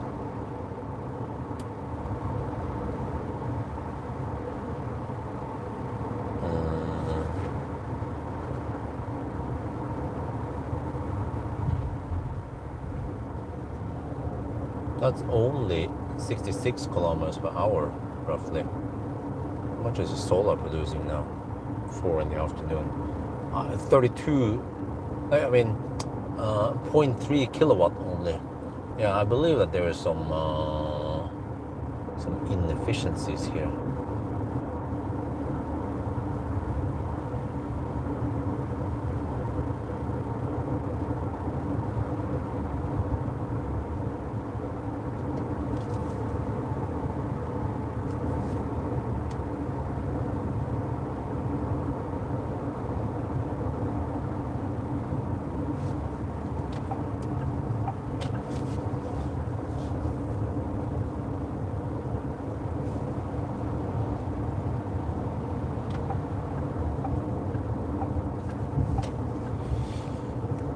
Alright,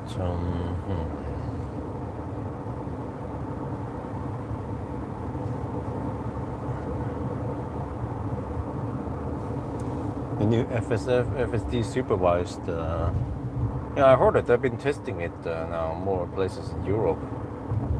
And there was some dude he tested the FSD in snow and it actually worked remarkably well. I wouldn't watch all of that stuff, but yeah. I wonder the Sunday drivers. Yeah, exactly. But even when I go north, I cruise at 120 in the 120 zone. Actually, I cruise at 100. Yeah, actually, I cruise at 120 in GPS. Even if they would catch me, it would be just a couple of kilometers per hour over. But if I hammer it, I will always hammer in the other lane, not the rightmost lane. But I try to just cruise at 120, and then outside of the 120 zones, I cruise at 115 on the speedo, which is around 112, 113, and that's perfectly safe. And never been pulled over in many years now. And actually, that's the same speed the other guys are going at also.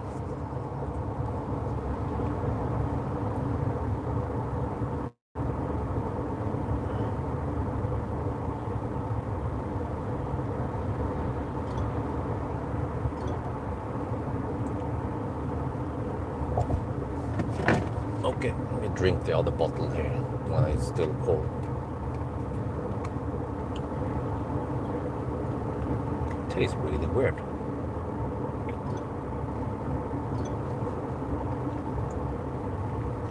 Pretty sure they added salt here.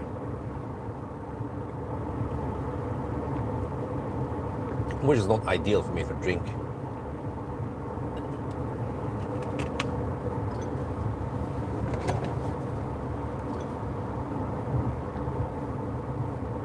Oh, those damn right lane huggers. So many of them in Thailand.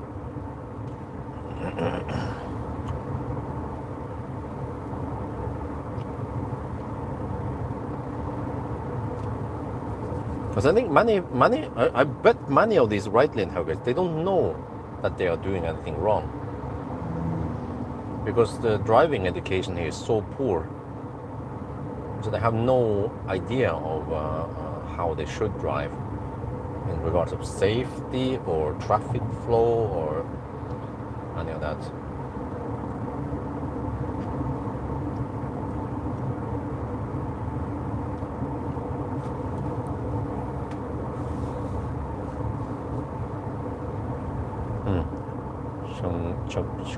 Okay, not sure what that is, where that is, but lane closure ahead. Yes, still there. I'm doing some work. Google keep asking me if information is still correct.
All right, 20% left, 406 kilometer done. Wow.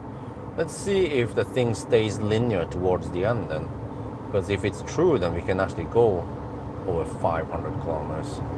But we have 96 kilometers on GOM and 109 kilometers to go to that charger. Yeah. So far, I have not run out of juice yet in Thailand. I want to keep it that way. Actually, I can buy, suppose I can buy EcoFlow from on Lazada. Not sure if I want to carry around with that thing. Especially not on this trip, because I have to take a cab tomorrow. Well, I could just load it in the cab, I guess. Bring some basic safety equipment.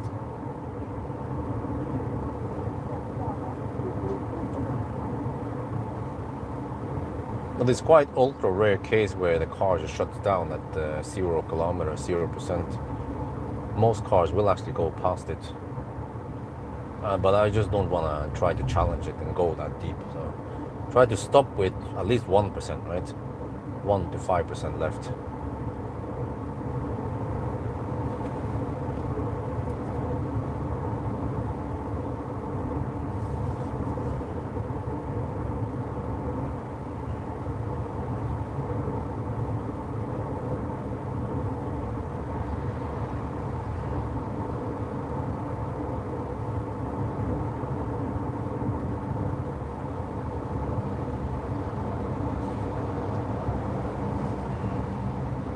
Bus again. Mon bus. Hugging the right lane. Mon is German, right? It's on the Waag.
Let's see, where are we now? Check.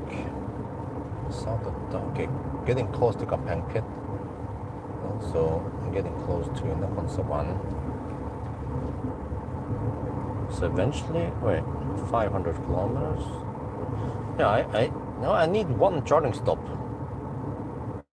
But I think they haven't said how many percent they want with the car back. But I probably want to, I don't know, return it with at least 50-60% left. So I probably need 2 charging stops then. One somewhere south now, and then top up again, and then go to the hotel.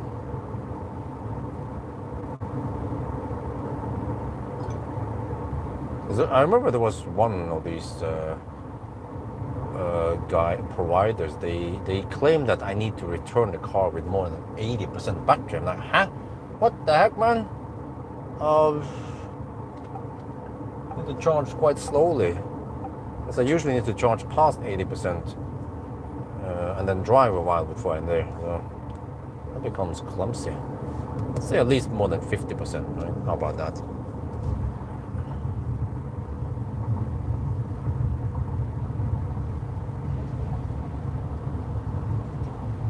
No, I have a Highland behind me.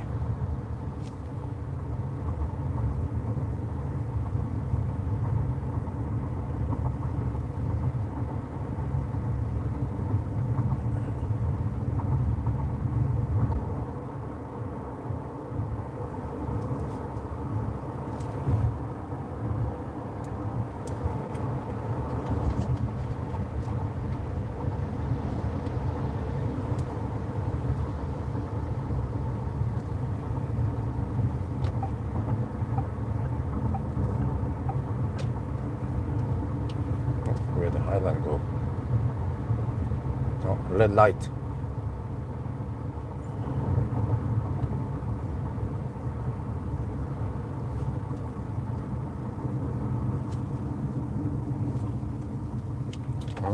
Okay. You use the leftmost lane here.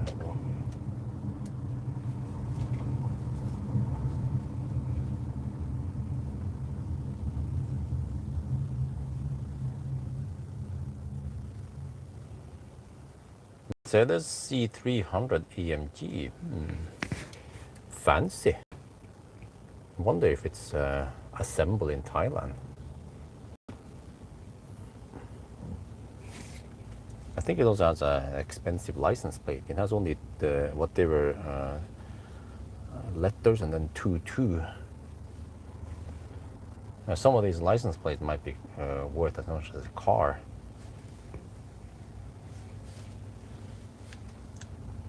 But I mean, C300 is even AMG. Maybe it's probably very common in Germany, right? It's like average car over there in Deutschland.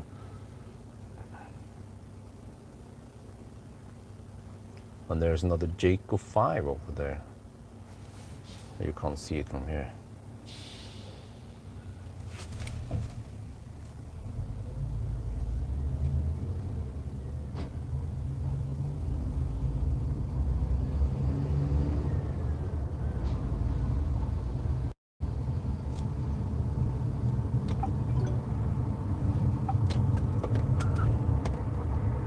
Always be spinning the Gitti tires.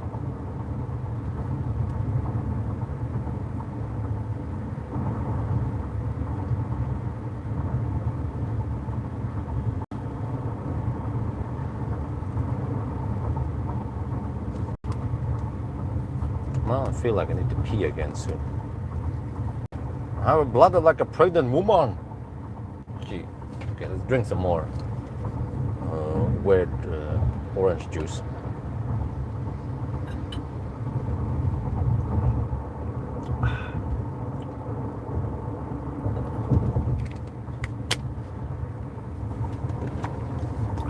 %, now. 415 kilometers done. Wow. It's gonna be interesting tomorrow. Because I want to know if the IM drivetrain with the rear-wheel drive, if it's actually efficient compared to the all-wheel drive, IM6, IM5. So hopefully that rear-wheel drive is a lot more efficient. Now, at least with that car, I should do a range test. But it should be done around Chiang Mai at night. Yeah, it needs to be done at night with no traffic, like 2, 3 at night.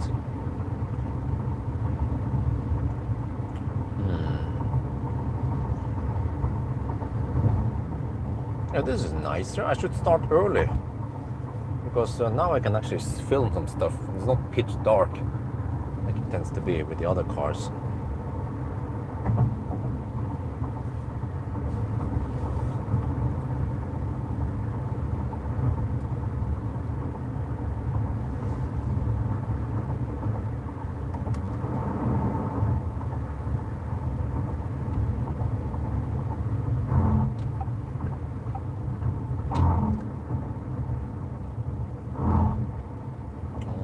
I think, yeah, it's over here. I can use the right lane after. See if I can ninja past these guys. There's a right lane after the intersection. I have to get behind that Honda somehow.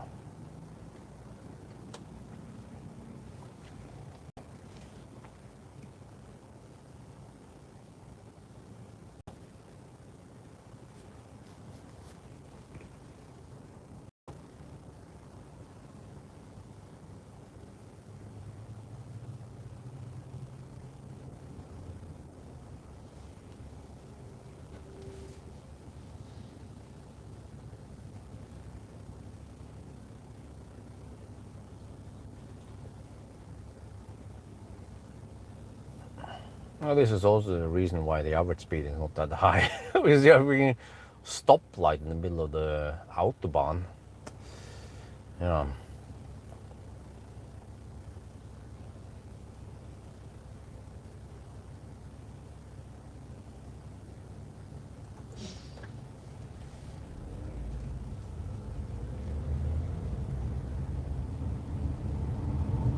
Now we do this.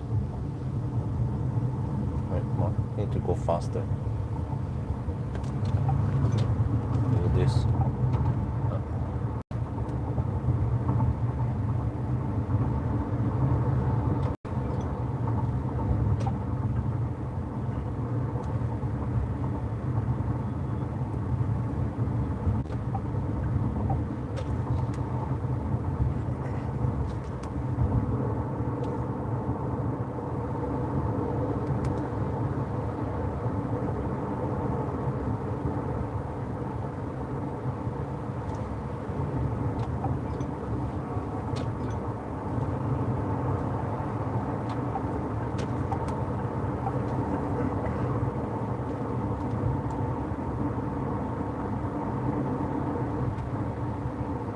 Well, sun is setting soon. Let me check on the solar again.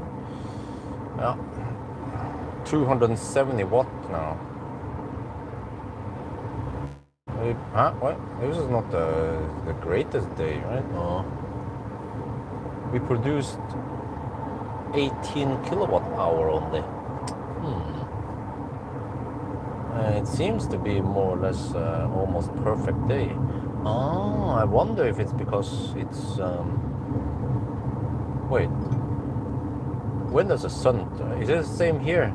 That the 21st of December is the darkest day. Also in Thailand, and then it turns around. And how is that again?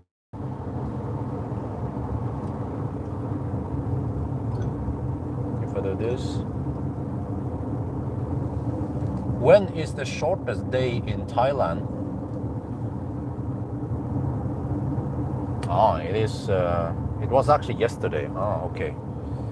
Yeah, that makes sense. What inverter do you? I use Huawei. Not sure which model, but it's a Huawei inverter. Yeah, auction plates. Yeah, correct. So probably had to pay a high price for the auction plates with a low egg. But I mean, I want 999. And usually the one with few digits are more expensive. If you get, let's say, a 9 only, or 1 or something, 5, that's the most expensive ones. But I don't care, I want 999 from Chiang Mai. Or maybe if I can't get Chiang Mai, maybe I can get Phang plate. But okay, let's go for Chiang Mai.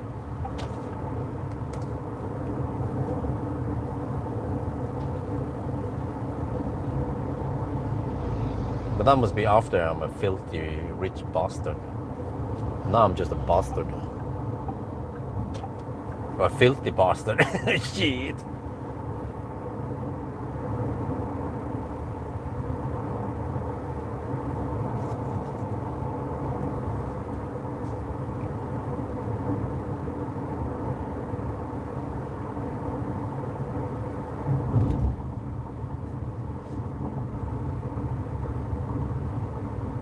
%. Well, it seems to drop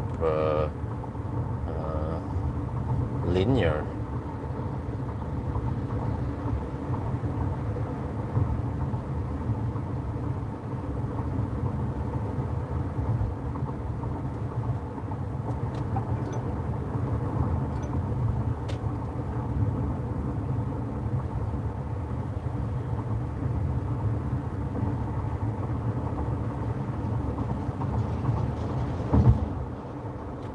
Baustelle.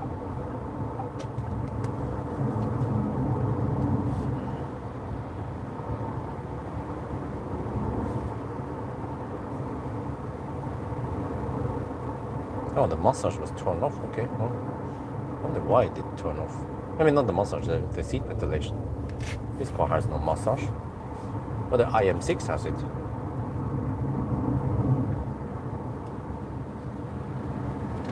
But you need to go faster. Shit, man, if you want to go in front, then you go snell. Man, these guys, they don't understand traffic flow. And they merge in front of me, but then they just go dog slow.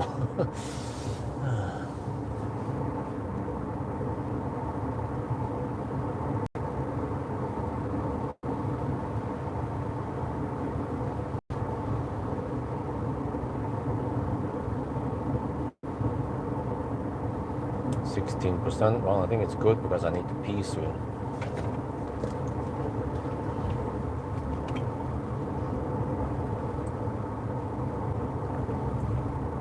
But according to GOM, I have another 80 kilometers. That's 1 hour driving.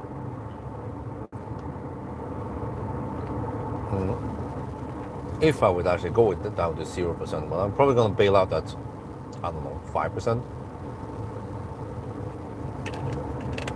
And we can just extrapolate the rest.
Yeah, lots of motorbikes driving the wrong direction.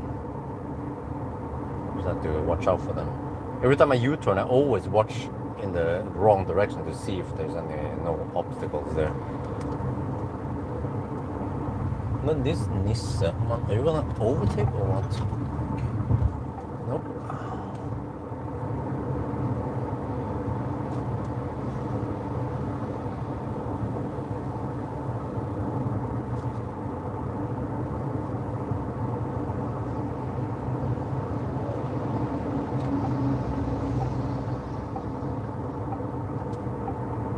Truck straight to way station, keep left. I wonder what that means, really. Truck straight to way station, keep left. Wait, are you gonna go straight or are you gonna go left? Very confusing messages. Just like when I talk to my wife.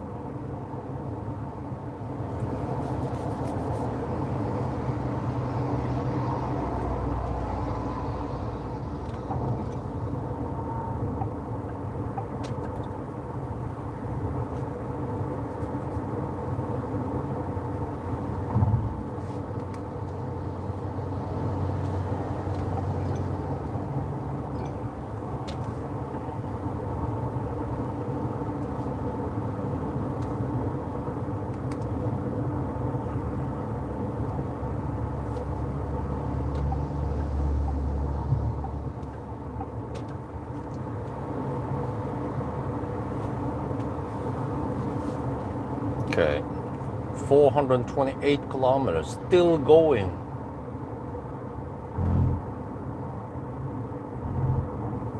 %, left, 75 kilometers on GOM.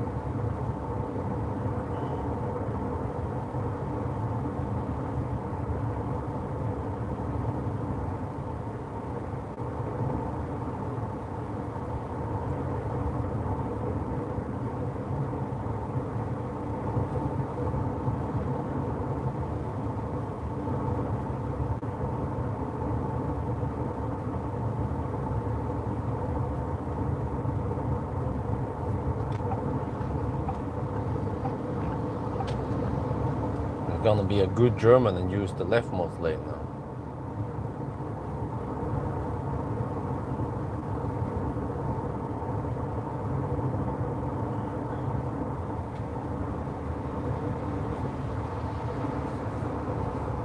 Accident, yeah, of course.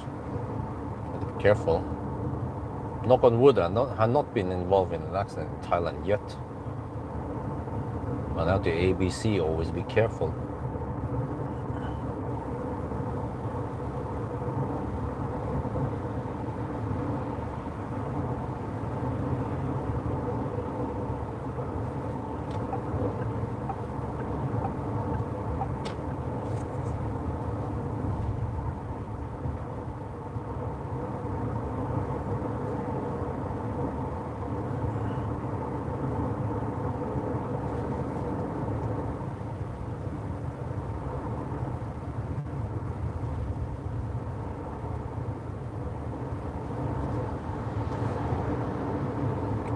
Okay, what do you got here? I have EV Station Plus and I have PA. That's pretty much it.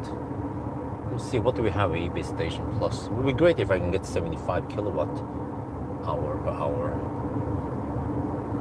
Or maybe I could stop on that. Yeah, you know what? That Hong Pai, that EV charging hub, but I need to U-turn.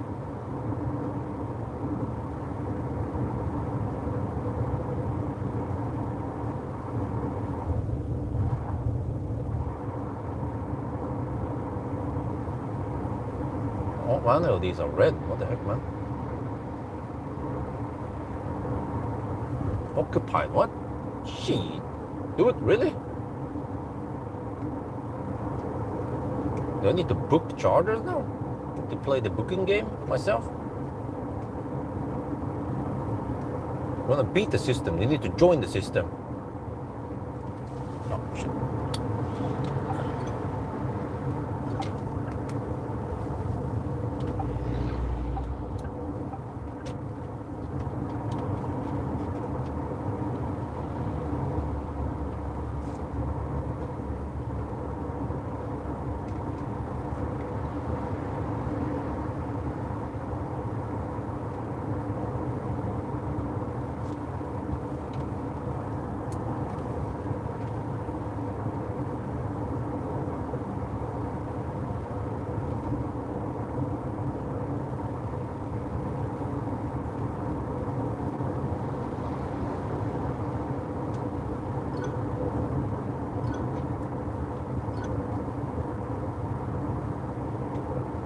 Okay, how about PA? I just need something in the same direction.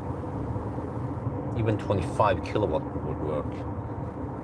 And I need it around 50, 60 kilometers away.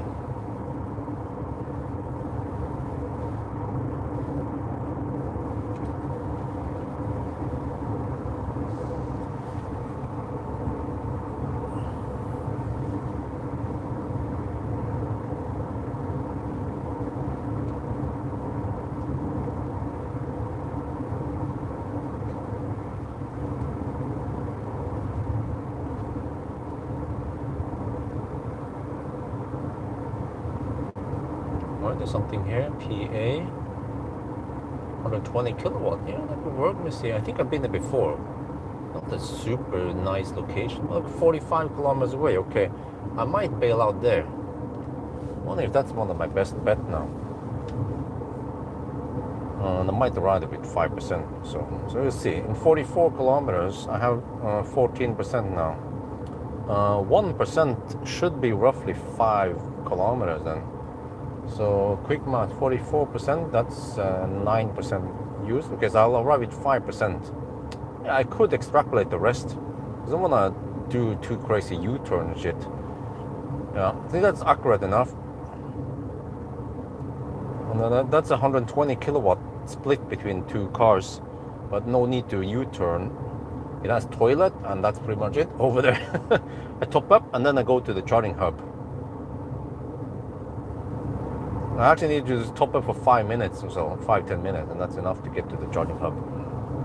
The Huawei, yeah, they have 6 or 8 stalls, I think, plenty. I'll be surprised if I had to even wait there for a plug. Do you prefer driving here or in China or Norway? Well, still prefer Norway. But Thailand is on a good second, actually. And I also like Thailand here, especially during winter. And Norway is kind of dark and boring and cold. And especially when I have to go out and do stuff. It's like, oh shit, it's freezing or it's wet. And here it's nice and warm. The food here is absolutely the best. And China, the problem with China is language barrier, smoking everywhere, and WeChat doesn't work always. And also everything is in Chinese there, and even if you use the translation, it might not always work. So China is even worse than Thailand. Yeah, Thailand, okay. I need to avoid Alexa as facepalm, but as long as I have the charging hubs and I do some planning, right? And we have PA and there always be booking PDT stations available, and that's okay. I started at 10 this morning, so almost 7 hours now. We've done 438. So we should be at, let me see, I can check the average speed here. 6.7 hours, 440 kilometers, 6.7 hours.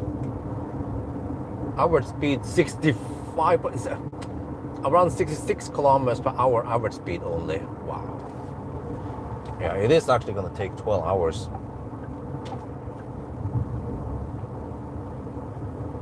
All right, so arriving at 10-ish, right? I also need to top up the car before I return it. Yeah. Ideally, it would be great if there was a charger near the hotel. Let me check that.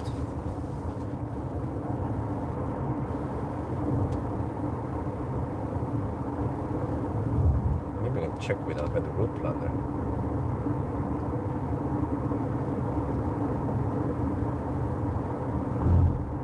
Somehow the route planner can show the chargers.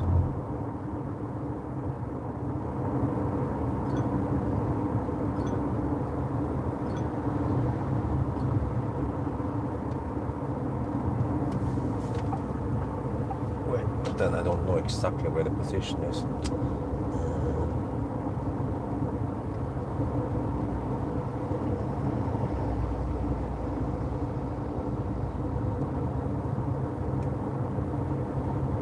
Holy macaroni, that thing is tall. To catch it on camera. Shit, that thing would get in the newspaper in Norway.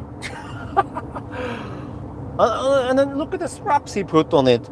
He put just some thin ropes. Dude, wonder why we have so many severe accidents in Thailand. Man.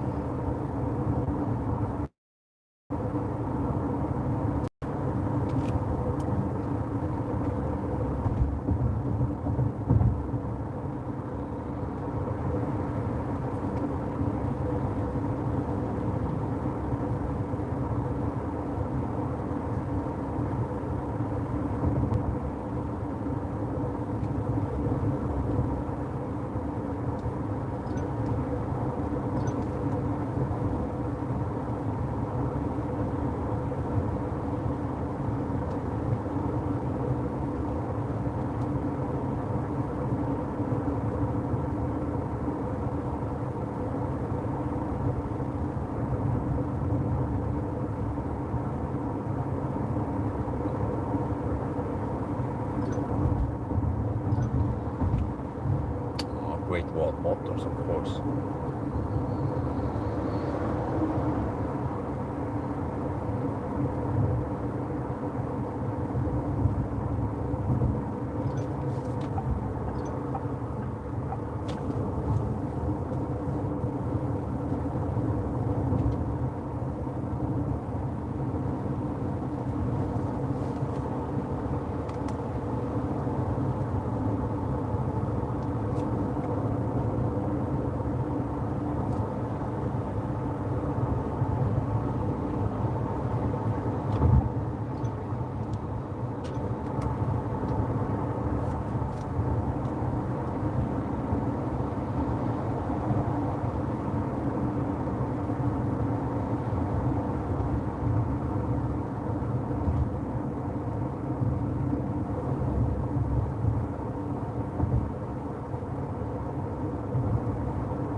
some trucks are going really slow. 50 kilometers per hour.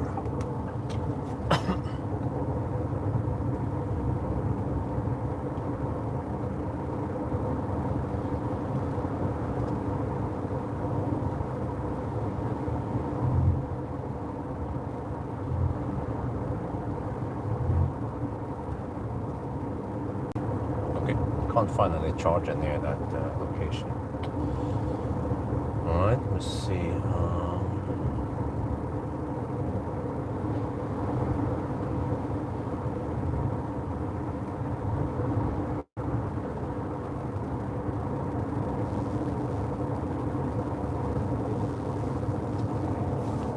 34 kilometers to go. Yeah, let's go for that.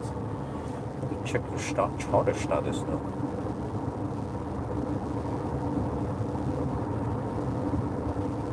If it's not occupied by the time I get there.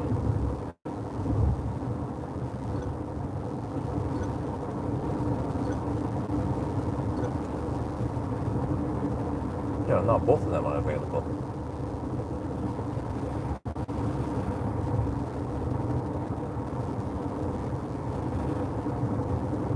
Yep, 33 kilometers to go.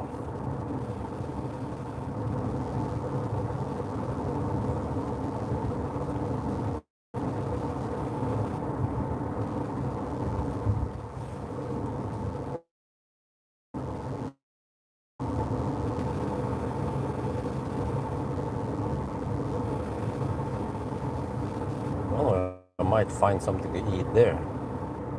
Yeah. I have to check if I can top up my wallet. PA wallet. It's 120 kilowatt is actually not that bad. Speed. This car can take only 100 anyway, right? I'm going to find some food nearby there. Oh, here we are, Alexa, 2 cars charging, yeah.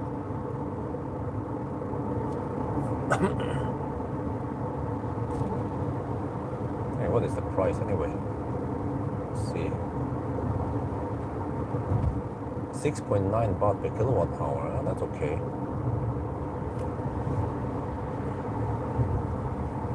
Well, there should be food in walking distance from there. It's in the city-ish anyway. Yo, what's up? Geely, I think I requested it. EX2 and the EX5. I need to page on them whether it's available or not, if they check it out. Some of the stuff I requested, I requested to borrow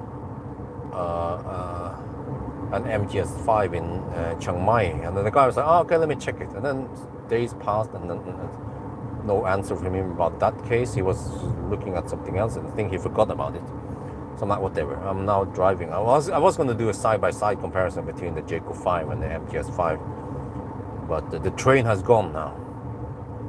So sometimes I'm a little bit fed up with communicating with these PR guys. And they keep forgetting stuff that I request.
Okay, so that makes sense then. We produced only around 18, let me see, today.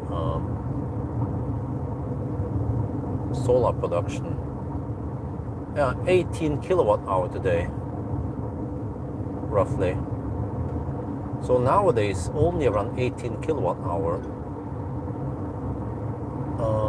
Possibly because of the position of the sun is the worst right now, and it will get better. Actually, in just a couple of weeks, it should get better. So in a way, even here in Thailand, the sun is at its lowest angle. Actually, yesterday evening. So now it's starting to be better. But I still want to get the angle up. I asked them about this, but then they didn't. I think they didn't respond to my request. They respond to something else. So I need to keep asking them again a couple of times before they understand what I mean.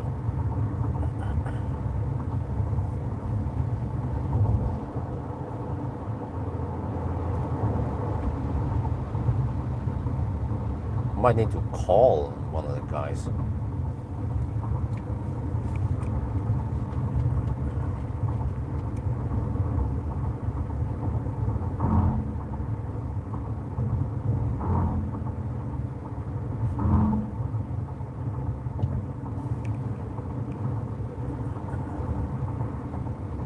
So yeah, this is great. The new SIM card I purchased a couple of days ago, it has this promotion thingy. For 1 month I get 63 gig data, but I'm planning on, and also it's limited to 15 megabit per second, but high voltage level low, okay. But 15 megabit per second is plenty for the live stream. I don't think we even reach those levels on a normal basis, but yeah, I'm planning on just getting some unlimited, 1 day unlimited data at low speed, like 10, 15 megabit per second. That should be sufficient, and get away with around 100 baht maybe every time I live stream, which should happen only twice per week. But to check, maybe some promotional package might be better, but I have to check what is the best deal.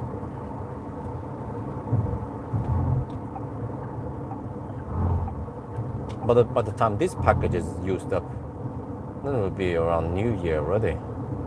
Yeah, I might not have to spend that much. That seems to be some school students going home.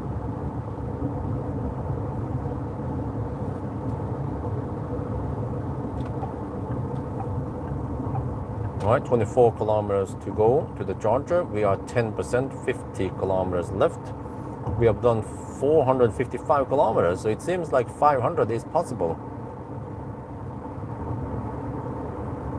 Not too bad, huh, for the Jaecoo 5, the poor man's Range Rover, or lane lower, they call it here.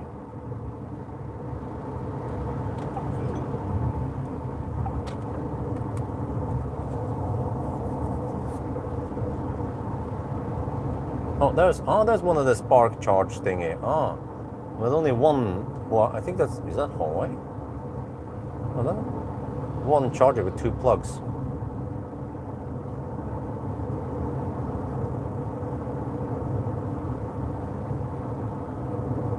I suppose the Shell has some chargers also, but last time I went here, I couldn't get it to work, so could give it another try and see if they updated something there. It would be great if I can access the Shell chargers also, but they're kind of expensive. It's like 9 baht per kilowatt hour.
7 hours soon, and then 460 kilometers. Yeah, 66 kilometers per hour.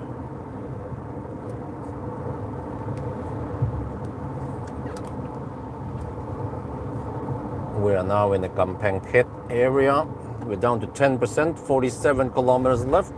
We dropped 458, so it seems like 500 would be possible if I dare to go that deep, which I'm not gonna do. So I will aim for a PA charger 21 kilometers away. I think that's good enough. Should be at 5% over there. When it comes to consumption, ich weiß nicht. All I know is that we've been on the road for 7 hours now, and the average speed, actually travel speed, including some of the stops and stuff, is only 66 kilometers per hour. So yeah, driving through Thailand, at least if you drive that slow like I do today, then the average speed is low. But even if you hammer it, it's only going to be around 75, I think, 75, 80 kilometers per hour. Not like 1,000 kilometer challenge when you can average 100 kilometers per hour.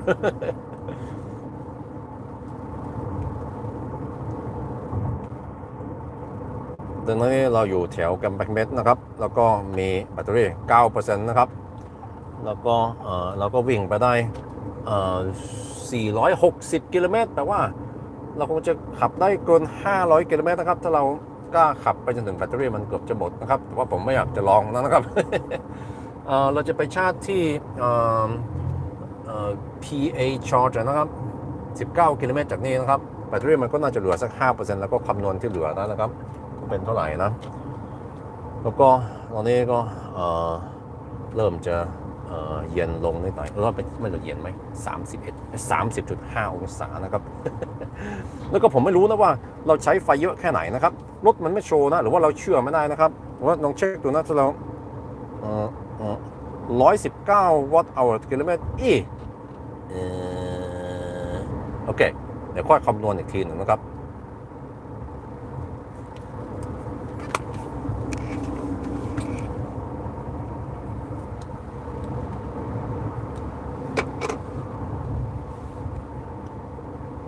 Right, 18 kilometers away.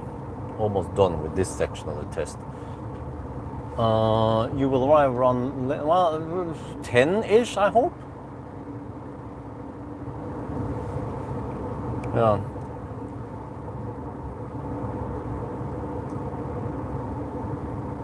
Not sure yet. I'll probably just try to keep the stops low and always be charging. But I need to find also another charger near Bangkok. There might be some of those charging hubs, yeah, I could use.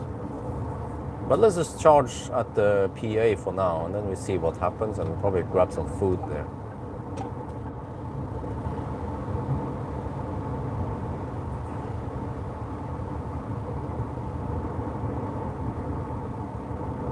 So I'm not going to bother to top up quickly here and then go to the charging hub just to charge at the more expensive prices.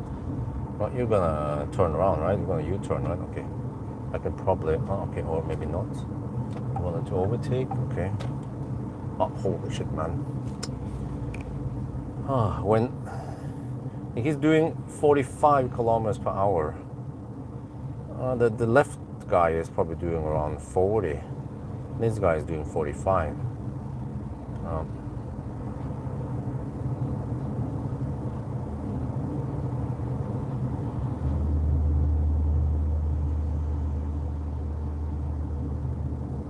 But you can change lane now. Come on.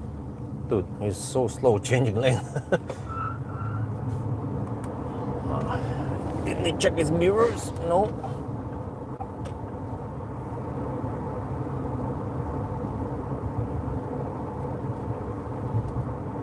Right, 16 kilometers left. I have to check if it's not suddenly occupied. I'm still getting some electricity. We're producing we're producing 170 watt on the solar.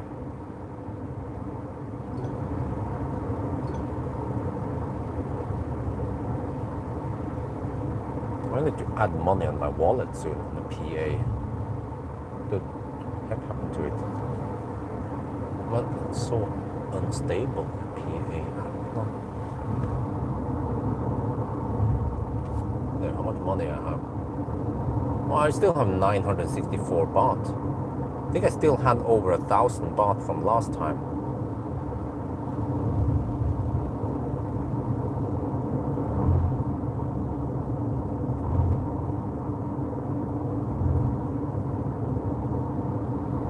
Yeah, still available.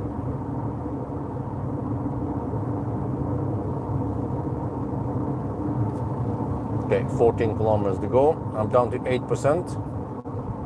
Probably don't want to go that deep. We just extrapolate the rest. This is good enough. It might be dark by the time I finish charging and go. But let's try to keep this charging stop not too long. Charge around, well, I'm not sure. Not sure if I want to go 80%. Maybe I want to go 80%. 60% seems like a bit too low.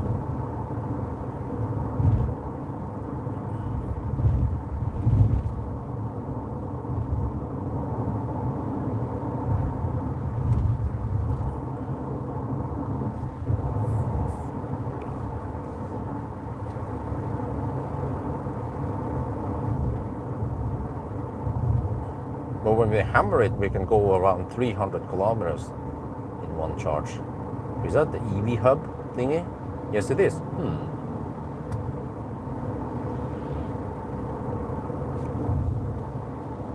Well, whatever. Timing-wise, it's better to not turn around back and forth. So I'll aim for the PA charger. See how busy the EV hub is. Wow! Oh, what the heck is going on today, man? It's packed. Huh? All the stalls are occupied. Shit. Okay, you know what? In that case, I need to expect that there might be some luggage closer to Bangkok.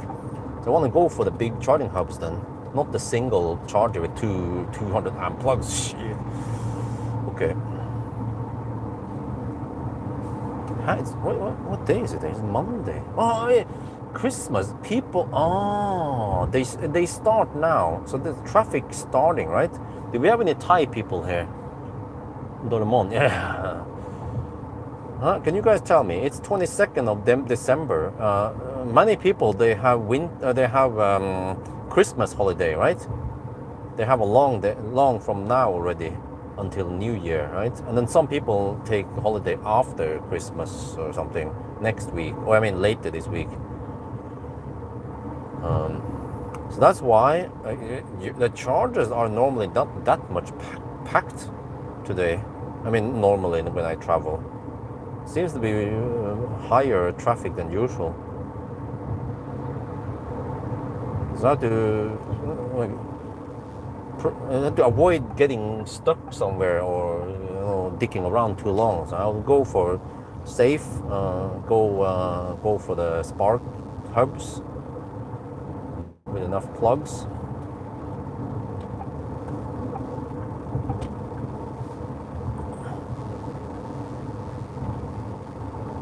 But even on those hubs, hopefully we don't have to wait too long before one slot gets available. But Thai people are not known for being too considerate, so they might actually hog stalls after they finish charging.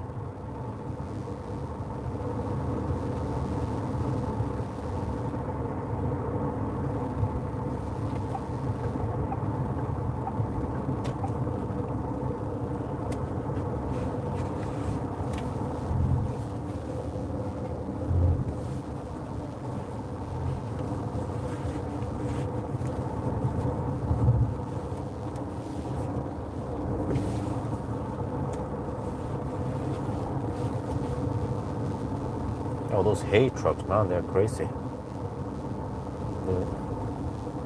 I guess you don't need winter tires. Yeah.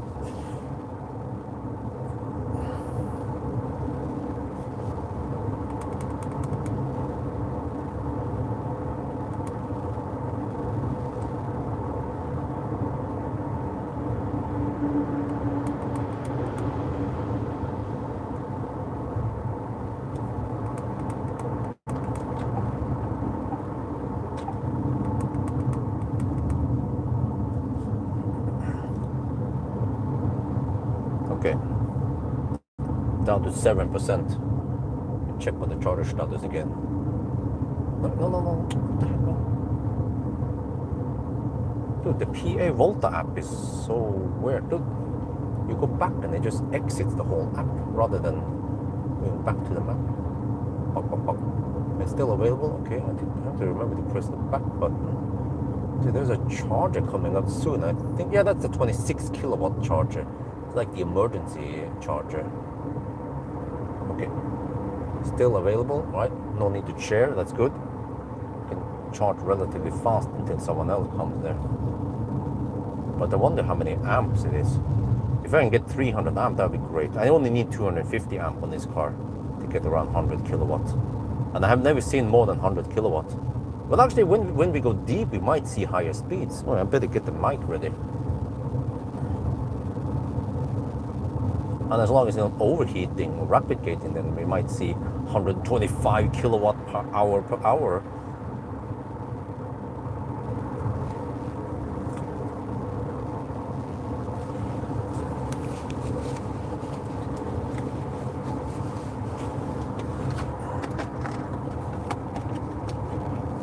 Okay, we will arriving in 5 minutes.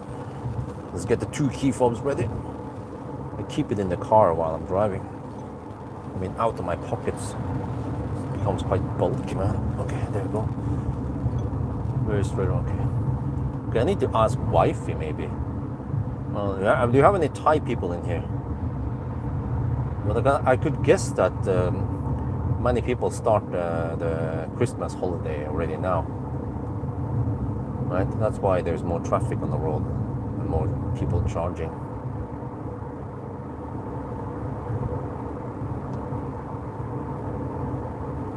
But the PA location we're going to is not super desirable place to stop at, which is good for me because I prioritize getting charged before getting any nice food.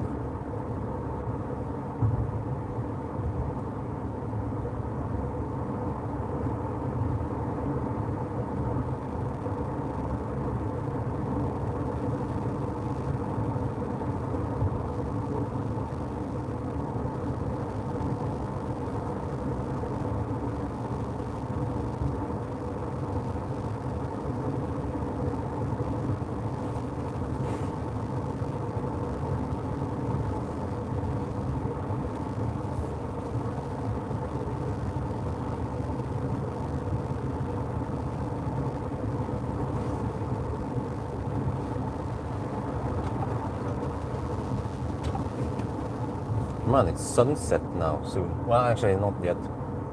In around an hour, I think. Yeah, now it's actually one of the shortest days of the year here in Thailand. Sun's at around 6 already.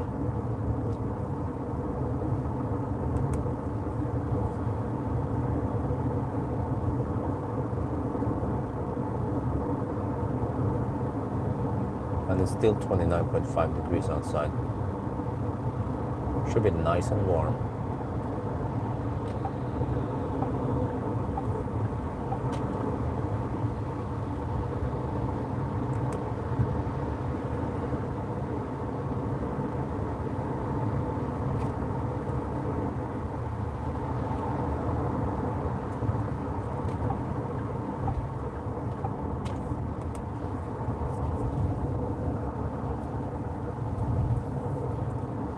This is now where I need I might need a mosquito, the anti-mosquito thing on me. Yeah, this is usually the time where they want to bite you.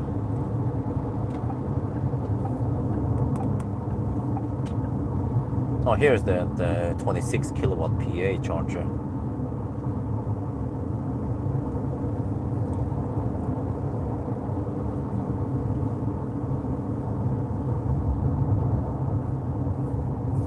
I wonder if Valdemar could take one of the, like, say, an onboard charger. Yeah, like an 11 kilowatt onboard charger from any EV. And you can make it like a Type 2 input and then a CCS output on the other end. So I have my own home well, portable 11 kilowatt DC charger. Using the Eco, or I don't know, or using the garage from time to time when I need to fast charge some old cars. That'd be interesting. Not sure what else you need, huh?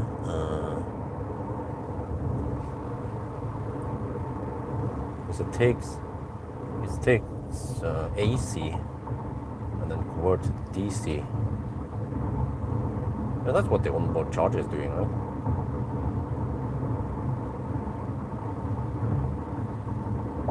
Okay, in 1 kilometer we'll be at the charger. Yeah, we're at 6%.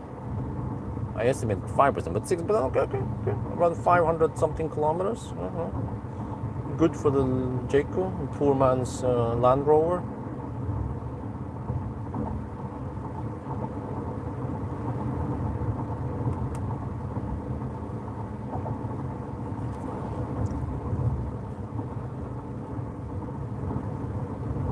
Not sure if we should go by the percent or by GOM. Maybe I should go by GOM.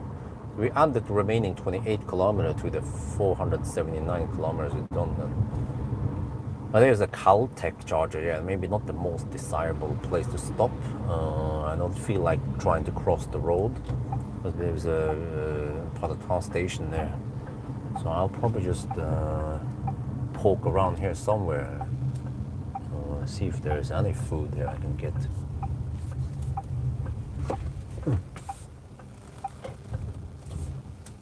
Okay, let me see, where's the charge port again? It is...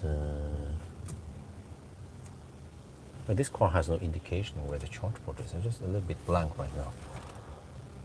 The charge port on this car is on the front somewhere. No, wait.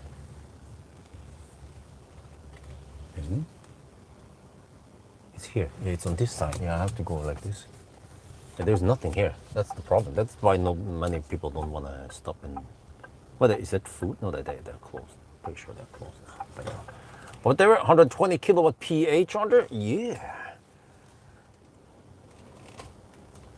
Always prioritize charging, right? There. Okay, that's it. 6% left, 29 kilometers. Okay, let me write down the numbers. Jaecoo 5 here, okay.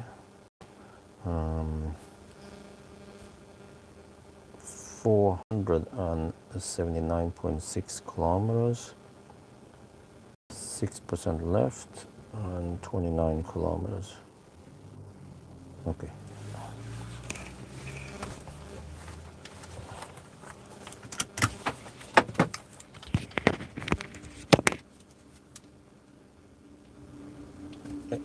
Microphone.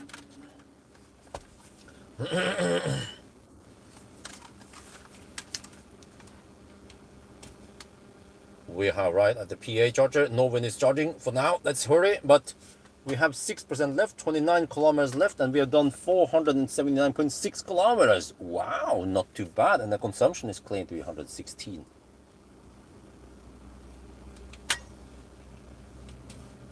เรามาถึงชาร์จแล้วนะครับเหลือ 6% 29 กิโลเมตรนะครับแล้วก็เราก็วิ่งได้ตั้ง 9.6 กิโลเมตรแล้วก็รถมันก็หาว่าเราใช้ 116 วัตต์เอาต่อกิโลเมตร Okay. Now let's charge first.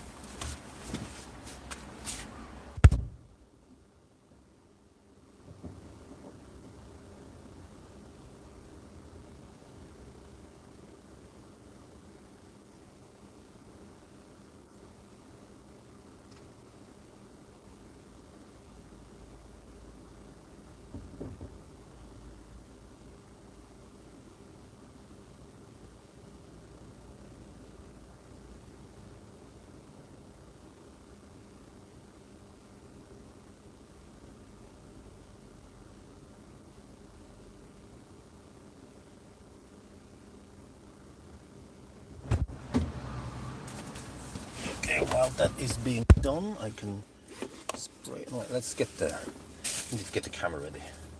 Catch the power.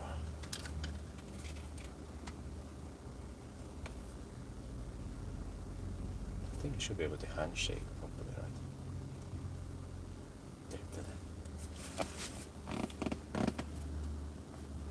Well, it's charging. It's ramping up. Now, I think I haven't gone that deep before. So how fast can it actually charge when the state of charge is low and the battery is not overheating? Well, I don't know about the overheating part, but the record I've seen so far is 100 kilowatt. But then I heard that it's supposed to be able to take 125. Wait, are you getting 60? Huh? That's it? What? Oh no, okay, just has a really slow ramp up. Oh, that the heck? That slow? What the heck?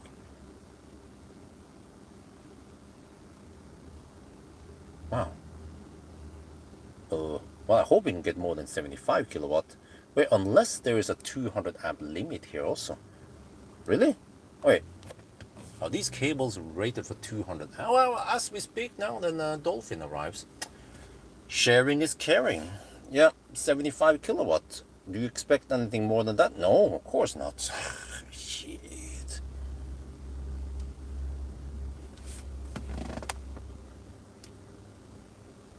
โอเคเรากำลังชาร์จนะครับแล้วก็ได้75กิโลวัตต์เพราะว่าไม่รู้นะแต่ว่าตอนนี้โดลฟินมานะครับผมก็เพิ่งจะสังเกตนะว่าวันนี้นะครับที่จอร์ดิงเฮิร์บก่อนมาละเพิ่งนี่นะครับที่นี่ไม่มีแผนที่มันมีคนชาร์จเต็มแล้วนะเพราะว่าวันนี้เป็นวันที่22ธันวานะครับก็แปลว่าคนเขาเริ่มจะไปแอวแล้วมั้งก็มีคนเดินทางเยอะนะครับแล้วคันนี้แล้วก็ชอร์จนี้มันไม่ฮะแค่75กิโลวัตต์200แอมป์ลิมิตเหรอ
There was a button on the charger. I didn't know what it meant, and then I pressed it and it stopped the charging.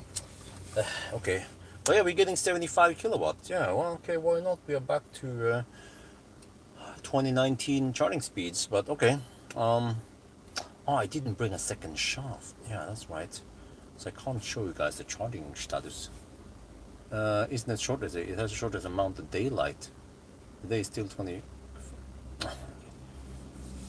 Alright. Whatever.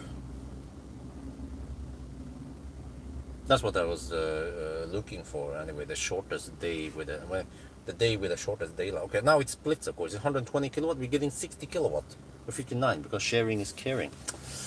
So, but it seems like there might be some I don't know charging challenges. But let me check for those hubs again.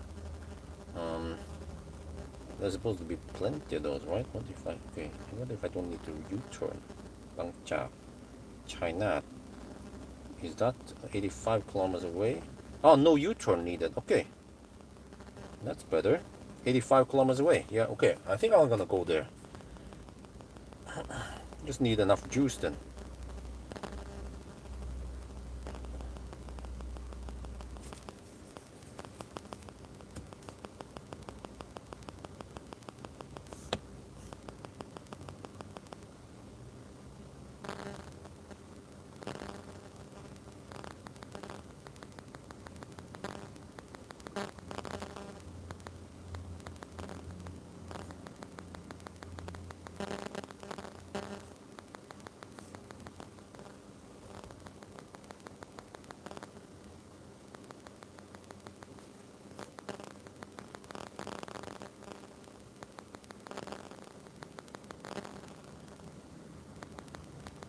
Wow, lots of views on the Jaecoo 5 video. Oh, okay. Way more views than normal videos.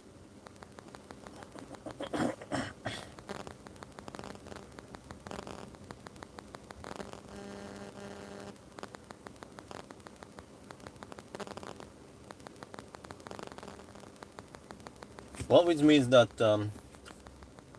if I now live stream on the Thai channel, especially now close to prime time, there should be more traffic there, more people watching. However, we only have around 5 hours left of live stream time. Okay, so I might try to live stream on that channel instead, since I think that that's where the biggest interest is.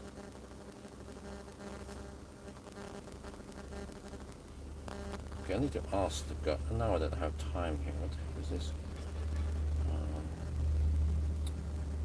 What the heck is this thing here? PA something, huh? 62. Oh, that's the address of the home. Where is that? Kilowatt, huh? 6.3 kilowatts. That seems to be the, huh? Seems to be the rating. What the heck did they send me?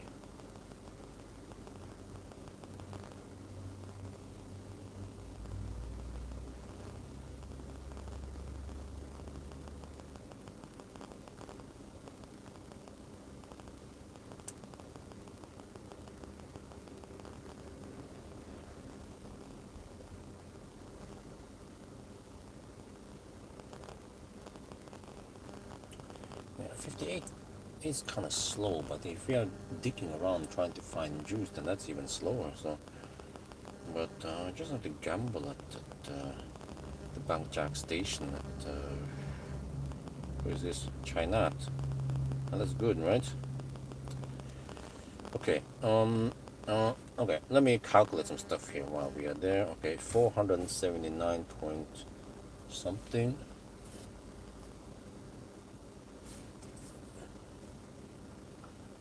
Oh, it's not high.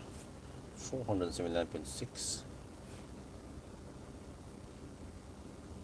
plus 29 kilometers left. Oh, okay, 509 kilometers then. I have to find out how much we spend on consumption.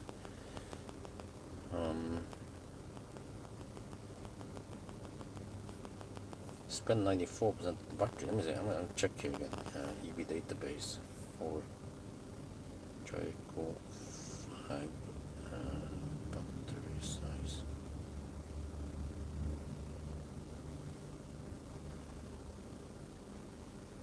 Yeah, 58.9 kilowatt hour. So let's say, yeah.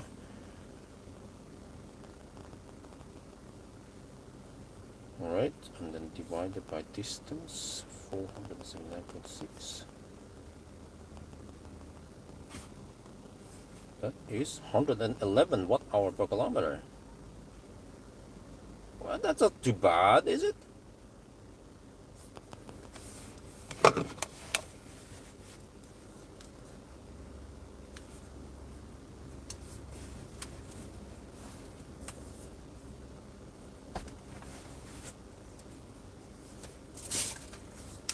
We'll see how long we stay here, because I still need to do a couple of things. But even now, I need, yeah, it's 58 k.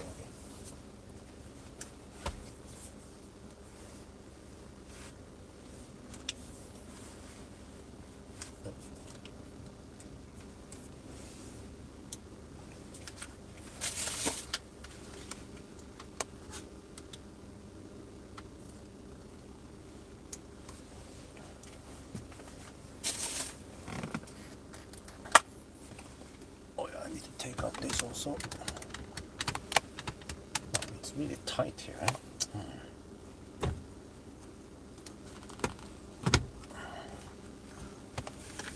Over there.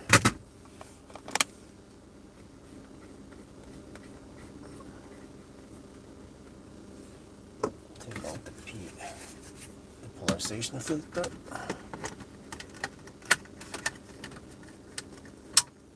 There. Okay. Then put it safely here.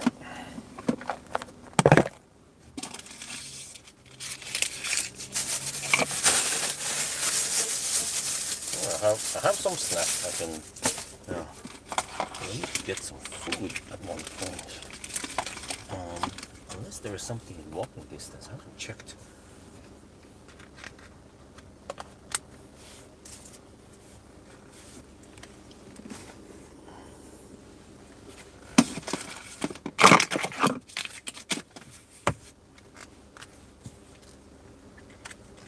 Yeah, I might try to go switch over to the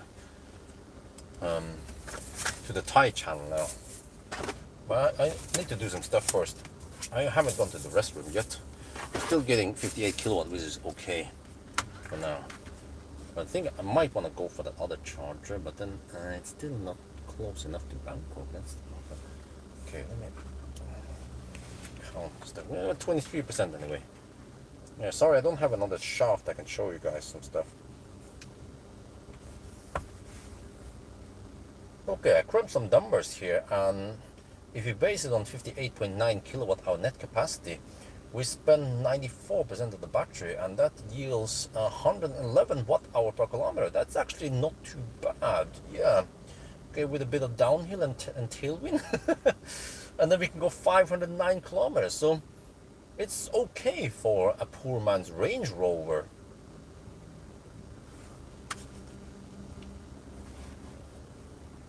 Okay, ผมได้คำนวณนะครับถ้าเรากะว่าเรามี 58.9 kilowatt hour net capacity นะครับเราก็ใช้ 94% แบตเตอรี่แล้วก็แปลว่าเราใช้ไฟเฉลี่ยนั้นเป็น 111 วัตต์hour ต่อกิโลเมตรนะครับแล้วก็วิ่งได้ 509 กิโลเมตรก็ดีนะครับ Jaecoo 5 มันแบตเตอรี่มันก็โอเคแล้วก็ไม่ค่อยแพงนะครับ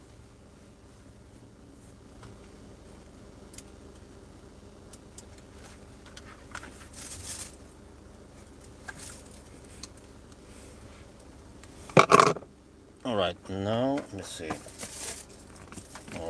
Still haven't gone outside yet. We're still charging. Okay. Yeah, let's move over to the Thai channel, shall we? I want to check here. It's not possible because, huh? Oh, corrugated tiles. Oh, I see. Okay.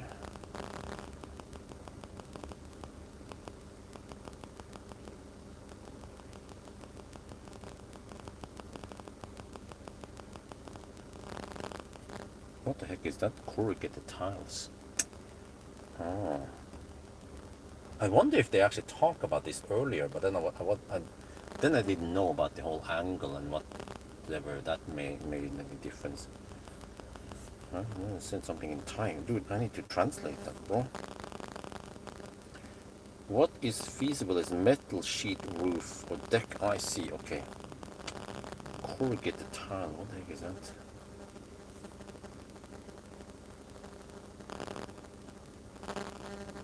Oh, I see. Oh, okay, that kind of time. All right, I see. Okay. Well, at least we know that we cannot change the angle, unfortunately.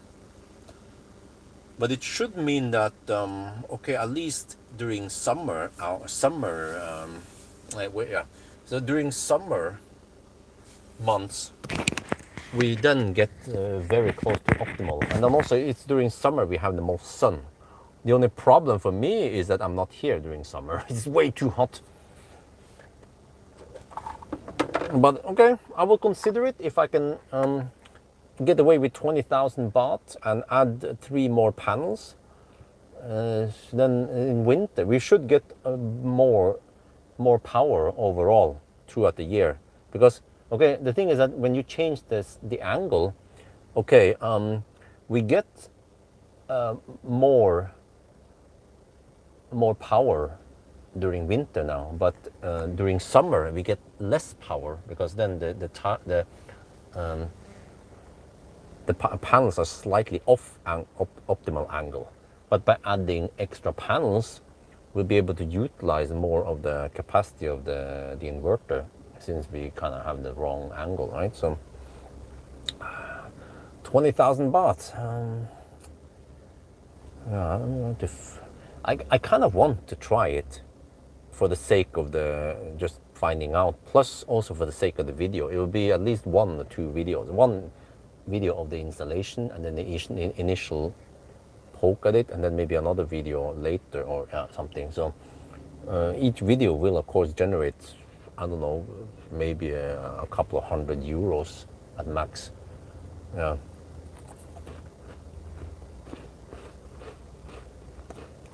Which should help pay for the extra panels.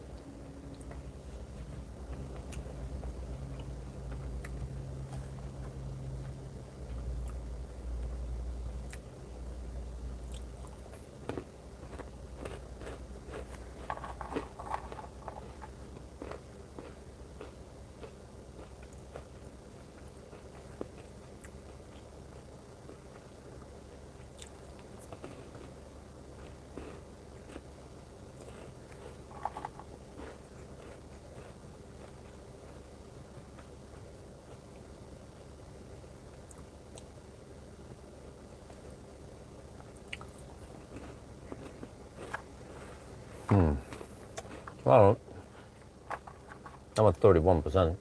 It's kind of slow, is charging. We might lose 10 minutes here because we are not the optimal charger. But what else can we do, right?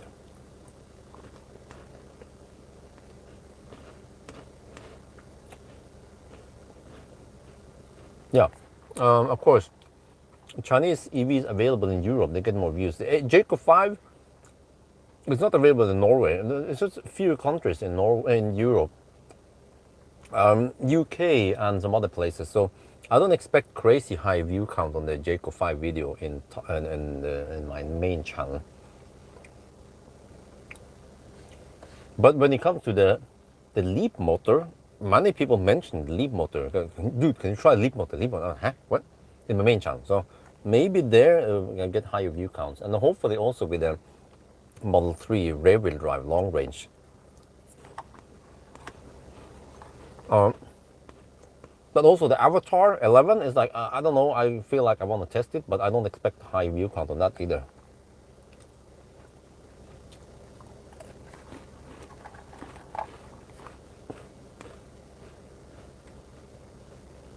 Oh, by Stellantis. Oh, I see. Okay, so Leap motor videos might get more views.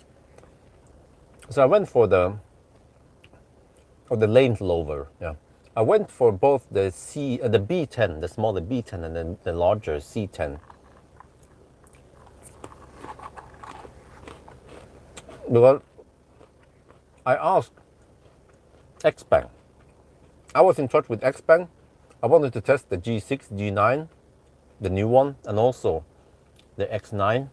Well, for some reason, XPeng in Thailand has a policy that you can only borrow the car for up to 3 days. I'm like, bro, all the other brands, they lend you for 1 week. And then they were like, well, okay, in that case, we need to know your plan with the car. You know, what you want to shoot and all that. I was like, I gave them a freaking detailed plan. I'm going to drive it from Bangkok to Chiang Dao. I'm going to take it to Doi An Khang. I might take a family trip to Chiang Mai, and then I do a range test, I do a charging test, and then I drive back to Bangkok with a Sunday drive eco run. Long explanation. I show them that I have actually some of the videos, XPeng videos, have several 100,000 views. Lots of interest around XPeng, at least before, but still, even nowadays, still okay views in the main channel, right? Show them all that shit. And then the reply from XPeng in Thailand, sorry, we can only provide the car for 3 days. I'm like, Jesus, mother trucker. Is it even possible? Okay, I gave up on XPeng in Thailand. In Thailand, okay. I think UK's move on subside on the UK Euro bill, huh? Okay.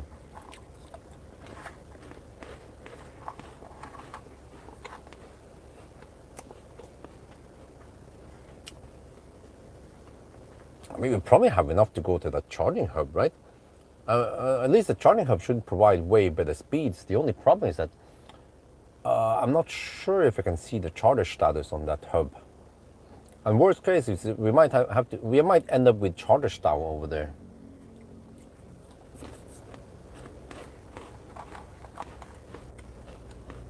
But that's round about 1 hour driving. And also, let me see, how much range do we have? 186 claimed. Yeah, we should have enough range to get there. This car on 100%, when we are hammering it at 115 kilometers per hour, 113 kilometers per hour, it can go around 300 kilometers. So since I have 38% now, I have a little bit over 100 kilometers range. So yeah, maybe we go to that charging hub and then have the charge over there, and then we can find some food there. I've been living off some snack here. Actually, it's the new snack from the ET9 and the Unvo L90.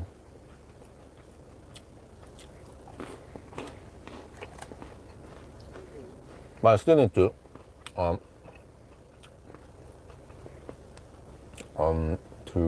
pee and then start the live stream in the Thai channel instead, because it seems like Thai people might be very interested in this car. And it was just too early this morning.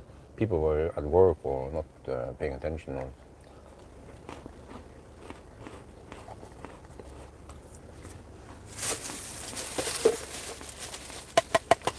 So you guys can join me in the Thai channel if you like.